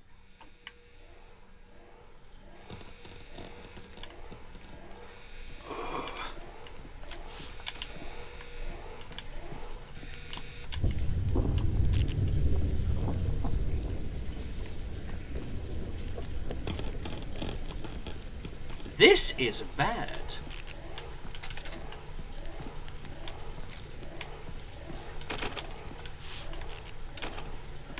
Okay, power's out, so I can't open the ruddy doors. Oh, cool! They have an extra level of alarm that sounds bad.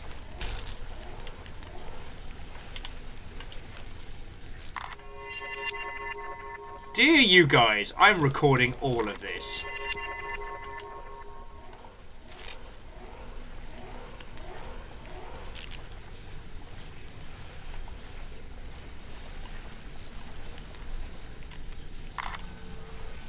So, fuck you guys, that is clearly a massive OSHA violation. Like, at what point does this stop being OSHA violations and start being fucking war crimes? Damage to infrastructure. Straight up heinous nonsense. I can wee! Crystallion's like, I just joined. Why is Will blowing up a power plant? Why is it always me?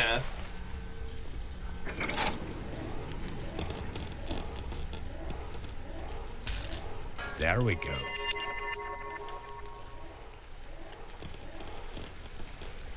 Yeah, what door did we just open?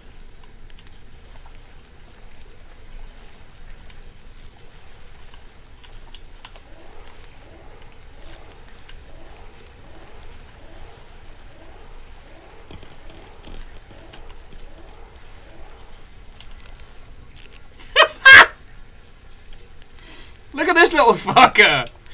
Taking the last boat off the... 10 packs of camera batteries.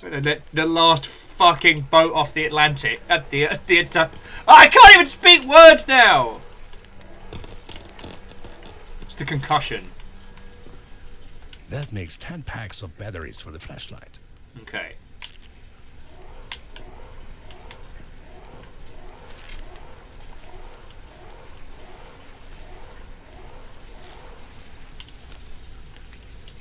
You guys suck!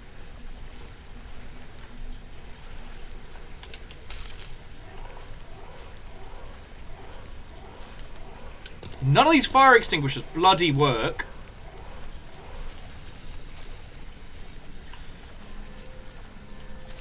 Okay. So that was the switch for the emergency doors on the other side. Mark, I'm stuck in this damn room. The door's stuck. I think the smoke's getting thicker. Where are you?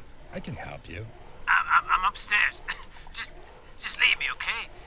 It's not the first time I've screwed up. I can handle this myself. You don't have to risk your life for me. You've screwed up like this before? Yes, damn it. I can get this fixed. The fuck you can. At least the generators are precisely synchronized at the moment. You're right. They're both fucking exploded. Alright, is there a way we can save this guy?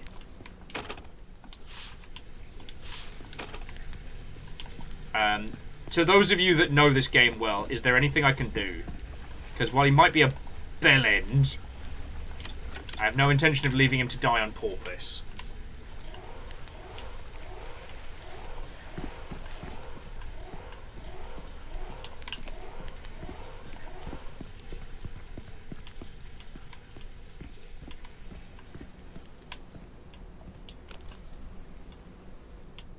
Someone should get that fixed.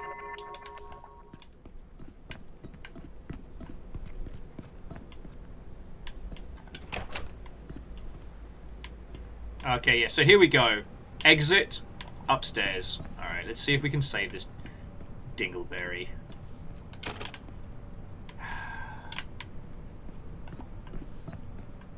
Look, we can't kick his ass if he dies. Alright? We need him alive so we can beat him with a shoe. I don't wanna do that. Sorry, friends, I keep trying to think of more co-op titles. I'm here. I'm going to help you. Mark? Okay, fine. Just press that vent button. It should be there on the wall. Fuck. It doesn't work. Damn it. You need to use the control panel and change some settings. Viewports update? What the hell is this? Really? Again? Damn it. Just unplug it. There we go. Have you tried turning it back off and on again? Control panel working. What do I do now? Good. Just turn on all those things, and the auto ventilation must be off. All right? Then press that smoke vent button. Oh man, I am not feeling well. Shit. Are you okay, Robin? Oh, auto ventilation off. There we go. There we go.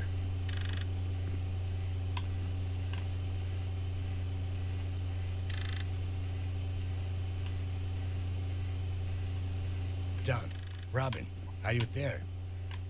Yeah, I'm okay. I'm just trying to fix this damn door handle. Oh, good. I almost thought that. I'm okay. Look, Mark, thank you for what you did. You saved my life. I just did what I had to do. I should get going. I have to get back to the outfit. Yeah. You can go. Look, I'm gonna repay this somehow, Mark. I promise. You owe me so much beer. Well, cider and or wine. Beer makes me bloaty.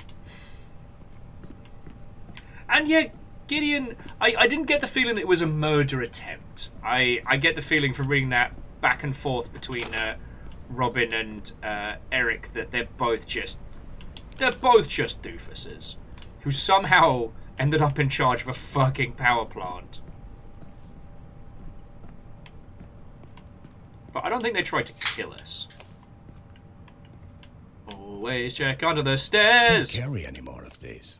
I still have 9 packs of batteries left. Oh, and a beer. Ah, I dropped my beer. Can't help but notice that we're going down. Again. Now, here's the thing that might bake your pickle later. Would that explosion have happened if we hadn't been there? Would they just have left it and had power outages? Yeah, that's the question.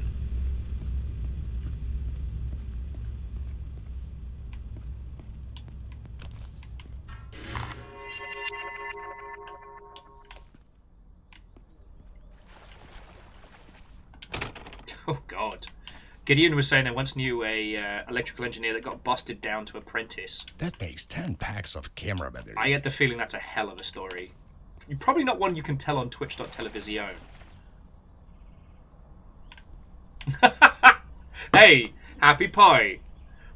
Work smarter, not harder, alright? If you don't have to animate a whole ass person, then don't. Sorry, Happy Pie was saying, oh, thank you, player. I should get going before you see me and the developers have to animate my entire figure. Smarter, not harder. Alright, I thought that was gonna drop us into a pit. Really? Fucking really?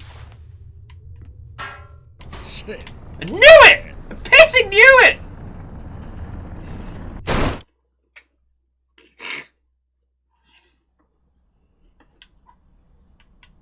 Oh, no, that was just a straight up death state. Okay.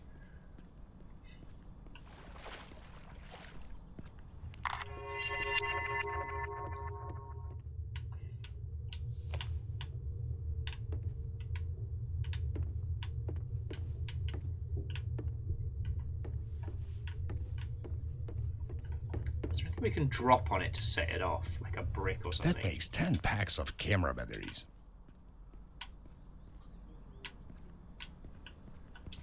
The outside world. So close and yet so far away. Like, at this point, I would just wail on that door until either it broke or I broke. You know what I mean?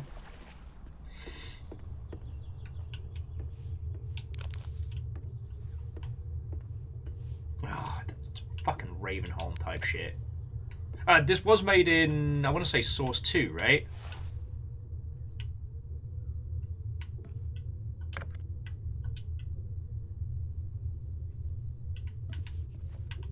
Shit. Not again.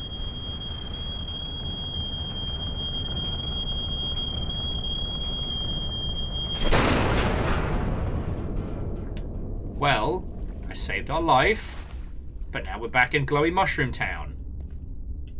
What is it with this fucking town of glowing ass mushrooms?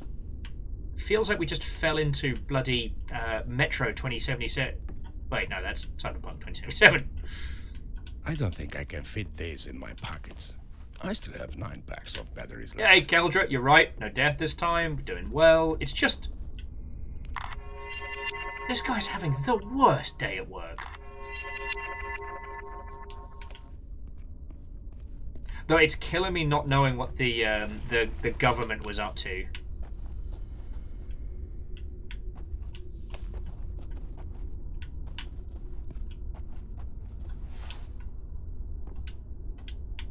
Also, let me save it.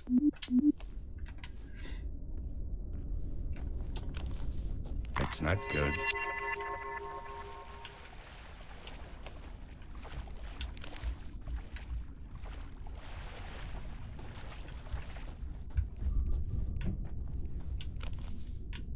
How about no?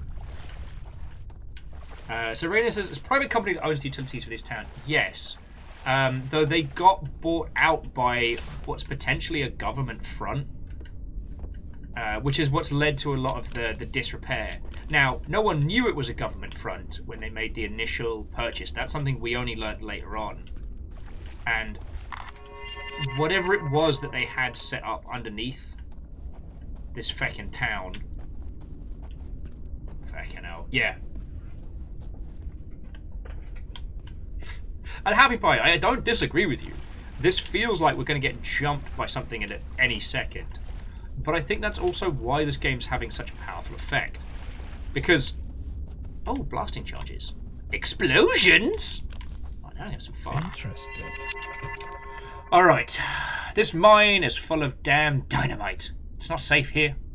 I can't wait for you to remember that one house. I almost collapsed because of the damn mines. The tunnels could collapse at any time. And there are those weird shrooms everywhere. I've never seen them before. I sure hope they aren't dangerous because I have eaten 12. I didn't find any statues here. I hope you had better luck. This whole job seems like a waste of time. I am going home. Call me as soon as you can. Signed, Mr. Explosions! And yeah, right here, it does feel like SCP DLC. But I think that's where it captures that urban exploring vibe. Because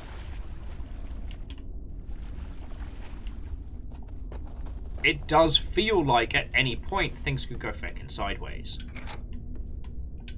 You know, it feels like the setup to a horror situation. Sorry, the reason why I mentioned the urban exploring again is that feeling of, yeah, that eerie, unsettling, broken yet familiar. You know, the thing that we've been conditioned to through horror films and I guess just life in general to be trepidatious of.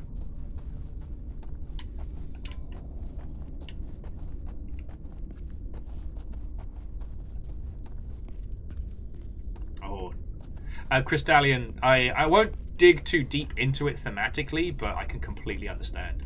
Crystallian was saying they live in an area that is a pretty money. All words dropped out of my face hole then. They live in a mining-heavy area, and that low-key, you know, getting trapped in a mine is, one, much worse than people think, and two, a phobia of theirs. That is an absolute having a bad time type thing. There's always a bear. There's always a lighthouse. The current winner is absolutely the last bear on the Titanic. Also, I'm buying this guy a better fucking flashlight when he's done with this. This thing eats through 2 D batteries.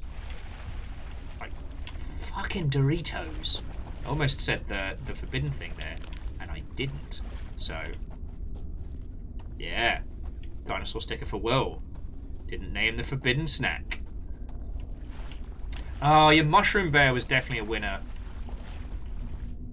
And here's the thing. Mushroom Bear still has their own... Ah, there you are.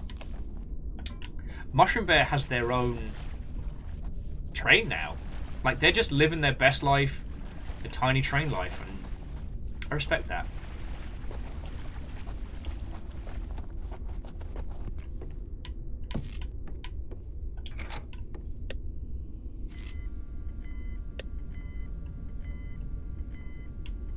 Something's beeping already.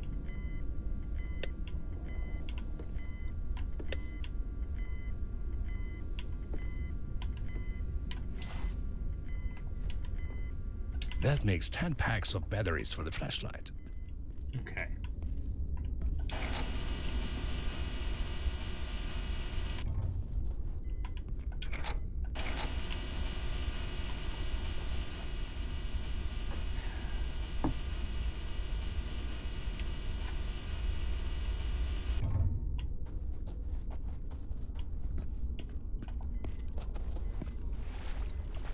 Absolutely do not have the tools to get up onto there. That sucks! I don't believe we can use any of these explosives to blow the wall open. So you know what this means? We have to go down the path, you know, marked with the skull and crossbones. Standard stuff. Standard stuff.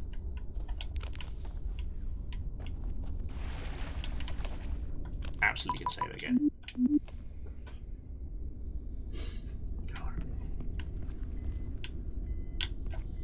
I think, sorry I keep picking on this as a conversation topic, but every time I check LinkedIn, I get inundated with people telling me about the metaverse, and it increases my sarcasm gland exponentially.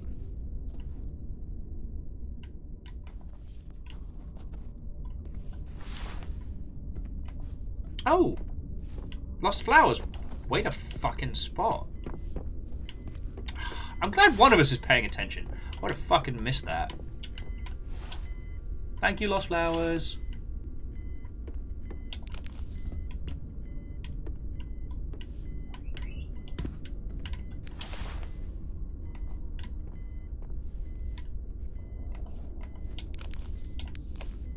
Okay. Let's see the speed at which it gets going.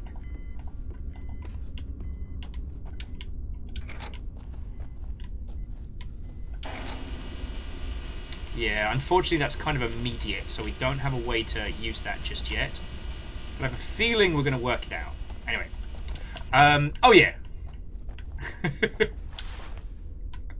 Fred, why are you like this? Why are you like this? But yeah, I mean, I'd love to scream that at all those metaverse posts, but when people talk about like the everything game and stuff like that, here's the idea that I love. The game that we are playing now is something that could be generated from a conflict or from another game that is essentially passed forward. Like, the complexity of that kind of setup is the kind of thing that gets my brain whirring. Like, okay, this is an incredibly well-structured game, but we know, as video games, this is a theatre production. This is a set. If we no-clip and fly straight up, there's nothing there. And that's alright. The games don't have to be, like, exactly realistic.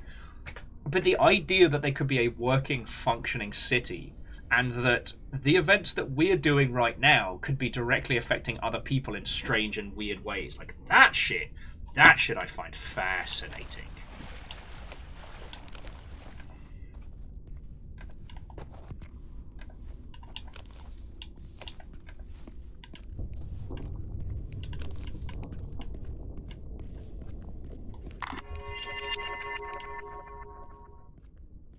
I have like a ton of these things already. That makes 10 packs of batteries for the flashlight.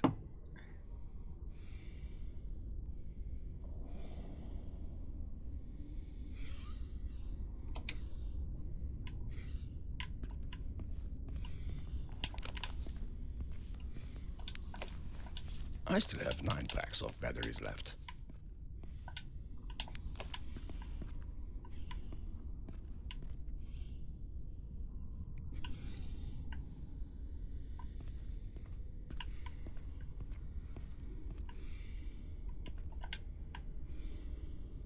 This could be dark, but it sounds like there's someone down here.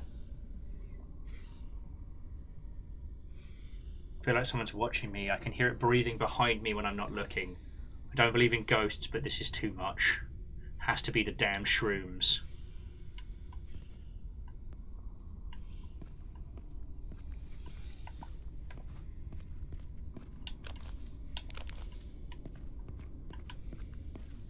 Yeah, we just...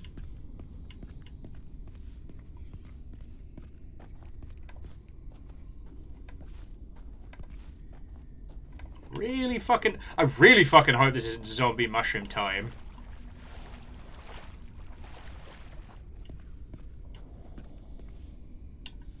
I don't wanna do that. Alright.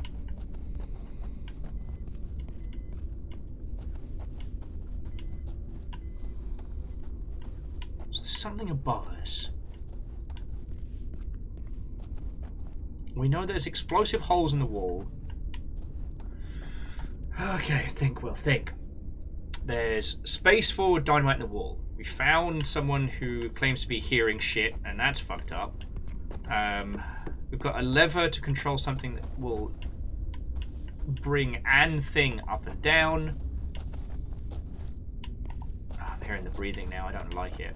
I do not like it.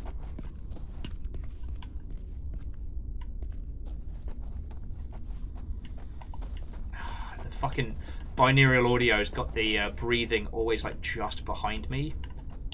I don't know if it's coming across, friends, but it is not okay. Oh, Crystallian, I'd love to hear it. I'm definitely spun around. Oh, there's another one of these. Oh, this might be what needs to go up, if I had to guess. So I'll put that there. The power switch. Oh! Yeah! Good at maths! Turning the power on for the crane has a long delay. So we power it off, grab the thing, shimmy up the side.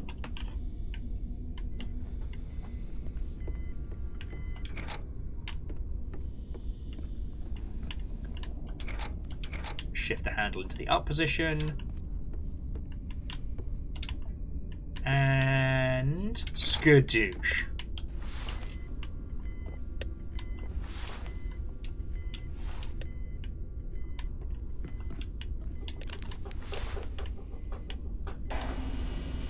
Woohoo! Crystallian feckin' top score!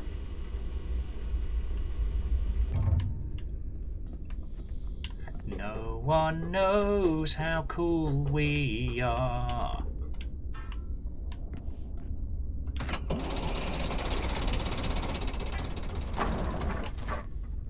Alright, come on you. Got adventures to get on. Fuck this mine! I'm not coming back.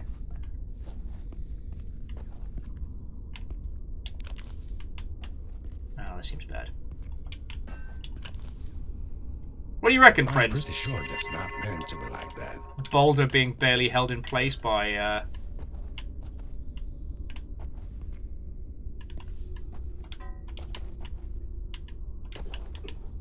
Oh, I think we're doing basically a strike and run.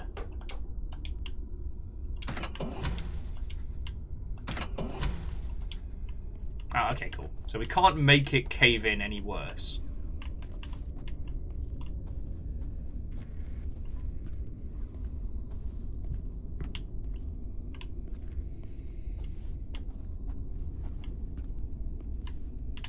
Alright, well, thankfully we don't have to go in there.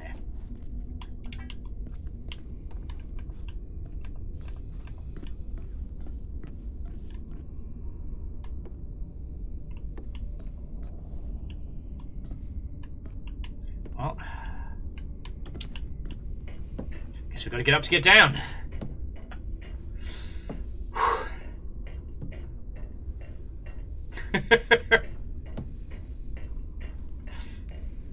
Oh.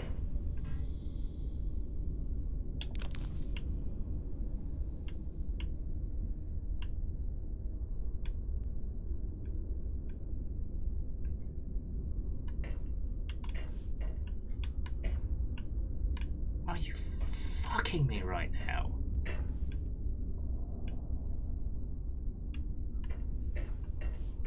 This is why we don't go to Ravenholm. Sucks.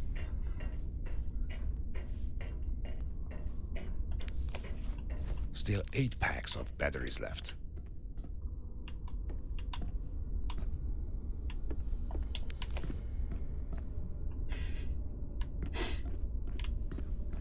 Okay, okay. Oh yeah, no, sorry. Whatever the that switch was used for, it is gone.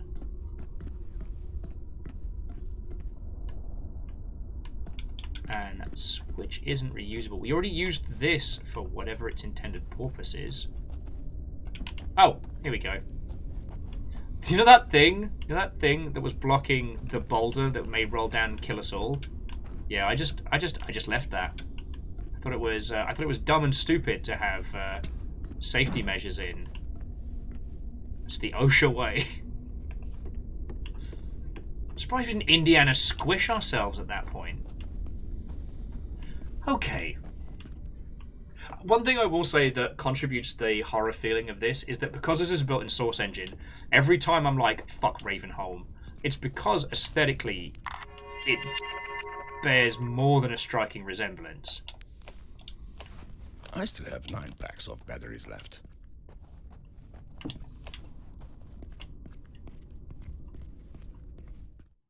Oh, thank fuck.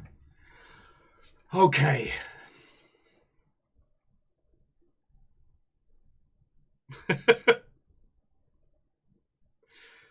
Oh.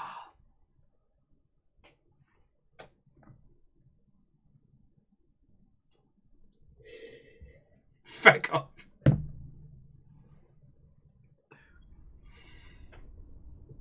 Sorry, Happy Pie was like, the game just said that you failed your lateral puzzle thinking. Alright. If I were this guy, right now, I just go to the fucking pub. Outside. I think the office is on the other side of this bay. Fuck it, mate. Hop the fence. You deserve to go get riggedy wrecked.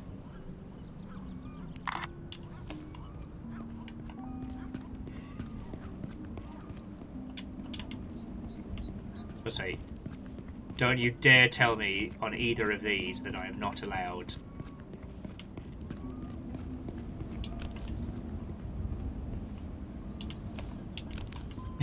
Help! I would say.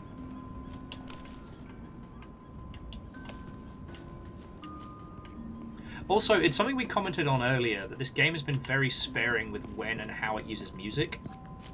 So again, it continues to give you this very grounded feeling. Now, like, I'm... considering how much we have in the way of, like, batteries and resources left, I don't know if we're coming to a close or what have you, but I still want to explore these little areas, you know?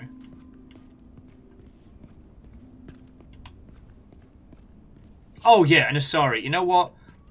You're spot on. Before we go drinking, we're going to go see a fucking doctor. Alright, so there's a lot of...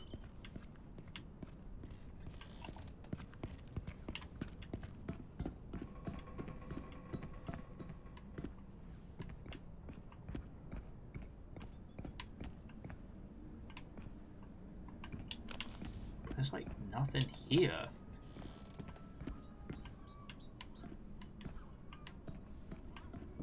I guess this is just, you know, showing us one of the derelict areas.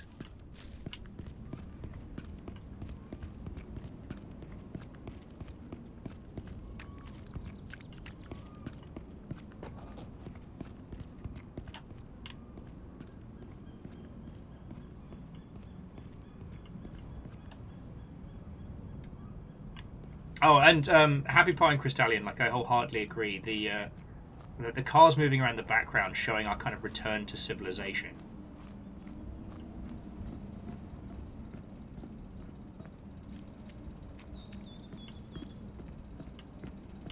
Like, now we're at some strange shipping wharf.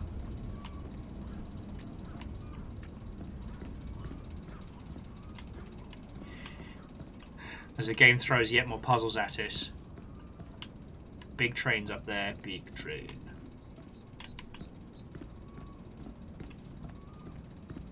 Oh yeah, J-Post, yeah, at this point, they should quit the job, as they are clearly not getting paid enough.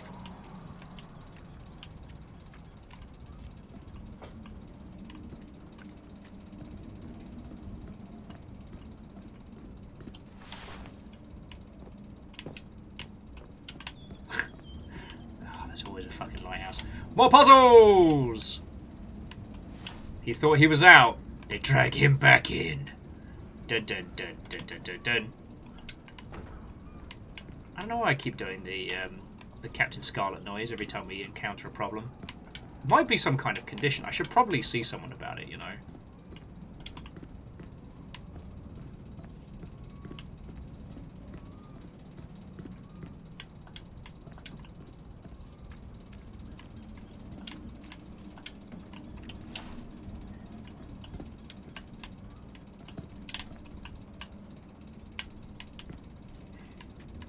don't wanna do that. Oh! So close! So close to the pub.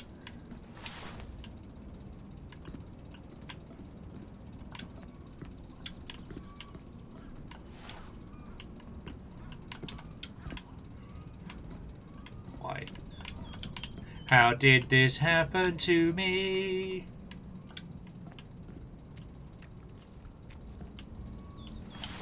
Oh yeah, source engine problems solved by stacking boxes on top of boxes. In actuality, like, this game handles them very well, and when I joke about it, it's when I joke about it, it's more, I guess, in empathy for this character. He's finally made it topside after being exploded, nearly crushed, nearly drowned several times, inhaling probably enough psychedelics that they'll be questioning what is reality for many, many years to come.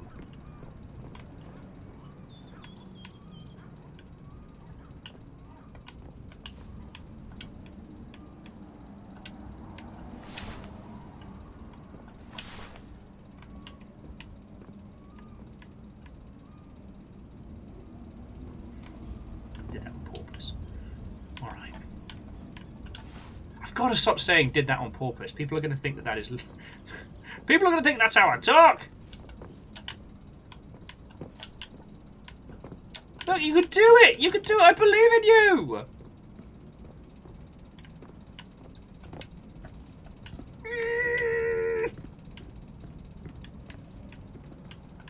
I'm just going to get in the trash where I belong!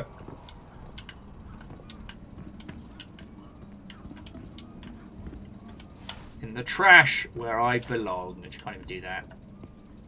Okay, this feels better. Okay.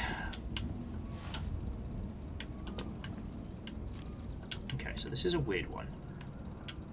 We need to be able to get up onto here, and we need this box to come with us, or another one.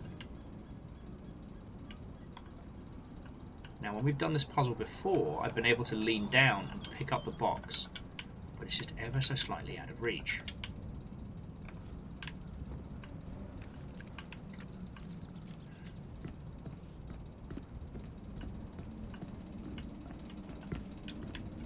Haha! Might be onto a winner there. But sorry, this does handle the Valvian style of box puzzles very well, and again, my frustrations come from the fact that I'm a stupid, and that like, at this point, I don't know what I'd do as this guy. You know, I'd become like a fucking kindergarten teacher or something. You know, my requirements would be, alright, I'll come work for you, but absolutely positively cannot be anything involving explosions or fucking... No explosions, no power facilities, no government conspiracies.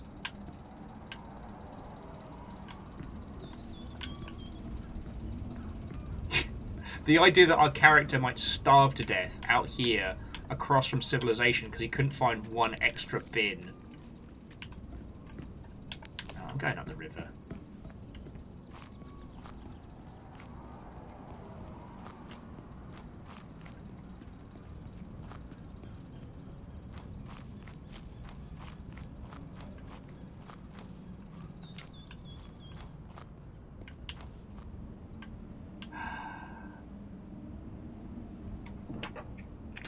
Photos though.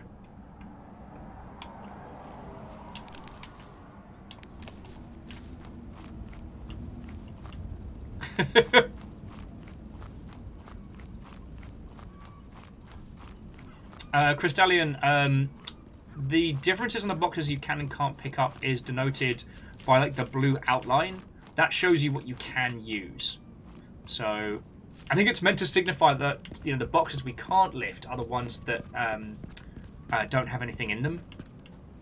So yeah, we can't pick those up because they don't have the big blue line around them. But there may be some more down this way. I don't want to do that. I'm trash grabbing. Reload. 7 packs of batteries left. Please be empty. Nope.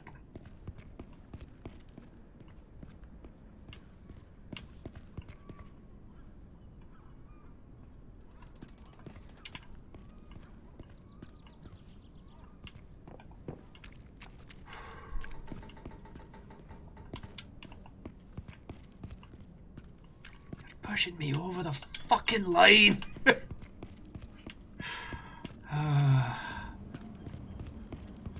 Look how close we are to civilization.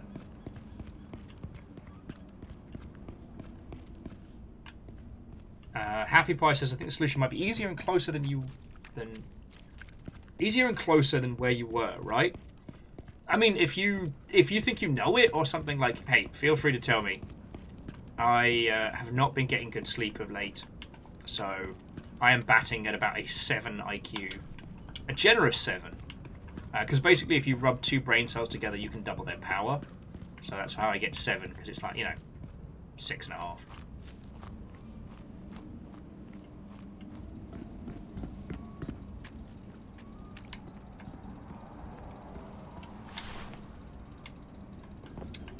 Hey, never underestimate the power of this game. I can't just go through the top.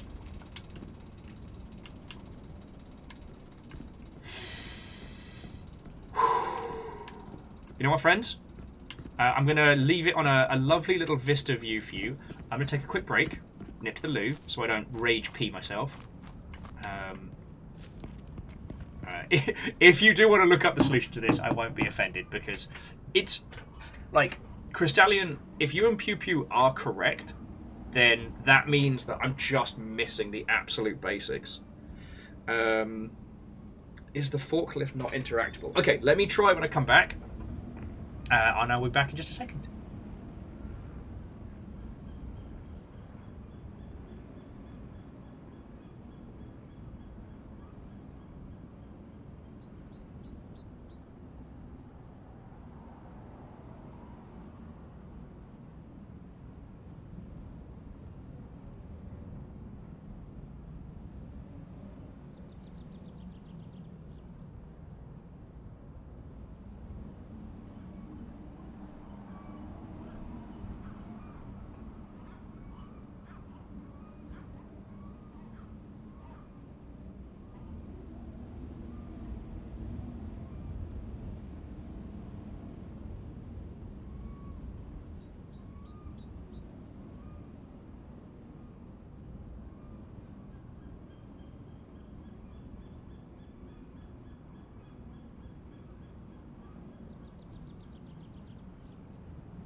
I'm going to solve this with the power of fizzy water and some fucking Twizzlers.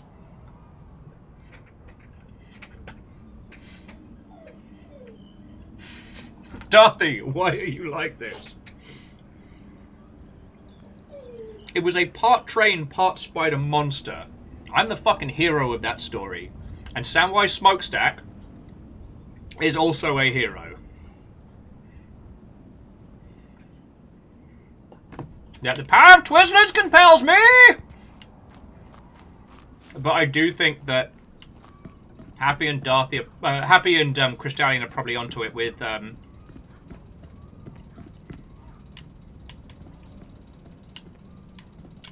oh, that's not functioning. Okay.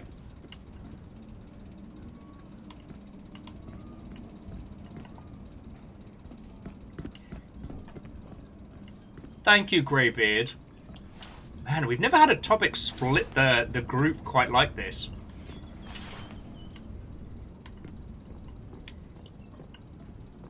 Samwise Smokestack did nothing wrong. A long shit mystery.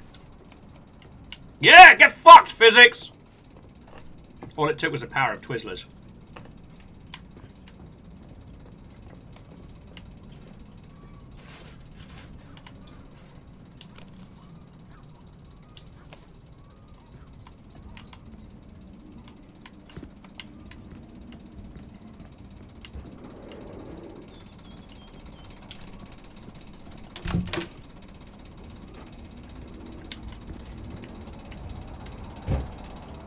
Okay.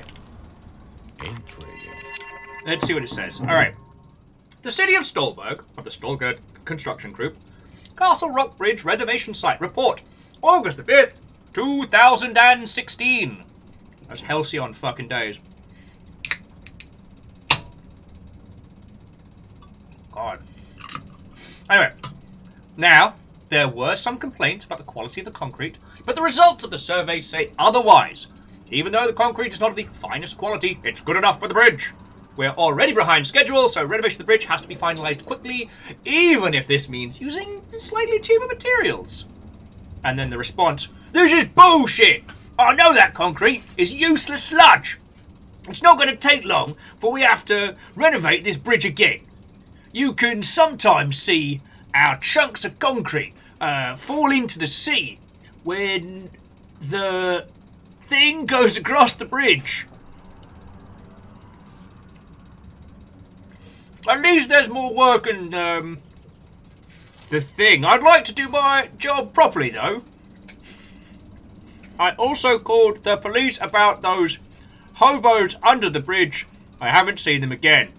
I hope they were moved to the open sewer. Yours sincerely, a grown man with the handwriting of a vibrating spider. Oh man, a coffee machine's not even fucking plugged in. This place sucks. That makes 8 packs of flashlight batteries. You all suck. That makes 10 packs of camera batteries. Is there like keys to open the door or something?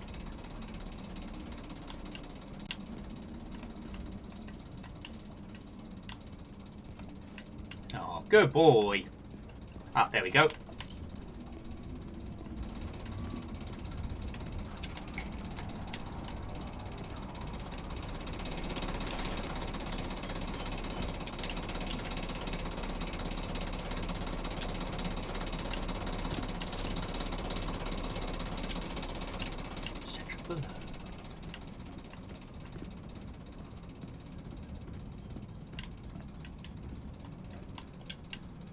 Alright, so now we have to get back with the extra box.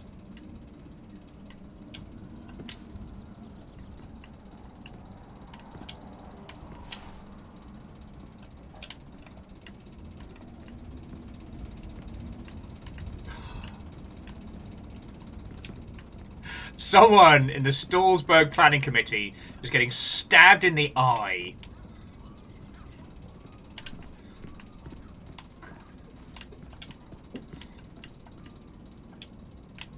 Oh no, you fucking don't. Dear this crate, if you think you're getting a reprieve from your involvement in this nonsense, think again. You belong to me.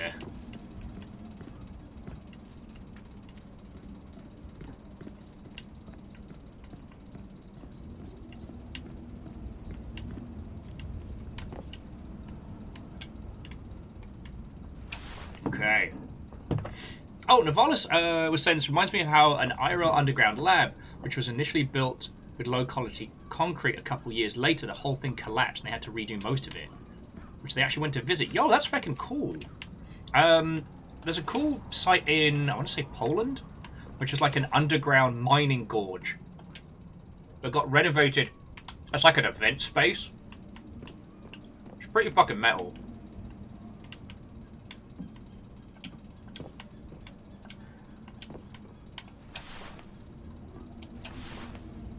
Oh, sweet civilization. Freedom! Freedom! Scotland!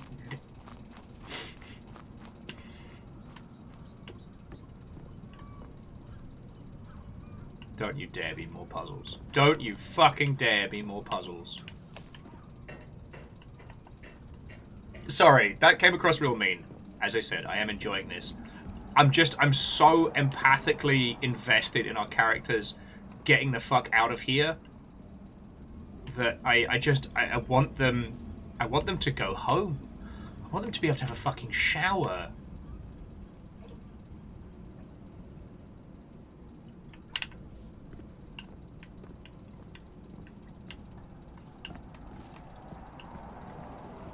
I mean, it's 2016 for them. What could they do? Play the engaging but sadly middling World of Warcraft? I don't know. Lick door handles and complete safety? What does one do with one's time in 2016? And how am I supposed to get the fucking box?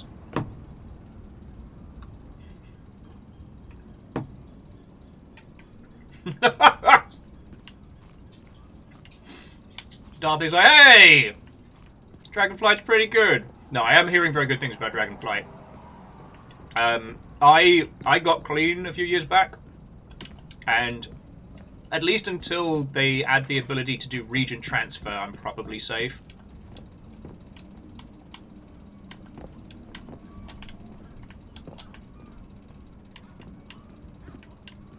Sign this guy up for Planet Bloody Fitness afterwards.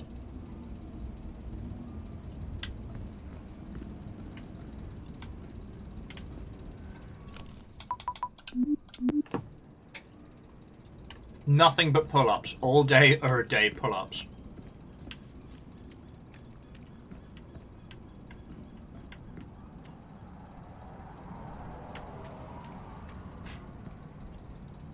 Zeke, you fucking terror. Good afternoon, and how are you doing?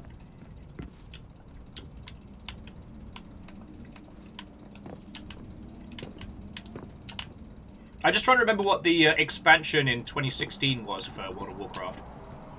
No.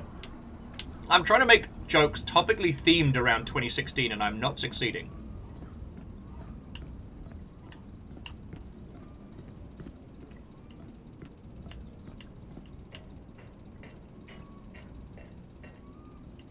Zeke's not doing too bad. Procrastinating doing work. Hey, I can't help you with productivity, but I can help you with the other thing, lack of productivity.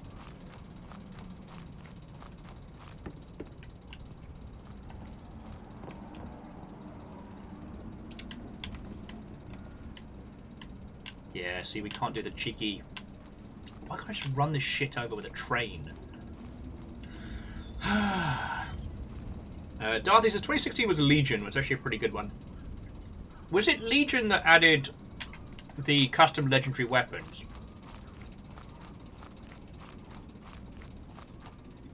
And cheers to you on that one. Zeke said in 2016 they were playing XCOM 2 and Doom. War of the Chosen? Was 16, was it? definitely Prey Nouveau and Doom 2016. And The Division. Ugh.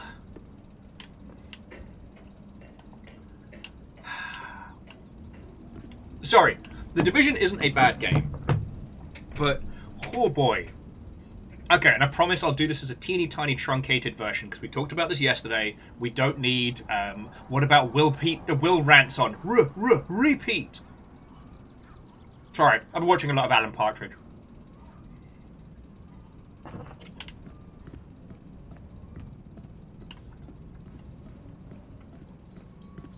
But the TLDR is that whenever anybody bemoans politics in video games, they're not actually talking about politics in video games, or even American politics in video games. They're talking about the fact that they're either very homophobic or very racist, and they don't like having to deal with the people that they hate, and they don't want them in the video game. Because, like, holy shit. Games with political messages, I think The Division's probably one of, like, potentially one of the most.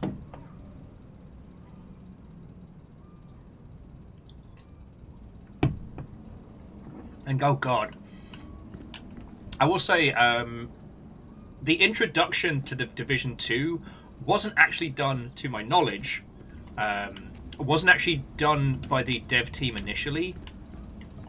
But was commissioned by Ubisoft to be made by a third party.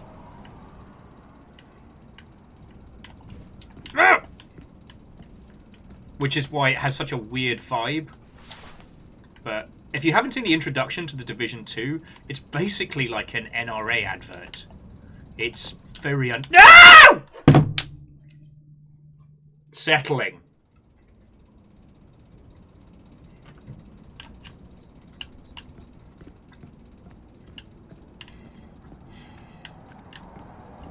Parkour. But yeah, so the TLDR is like, The Division is this belief that, you know, in service of like, you know, the justice in the American way, there is nothing that the American military shouldn't be allowed to do. Like, while we do have games that feature more real-world military organizations, The Division 1 was basically like, yeah, you're basically super agents under the president, and you are legal to do anything and everything you want to regular people with no oversight or recourse. Like, the characters that you play in The Division are basically like 40k Inquisitors, but if written by Tom Clancy.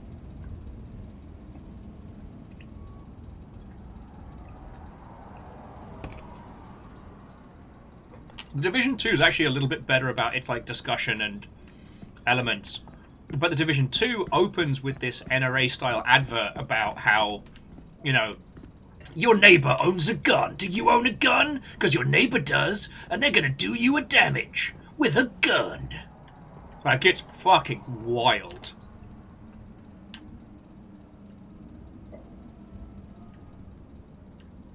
Yeah, so Gideon, yeah, 40k Inquisitors, but without the whole, you know, for the Emperor element. Clank says, so it's the CIA. But it's the CIA if they were represented as being the good guy heroes of the story all day, day. You know? Yeah. Gideon, it's cross-eyed. It's what cross-eyed dads think the CIA is like. But that's who we are supposed to be, and that's who we're supposed to root for, you know? I mechanically loved The Division, but it felt gross to play. Like, the two factions that you encounter first. The two factions. Faction 1 are people from New York who are people who were stuck in New York. That's it. They got walled into the city when a plague happened. and were just left by the government. And so were forced to fend for themselves. Everything turned fucking feral, shocking no one. And the second is the city sanitation workers who started disposing of and burning bodies to try and, you know, save everyone. Those are the two groups that you fight at the beginning of the Division. Like, holy fuck. Alright, I got it. Don't go messing around.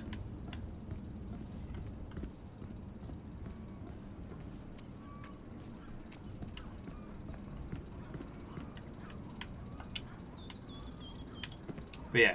Well, see, Gideon, the Division is very stupid. But when you think about what it is saying politically, like, it's pretty fucking wild.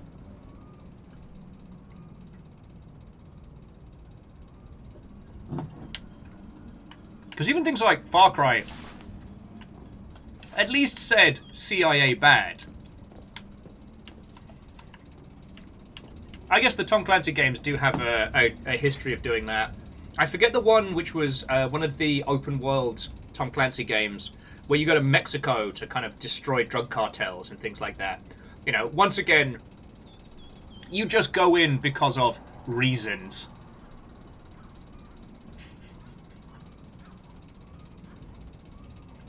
Well, and so Darthy Soda, I'm not going to diss on someone for enjoying the Division. I played it. It was more the point that when people talk about politics in video games, they're very, very rarely talking about politics in video games or what that game says about varying political views and stuff like that. When they say they don't like politics in video games, it means they hate gay people or they hate black people.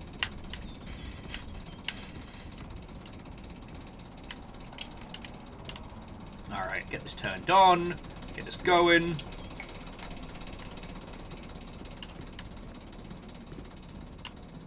Sorry, like I said, I don't mean to throw that in. Micro rant over.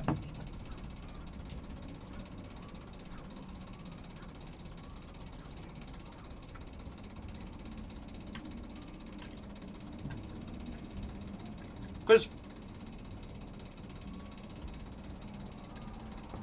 there is no such thing as a game completely devoid of politics. That's just the long and short of it, you know. A great example would be, what's his name? Is it Brendan Lee Mulligan? One of the, who was college humourer and has become more and more prolific in D&D scenes for his campaigns with, I want to say, is it Division 20? Now, he's a lovely hyperbole example because in a lot of his campaigns, spoiler, the bad guy is the bad guy is capitalism. Oh, book, I ain't even touching that kettle of monkeys. I agree with you, but wizard veto.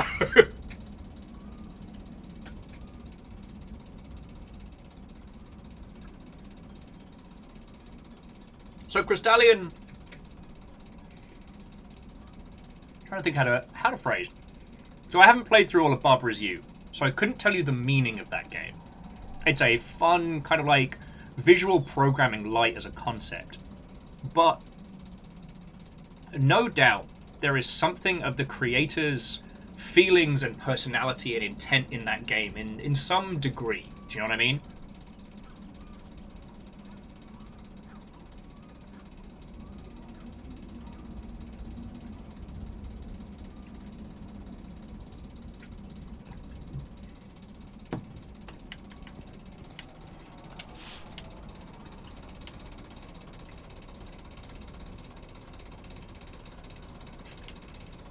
Okay. So the generator sucks, so we're going to turn the power off.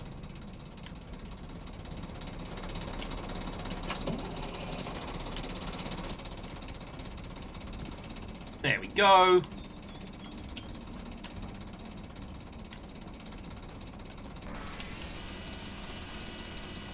This is it.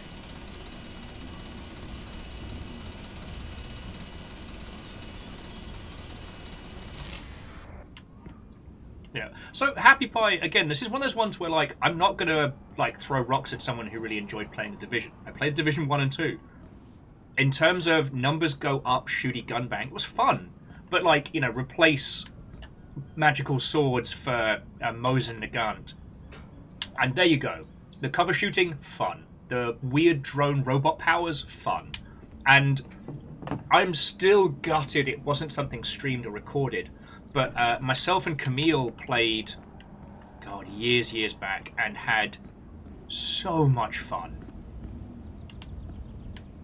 We're basically midway through a gunfight. I opened a coffee shop. It was just feckin' fun.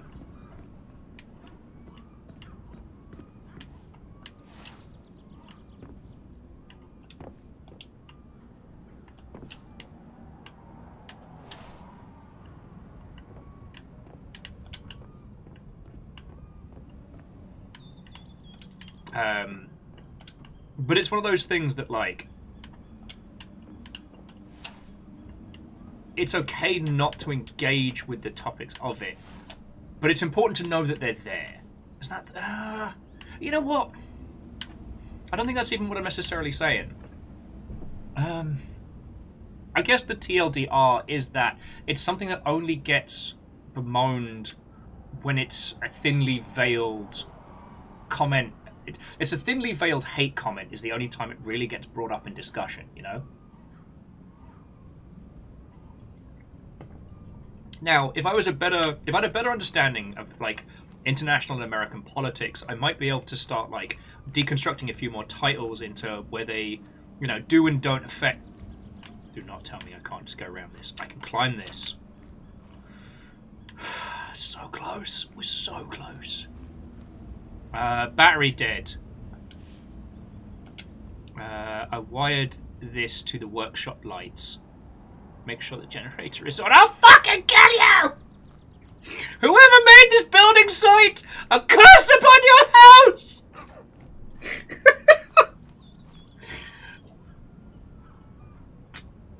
How is it a game with no conflict is driving me up the wall? I promise you, after this game, we're doing it. We're going to do nothing but violence and shooty gunbang week. That's it, a whole week of just the most mindless daka. There and back again. But here's the thing, I'm not besmirching the game because that was an intentional troll there, and I really, really appreciate that.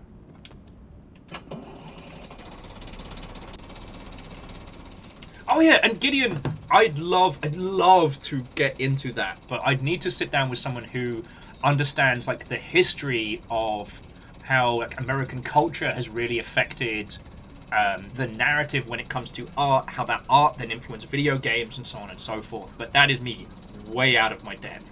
Like, I know the broad strokes and shorthands like the rest of us, but I don't know.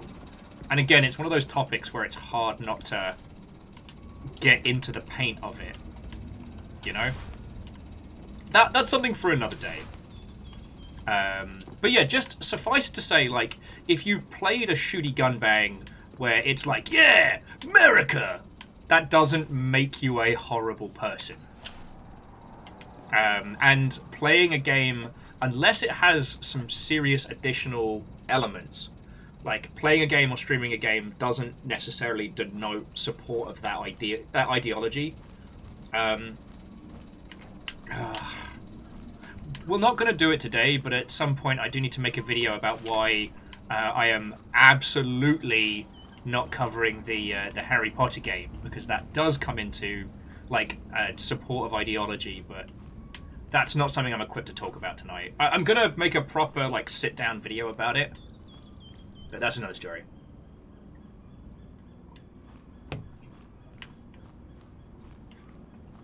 So Fearless. Yes, MGS3 and MGS5 are fucking brilliant because of the politics that they threw in. You know, the backdrop of the Cold War was the perfect setup for the boss. Well, there goes power.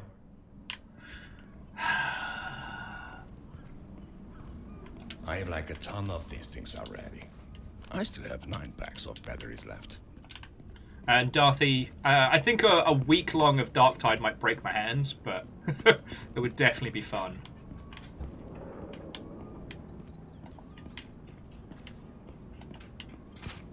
Yeah, so close to home. Also, I genuinely think that video games are a great place to teach history and history of politics.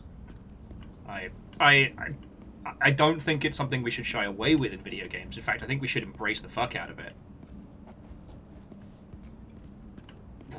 I know we were talking about this a lot yesterday. Hello, baby boy. Oh, it's okay. It's okay. It's okay. Oh, baby boy, you're all right. He came to say hello and then got his cone caught on the door. Of course, it's locked. Yeah, we were talking about this yesterday when we were talking about things like Fable 3 and stuff. You know, about how good people do bad for the greater good. It's something that's much easier to demonstrate in video games than in others. And it's also, video games are a great way of showing how bad people can become very influential very quickly.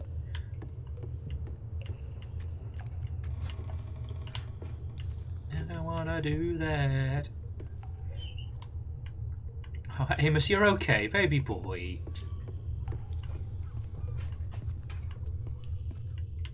I swear if we see the Hat Man again.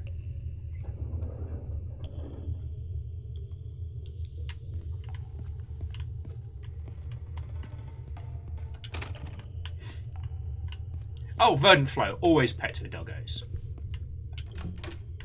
That's 9 packs of flashlight batteries.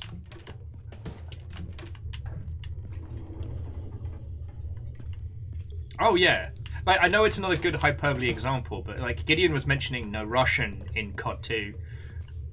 Not a game that you need to study, but oh boy, a great example of, you know, discussing the agency of individuals in horrible situations and stuff like that. But that's another story. Still 8 packs There we of go. batteries left.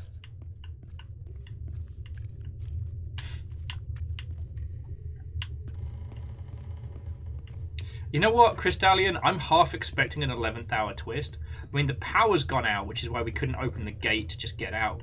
But yeah, we're back in the city. Oh, and there's a person. Hey, you got some beers? You would not believe the fucking day I've had.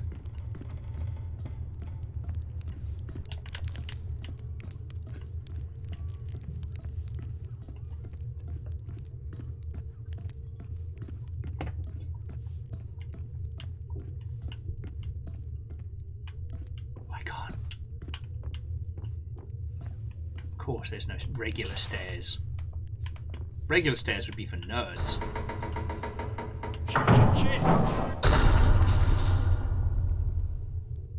Little help!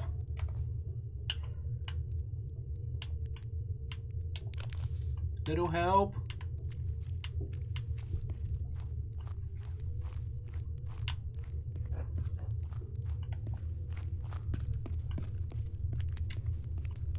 Guy on the couch booked it. Oh, and book, it's the least I can do, friend. It's the least I can do. I'm always happy to have a chatter and a natter. And I hope I didn't bring things into too much of a heavy spot, you know?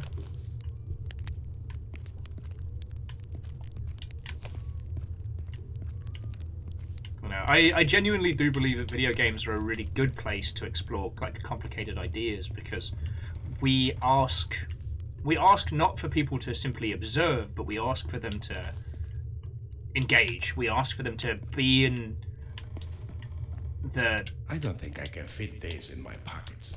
We ask them to be in the headspace or to experience the challenges that, you know, people have received. But there's nothing wrong with a bit of Darktide, with a bit of Peglin. There's nothing wrong with creating a game where... Oh. Interesting. Let's see what we've got here. Stolberg Underground is a mysterious cult. I don't know a lot about them, but they wear white masks, and their cult is based on some urban legend. I heard they offer a home to those who don't have one, but we don't really know where they take people. Everyone who's left with them hasn't been heard from again. Some say that they are the ways to a mystical underground city, but if it exists, what's in there?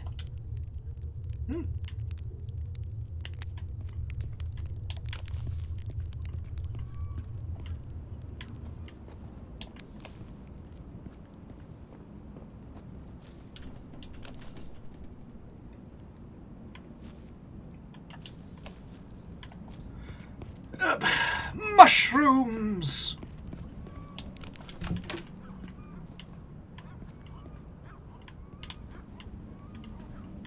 Because the whole ass power's out, huh? God, if this was a fucking horror game.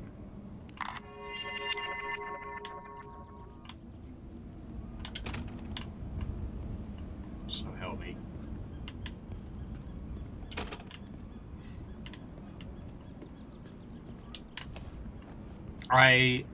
I was reading aloud the brochure of some strange group that we have encountered.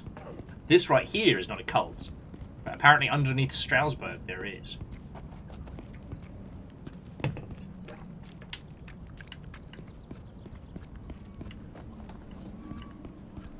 So I guess we're going through there?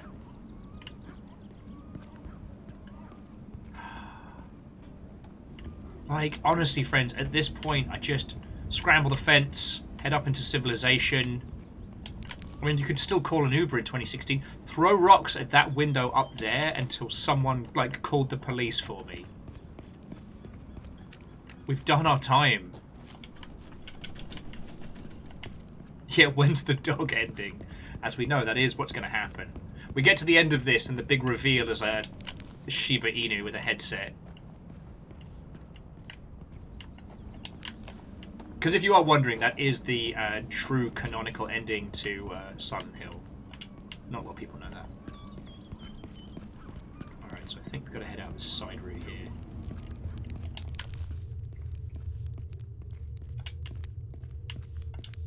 Reload! 7 packs of batteries left. I'll be more sparing on these with these flashlight batteries.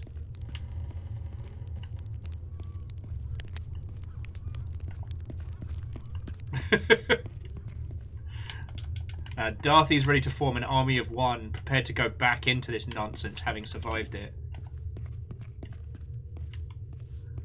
My brains and your brawn will make an excellent team. Have I been stupid? Is there like a key to the underground just kicking around here?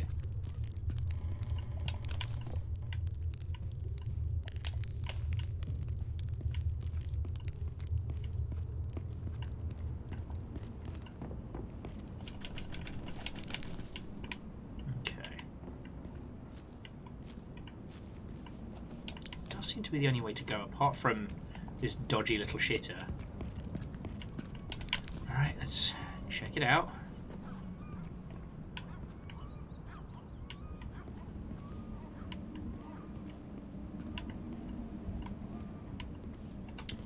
Top shelf, maybe? No. That door's definitely locked.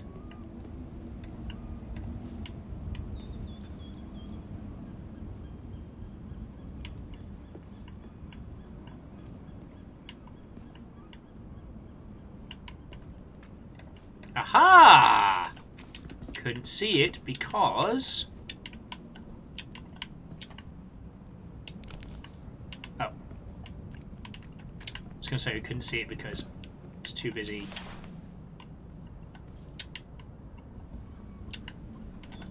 Alright! Alright! Fuck!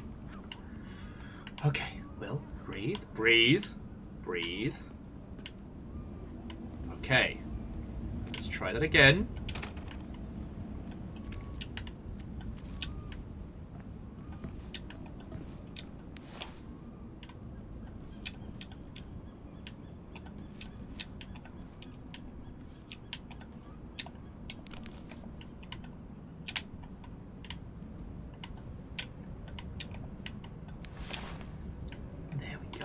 just needed a little bit of calm. A little bit of calm.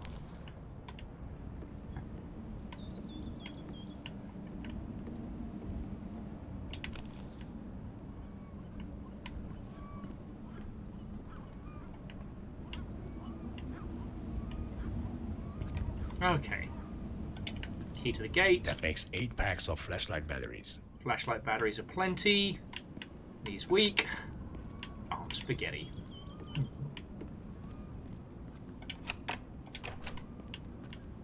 Sometimes it's just about taking a breath, being calm, and working it through. So Phyllis, I didn't know they'd added a new level to Gloomwood. After how much I played of Zero Sevian, I'm probably going to leave Gloomwood until it's version 1. Zero Seven. I've got to the point in Zero Seven where I have 2 quests left. And one of them is for a man I killed. I finally found an airdrop last night. At the moment, I have to kill the most powerful NPC 15 times. I've done 5 so far. It's getting intense. The only weapon I haven't acquired is the Santa AK, a whimsical jingle weapon. And for those of you looking for band names, feel free to use whimsical jingle weapon for your heart's content. 7 packs of batteries left. So, Verdant Flow, I've also wondered about the flashlight and camera battery mechanics, because if your camera is supposed to be like the medium through which you control stuff, right? Then why would you want to limit how much the user can use it? But here's the thing: we've never gotten down to the. There's always a fucking bear. We've never gotten down to the wire on this. In fact, a few times we've actually had more batteries than we know what to do with, so we've just been kind of like reloading intermittently. And I realized it's to give these tools kind of a value, so we don't just spend the entire time with our light on just rushing around, and we don't spend the entire time with our camera up just looking for the things to close. God, This looks kind of neat. this looks incredibly toxic. Sorry, I was trying to think of some examples of video games where you have like an additional sensor mechanic that you end up using so much that you don't pay attention to the game. And I'm trying to think of some good ones. Of course, now that we're actually having this conversation, my mind's going blank. I'll pick on Horizon Zero Dawn a little bit, but that's not the best example. I definitely consider the games where you're reliant on a mini-map that doesn't reflect the world. Darthy was saying the Witcher sense in Witcher 3. That's not a bad shout. Oh yeah, and Book. Yeah, GTA. I was thinking of Cyberpunk, but games like that where you have a mini-map and you suddenly stop looking at the game in front of you and you're just focused on that and how you're moving around.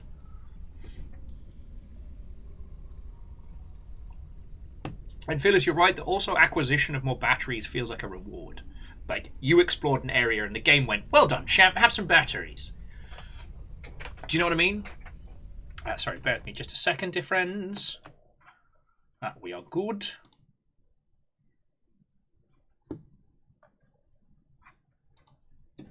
Bear with me just a second, dear friends.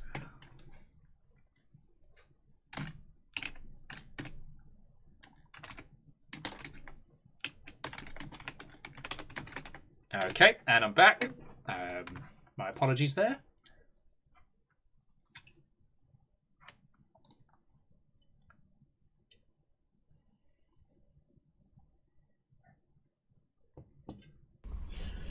Okay, Gideon, it was lovely hanging out with you today. Thank you for the great conversations, and to be continued. And Book, I guess to an extent, Hitman does have a little bit of that problem. But yeah, there's a lot of games that have systems that give you additional information in the world. But by having them as an unlimited use, the player just does nothing but use them. And I know that sounds dumb, like, why should we be complaining about a system that users enjoy? That makes 8 packs of flashlight batteries. But it means that sometimes they stop paying attention to the world as it is. You know, and it's okay to reach a kind of a meditative state with a video game. I'm not dissing it, but like, if your whole game is about the world that you're in, and your users spend all their time kind of ignoring the world that they're in, something there has gone wrong. This entire game is environmental puzzles and environmental narrative. So you want ways to draw the eye, but not obscure the world. Does that make a weird sense?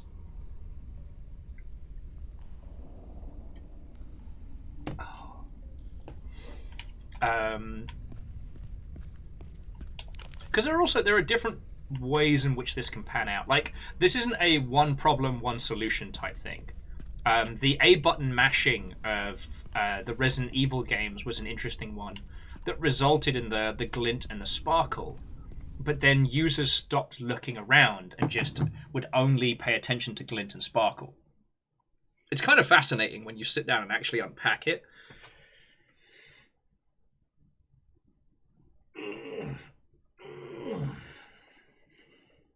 Oh, sorry. In the original Resident Evil, it was treated kind of like a point and click, being an evolution of, you know, Alone in the Dark and stuff like that. So what would happen is that to start, when users entered an area, they just fucking spammed the A button batteries left. just to see if anything interacted with or if anything did anything. So they weren't really exploring and looking at it. They Can't would carry any more of this. It was just like shot till you drop spam I mode. still have 9 packs of batteries left. That makes 10 packs of camera batteries. Fucking loves batteries, this guy. Ah, here we are. So I guess power's out in the whole town. Let's have a look up here. We know somebody's home. At this point, it's like, hey, can I just use your phone, please, friend?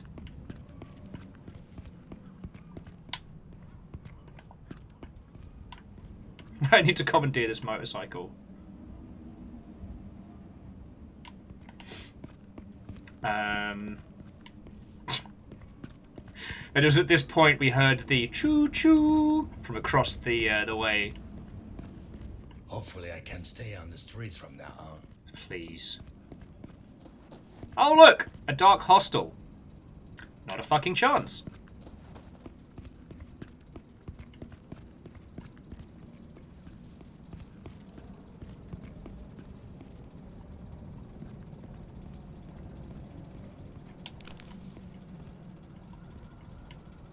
I wonder if we'd be in this stage if we'd still turned the power on at the beginning. Dark Hostel is a great band name. It really fucking is. No! No!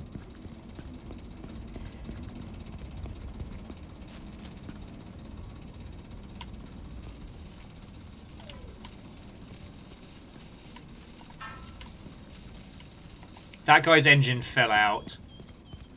I have to get across this bridge. The office is on the other side.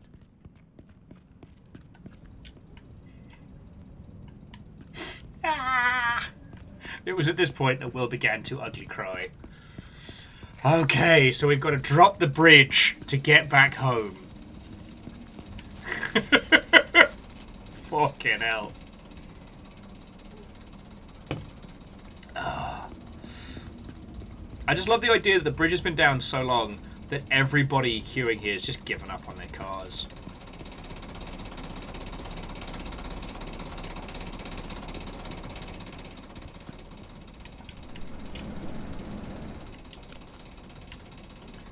Well, fuck. Let's just go hang out with these people.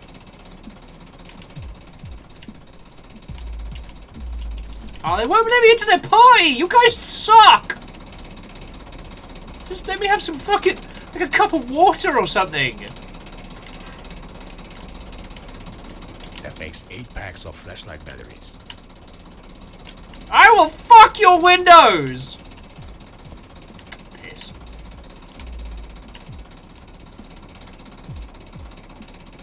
guys are the worst.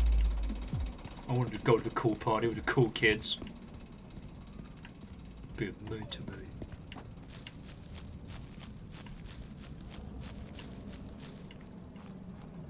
Okay. Alright, so it looks like there's actually like decent replacement parts and stuff here, so this must have been where they were making the pieces to fix stuff. Alright, well let's bring the breaker with us because we know this is going to be needed. This is kind of one of the main like puzzle solving MacGuffins. Yeah, and Fearless, that is a wonderful little touch. They actually have like an outdoor gas-powered generator to keep the party going. Oh, okay. That's not good. This will take more than just a new coat of paint.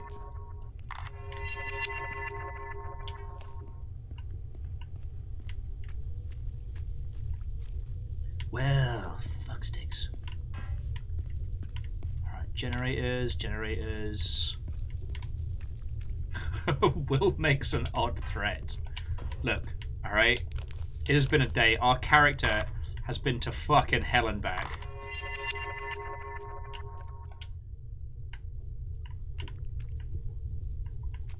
No fuel in the fuel pumps.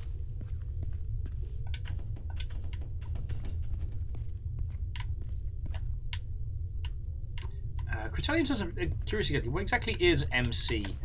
Oh god, it's been so long since we played the opening, I'm struggling to remember. Like, there was something along the lines of like either like a structural insurance company or... Oh god. Oh, got ourselves a note.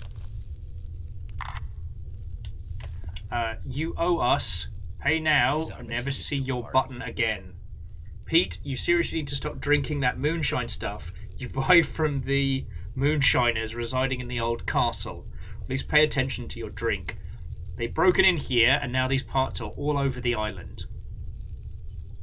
Oh no, I needed those filters!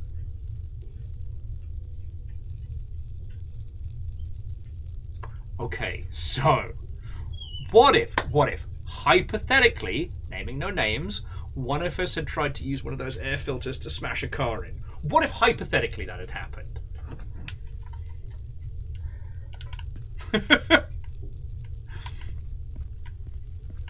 There was a long sigh in the background there, which was either Amos being nervous about absolutely nothing, or was due to the fact that I just punted 2 air filters into the Stalsberg fucking river trying to smash into a car. Why am I like this? Fascinating. That's 9 packs of flashlight batteries. You're okay, babies. Which one of them is whinging? Is it Amos or River? It's River. Oh, River! You're supposed to be the good example. Spoiler, River is not the good example. Okay. Anyway, so this is the area where we get the fuel going. This might not be where we need to bring the pump to.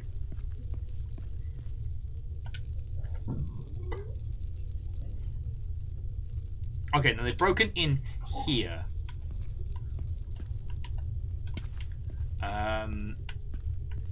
Oh, thank you for the hydration check, Fred. Yep, I am on it.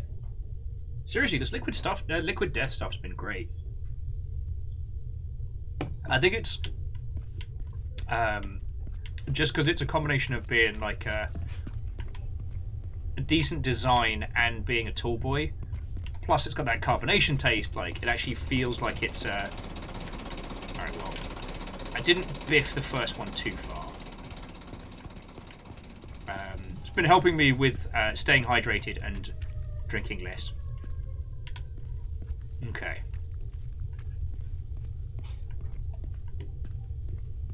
You know, we'll just bring all the parts here. We can go from there. Because I know where the other element is. That's down by the boat this way. Or the boat engine, I should say. So that's not too bad.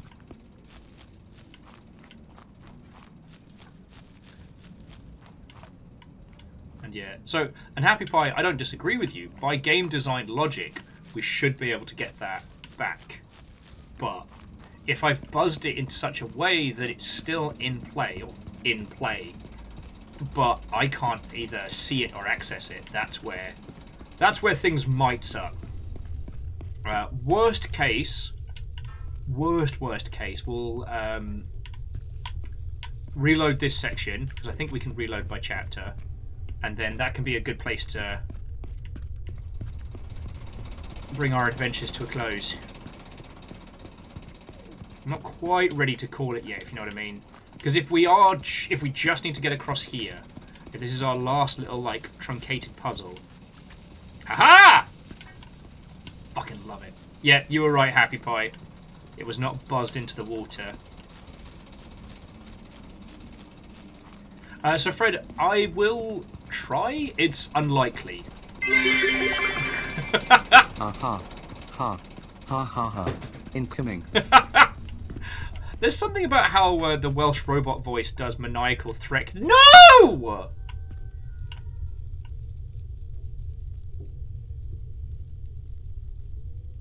I was about to thank you, Keldra. Keldra!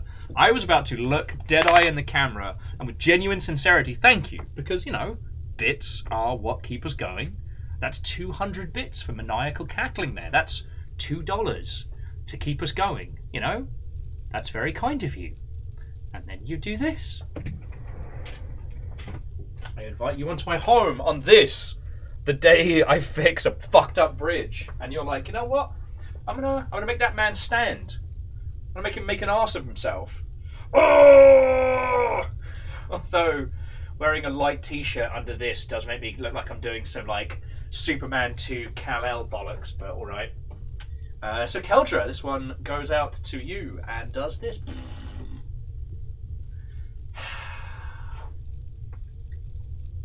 Feck you lot.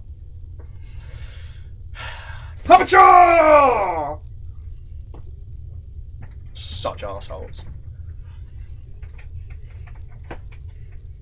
Such assholes.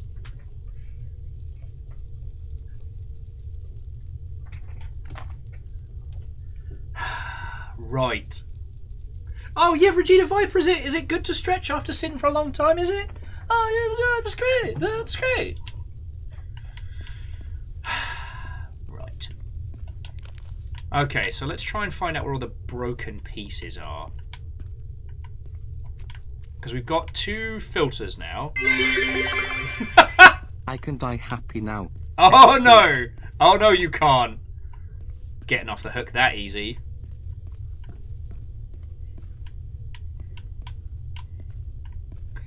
You're not getting out of it that quick. Alright, I gotta find this. So we've got everything except for the push button. Alright, it's time to go hunt for a push button.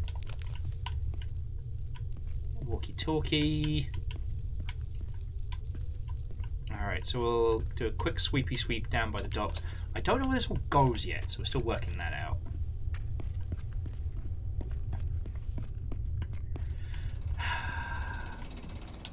Orchazini says they would join in, but they're saving up for the decanter dab. Or the deca dab, I should say. Let me guess. Deca, meaning 10. Dab, meaning fuck will. Am I close? Am I right? Am I there? I'm not sure what I just picked up, but it picked up something. Maybe it's a ticket to the party. Am I close? You've seen the Pentadab before. Now get ready.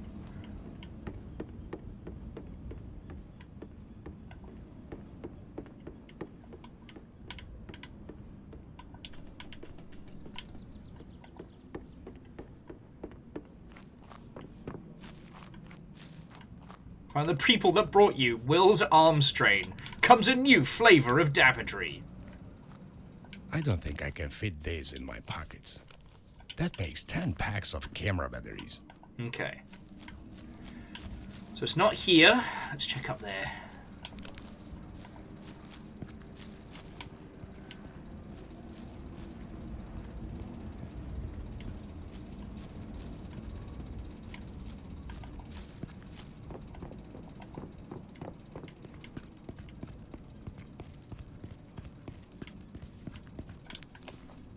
Still 8 packs of batteries left.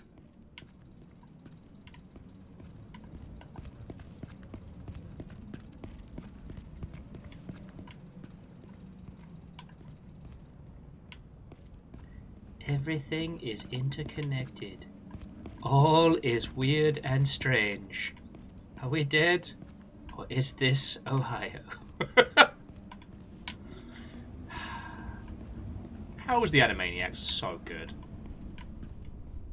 Oh, okay, yeah, this was the weird spot we came out of, wasn't it? Yeah, so we came out of here into civilization. We checked up here first. So let's give that another go.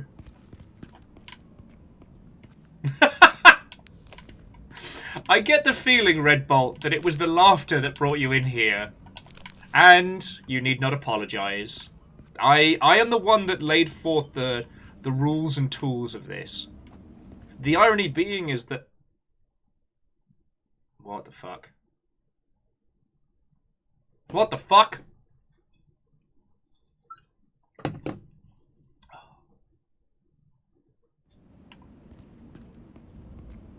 What did we just find?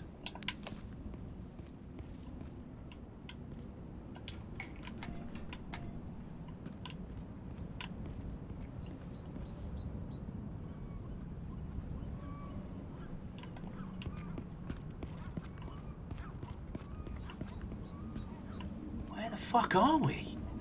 I guess this was another way to sneak back on round?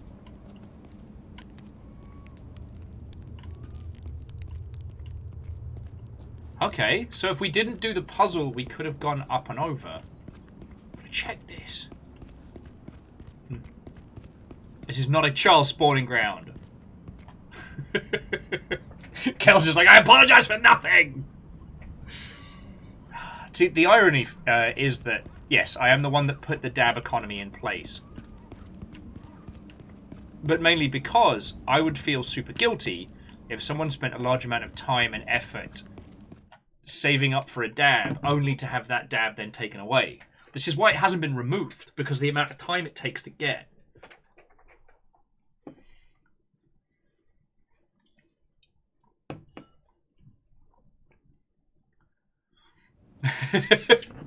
Sorry, C222 was just adding that this game makes them glad that they know lock picking, right? We've gone to such great things. Hello, River. Hello, big girl. You okay? You okay? Oh, no. Now, do we have anybody from INFRA who's played this through? Like, I'm trying to work out how far we are off of the end of stuff here. Because if we're a long ways off of finishing this game...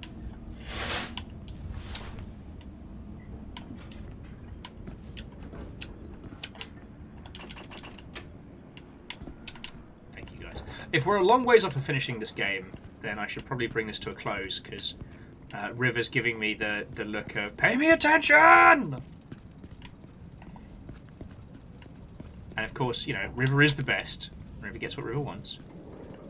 She is perfect and has no flaws.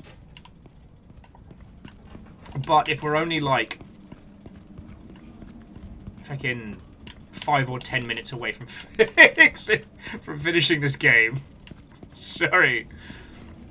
Watching Amos skip by trying to avoid getting his cone on. Little terror.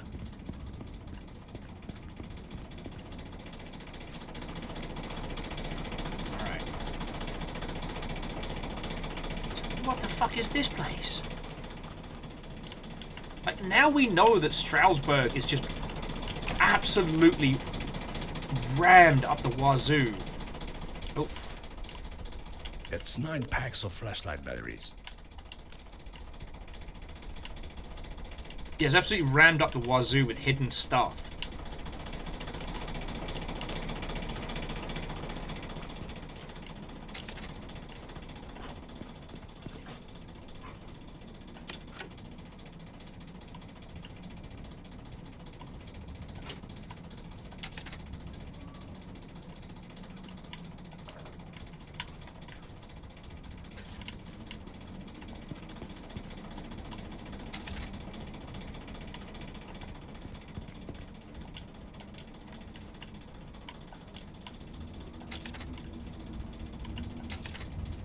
Oh, did I just break it?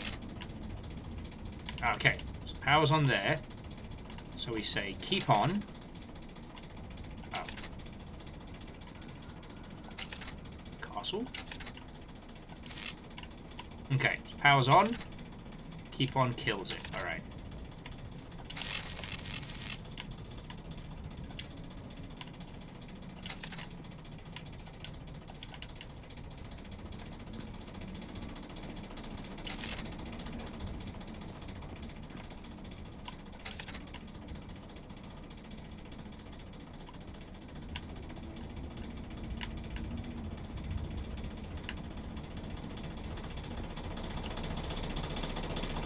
Oh, yeah, and Fred, we'll definitely put that one under a great big to be continued. So people did mention there was something cool in the castle.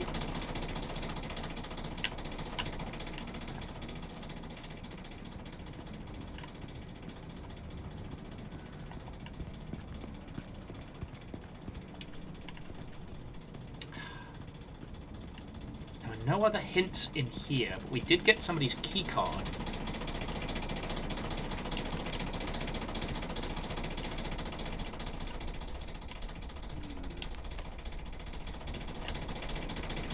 Yes, Verdant Flow, the Moonshiners. Those were the ones hanging out here. Okay.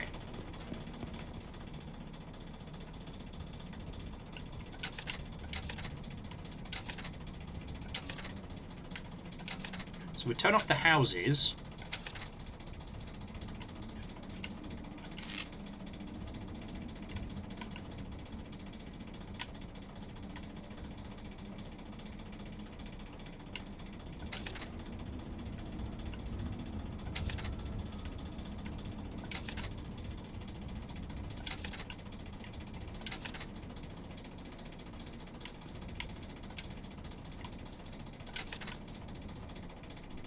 Ah, okay.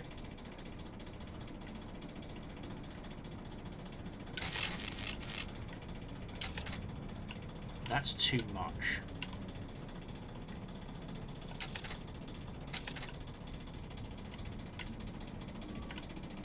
Alright. Turn everything the fuck off. Oh, sorry, I didn't realise it was that late. My apologies. Alright.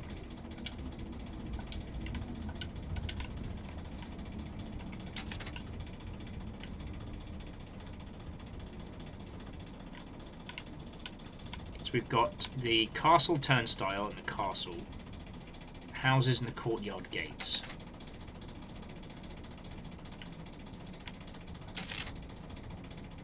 Right, okay. So I guess we need to turn on what we can. This has to be kept on. We get 3 tries at this before we have to run back and reset it. Alright. So castle and castle turnstile, nothing.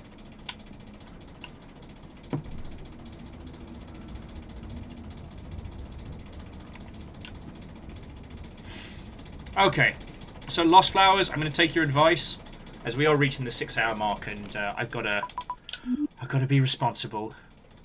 Let me tell you, friends, looking after this place and the animals at the same time, I am very grateful that I have help. Let me tell you, as you heard the baby boy from earlier.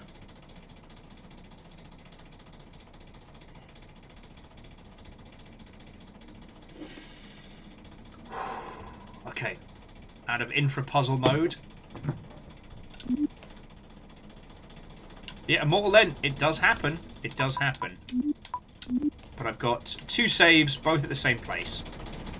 Let's head somewhere that doesn't have the shenanigans behind it. What the fuck is this? The fuck is that? How do I keep finding stuff?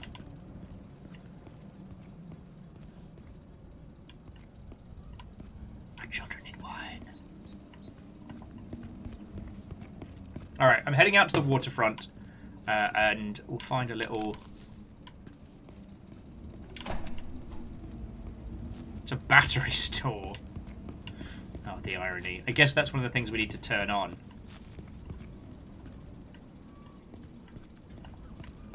Hey, Immortal End, it can happen. Not when it comes to looking after myself, but certainly when looking after the animals. Alright.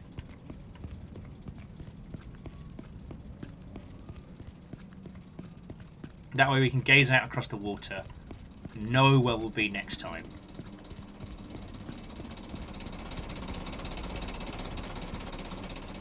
But also, it does mean we're going to be... oh, shit, I found a ticket. Does that do what I think it's going to do? I have a ticket! I'm supposed to be here! Nah, nothing. Alright. Alright.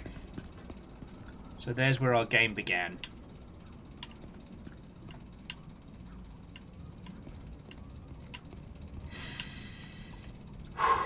Okay, friends. So this has been a lovely day. And seriously, like, thank you everybody who's coming in. The conversation has been great. This game continues to be incredible. And what hurts my tiny brain is that we might have to do another playthrough of this in the future. If anything, I hope that you're all as finding this as inspiring as I am. Because, oh boy. If you could combine this with, like, paratropic style of subversion of expectation, you'd be onto a feckin' banger, let me tell you. Let me feckin' tell you. Right. Ocean will continue! I don't know if we'll be doing Ocean next week, because we kind of have that lovely group no man's land between, like, Christmas Day and New Year's. So... but if we can, we'll probably be doing it on Tuesday or Wednesday next week. See how it goes. Ocean Man, take me by the hand.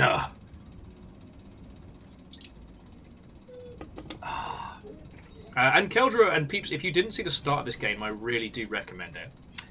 Right. Thank you so much to all of you. This has been fucking great. And I know I say that on the daily, but I mean it. This is the fucking best. Specifically, I would like to thank the following people because, you know, I ain't shit without you lot. Everything that you lot throw in, bits, tips, donations, gifted subs or otherwise, is what keeps us going day in, day out. And for that, I cannot say enough thank yous. But I can fucking try. So to the Duke of Dim, thank you for the donations. Pretty much all donations immediately go on food. So we're very grateful. To Keldra, Big Saxy, Bacon Avenger, Some Numbers, Punspector and Crux, Eriman and Fearless Sun and J-Post and Megaboss. Like, thank you for the bits. Yeah, you know by now that they are one of the biggest contributions to keeping us going. So thank you. Your moderator today was not just Rhymes and Moose, but we also saw Lizzie T. Pow and Caffeine. Thank you, you three are the fucking best. I'd like to thank Midnight, Sky Aegis, Chanto Love, Final Phoenix, Crux, Dinsdale, Prima Neutrina, and Swolmaz. Some of you were tagged by the Hunters of House Carl, and some of you were celebrating long sprees, which I still don't know how to say proper thank you for, but I'm very grateful for. Let me tell you. Let me tell you. Right.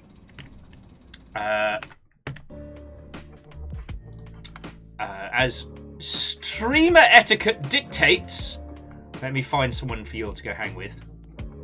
Of course, we are spoilt for people. Spoilt, I tell you. So here are the things that I offer you.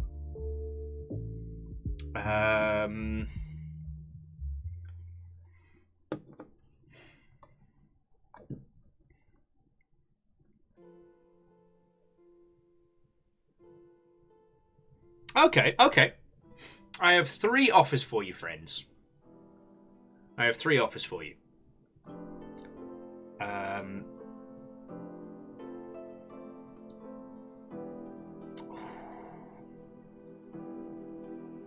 Too many good ones. Too many good ones. Alright, let me just make sure these lovely Mother Hubbards are all still live and going. And happy pie, that is the choice of a true hero. Pizza. I'm gonna cuddle the baby boy as well.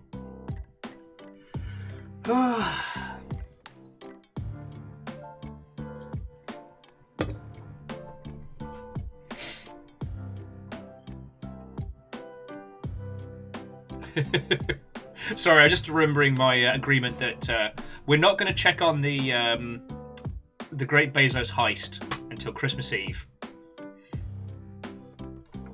Right.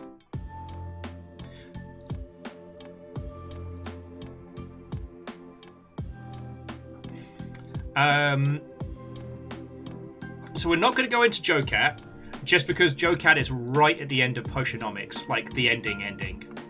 So here are the 3 choices I have for you. 3 choices, 3 lovely individuals. I can offer you Sonic Heroes. I can offer you Sekiro. Or I can offer you Day of Defeat Sauce. That's right, we can keep it in the seasonal spirit of Half-Life.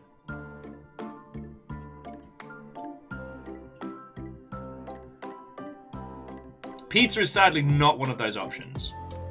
Keldra wants Sekiro, and Dinsdale was in earlier, so we're doing fastest finger first. Yeah, gonna pass you all over to Dins. I mean, you all know Dins, and you know they're a fucking legend, so you're gonna have a good time. Right. Love to you all, and thank you so much for a wonderful day. Tomorrow we're playing Will You Snail, where we go against a combative AI playing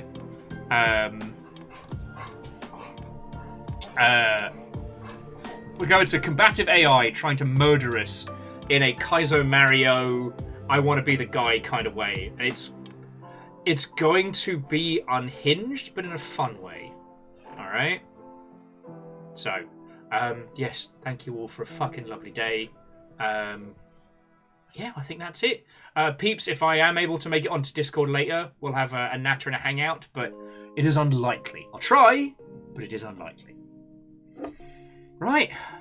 Have a lovely rest of your evening, friends. Give my love to Dins. I'm going to take the dogs out, so please pass on my greetings and thanks, and we'll go from there. Have a lovely rest of your evening, and good night, friends.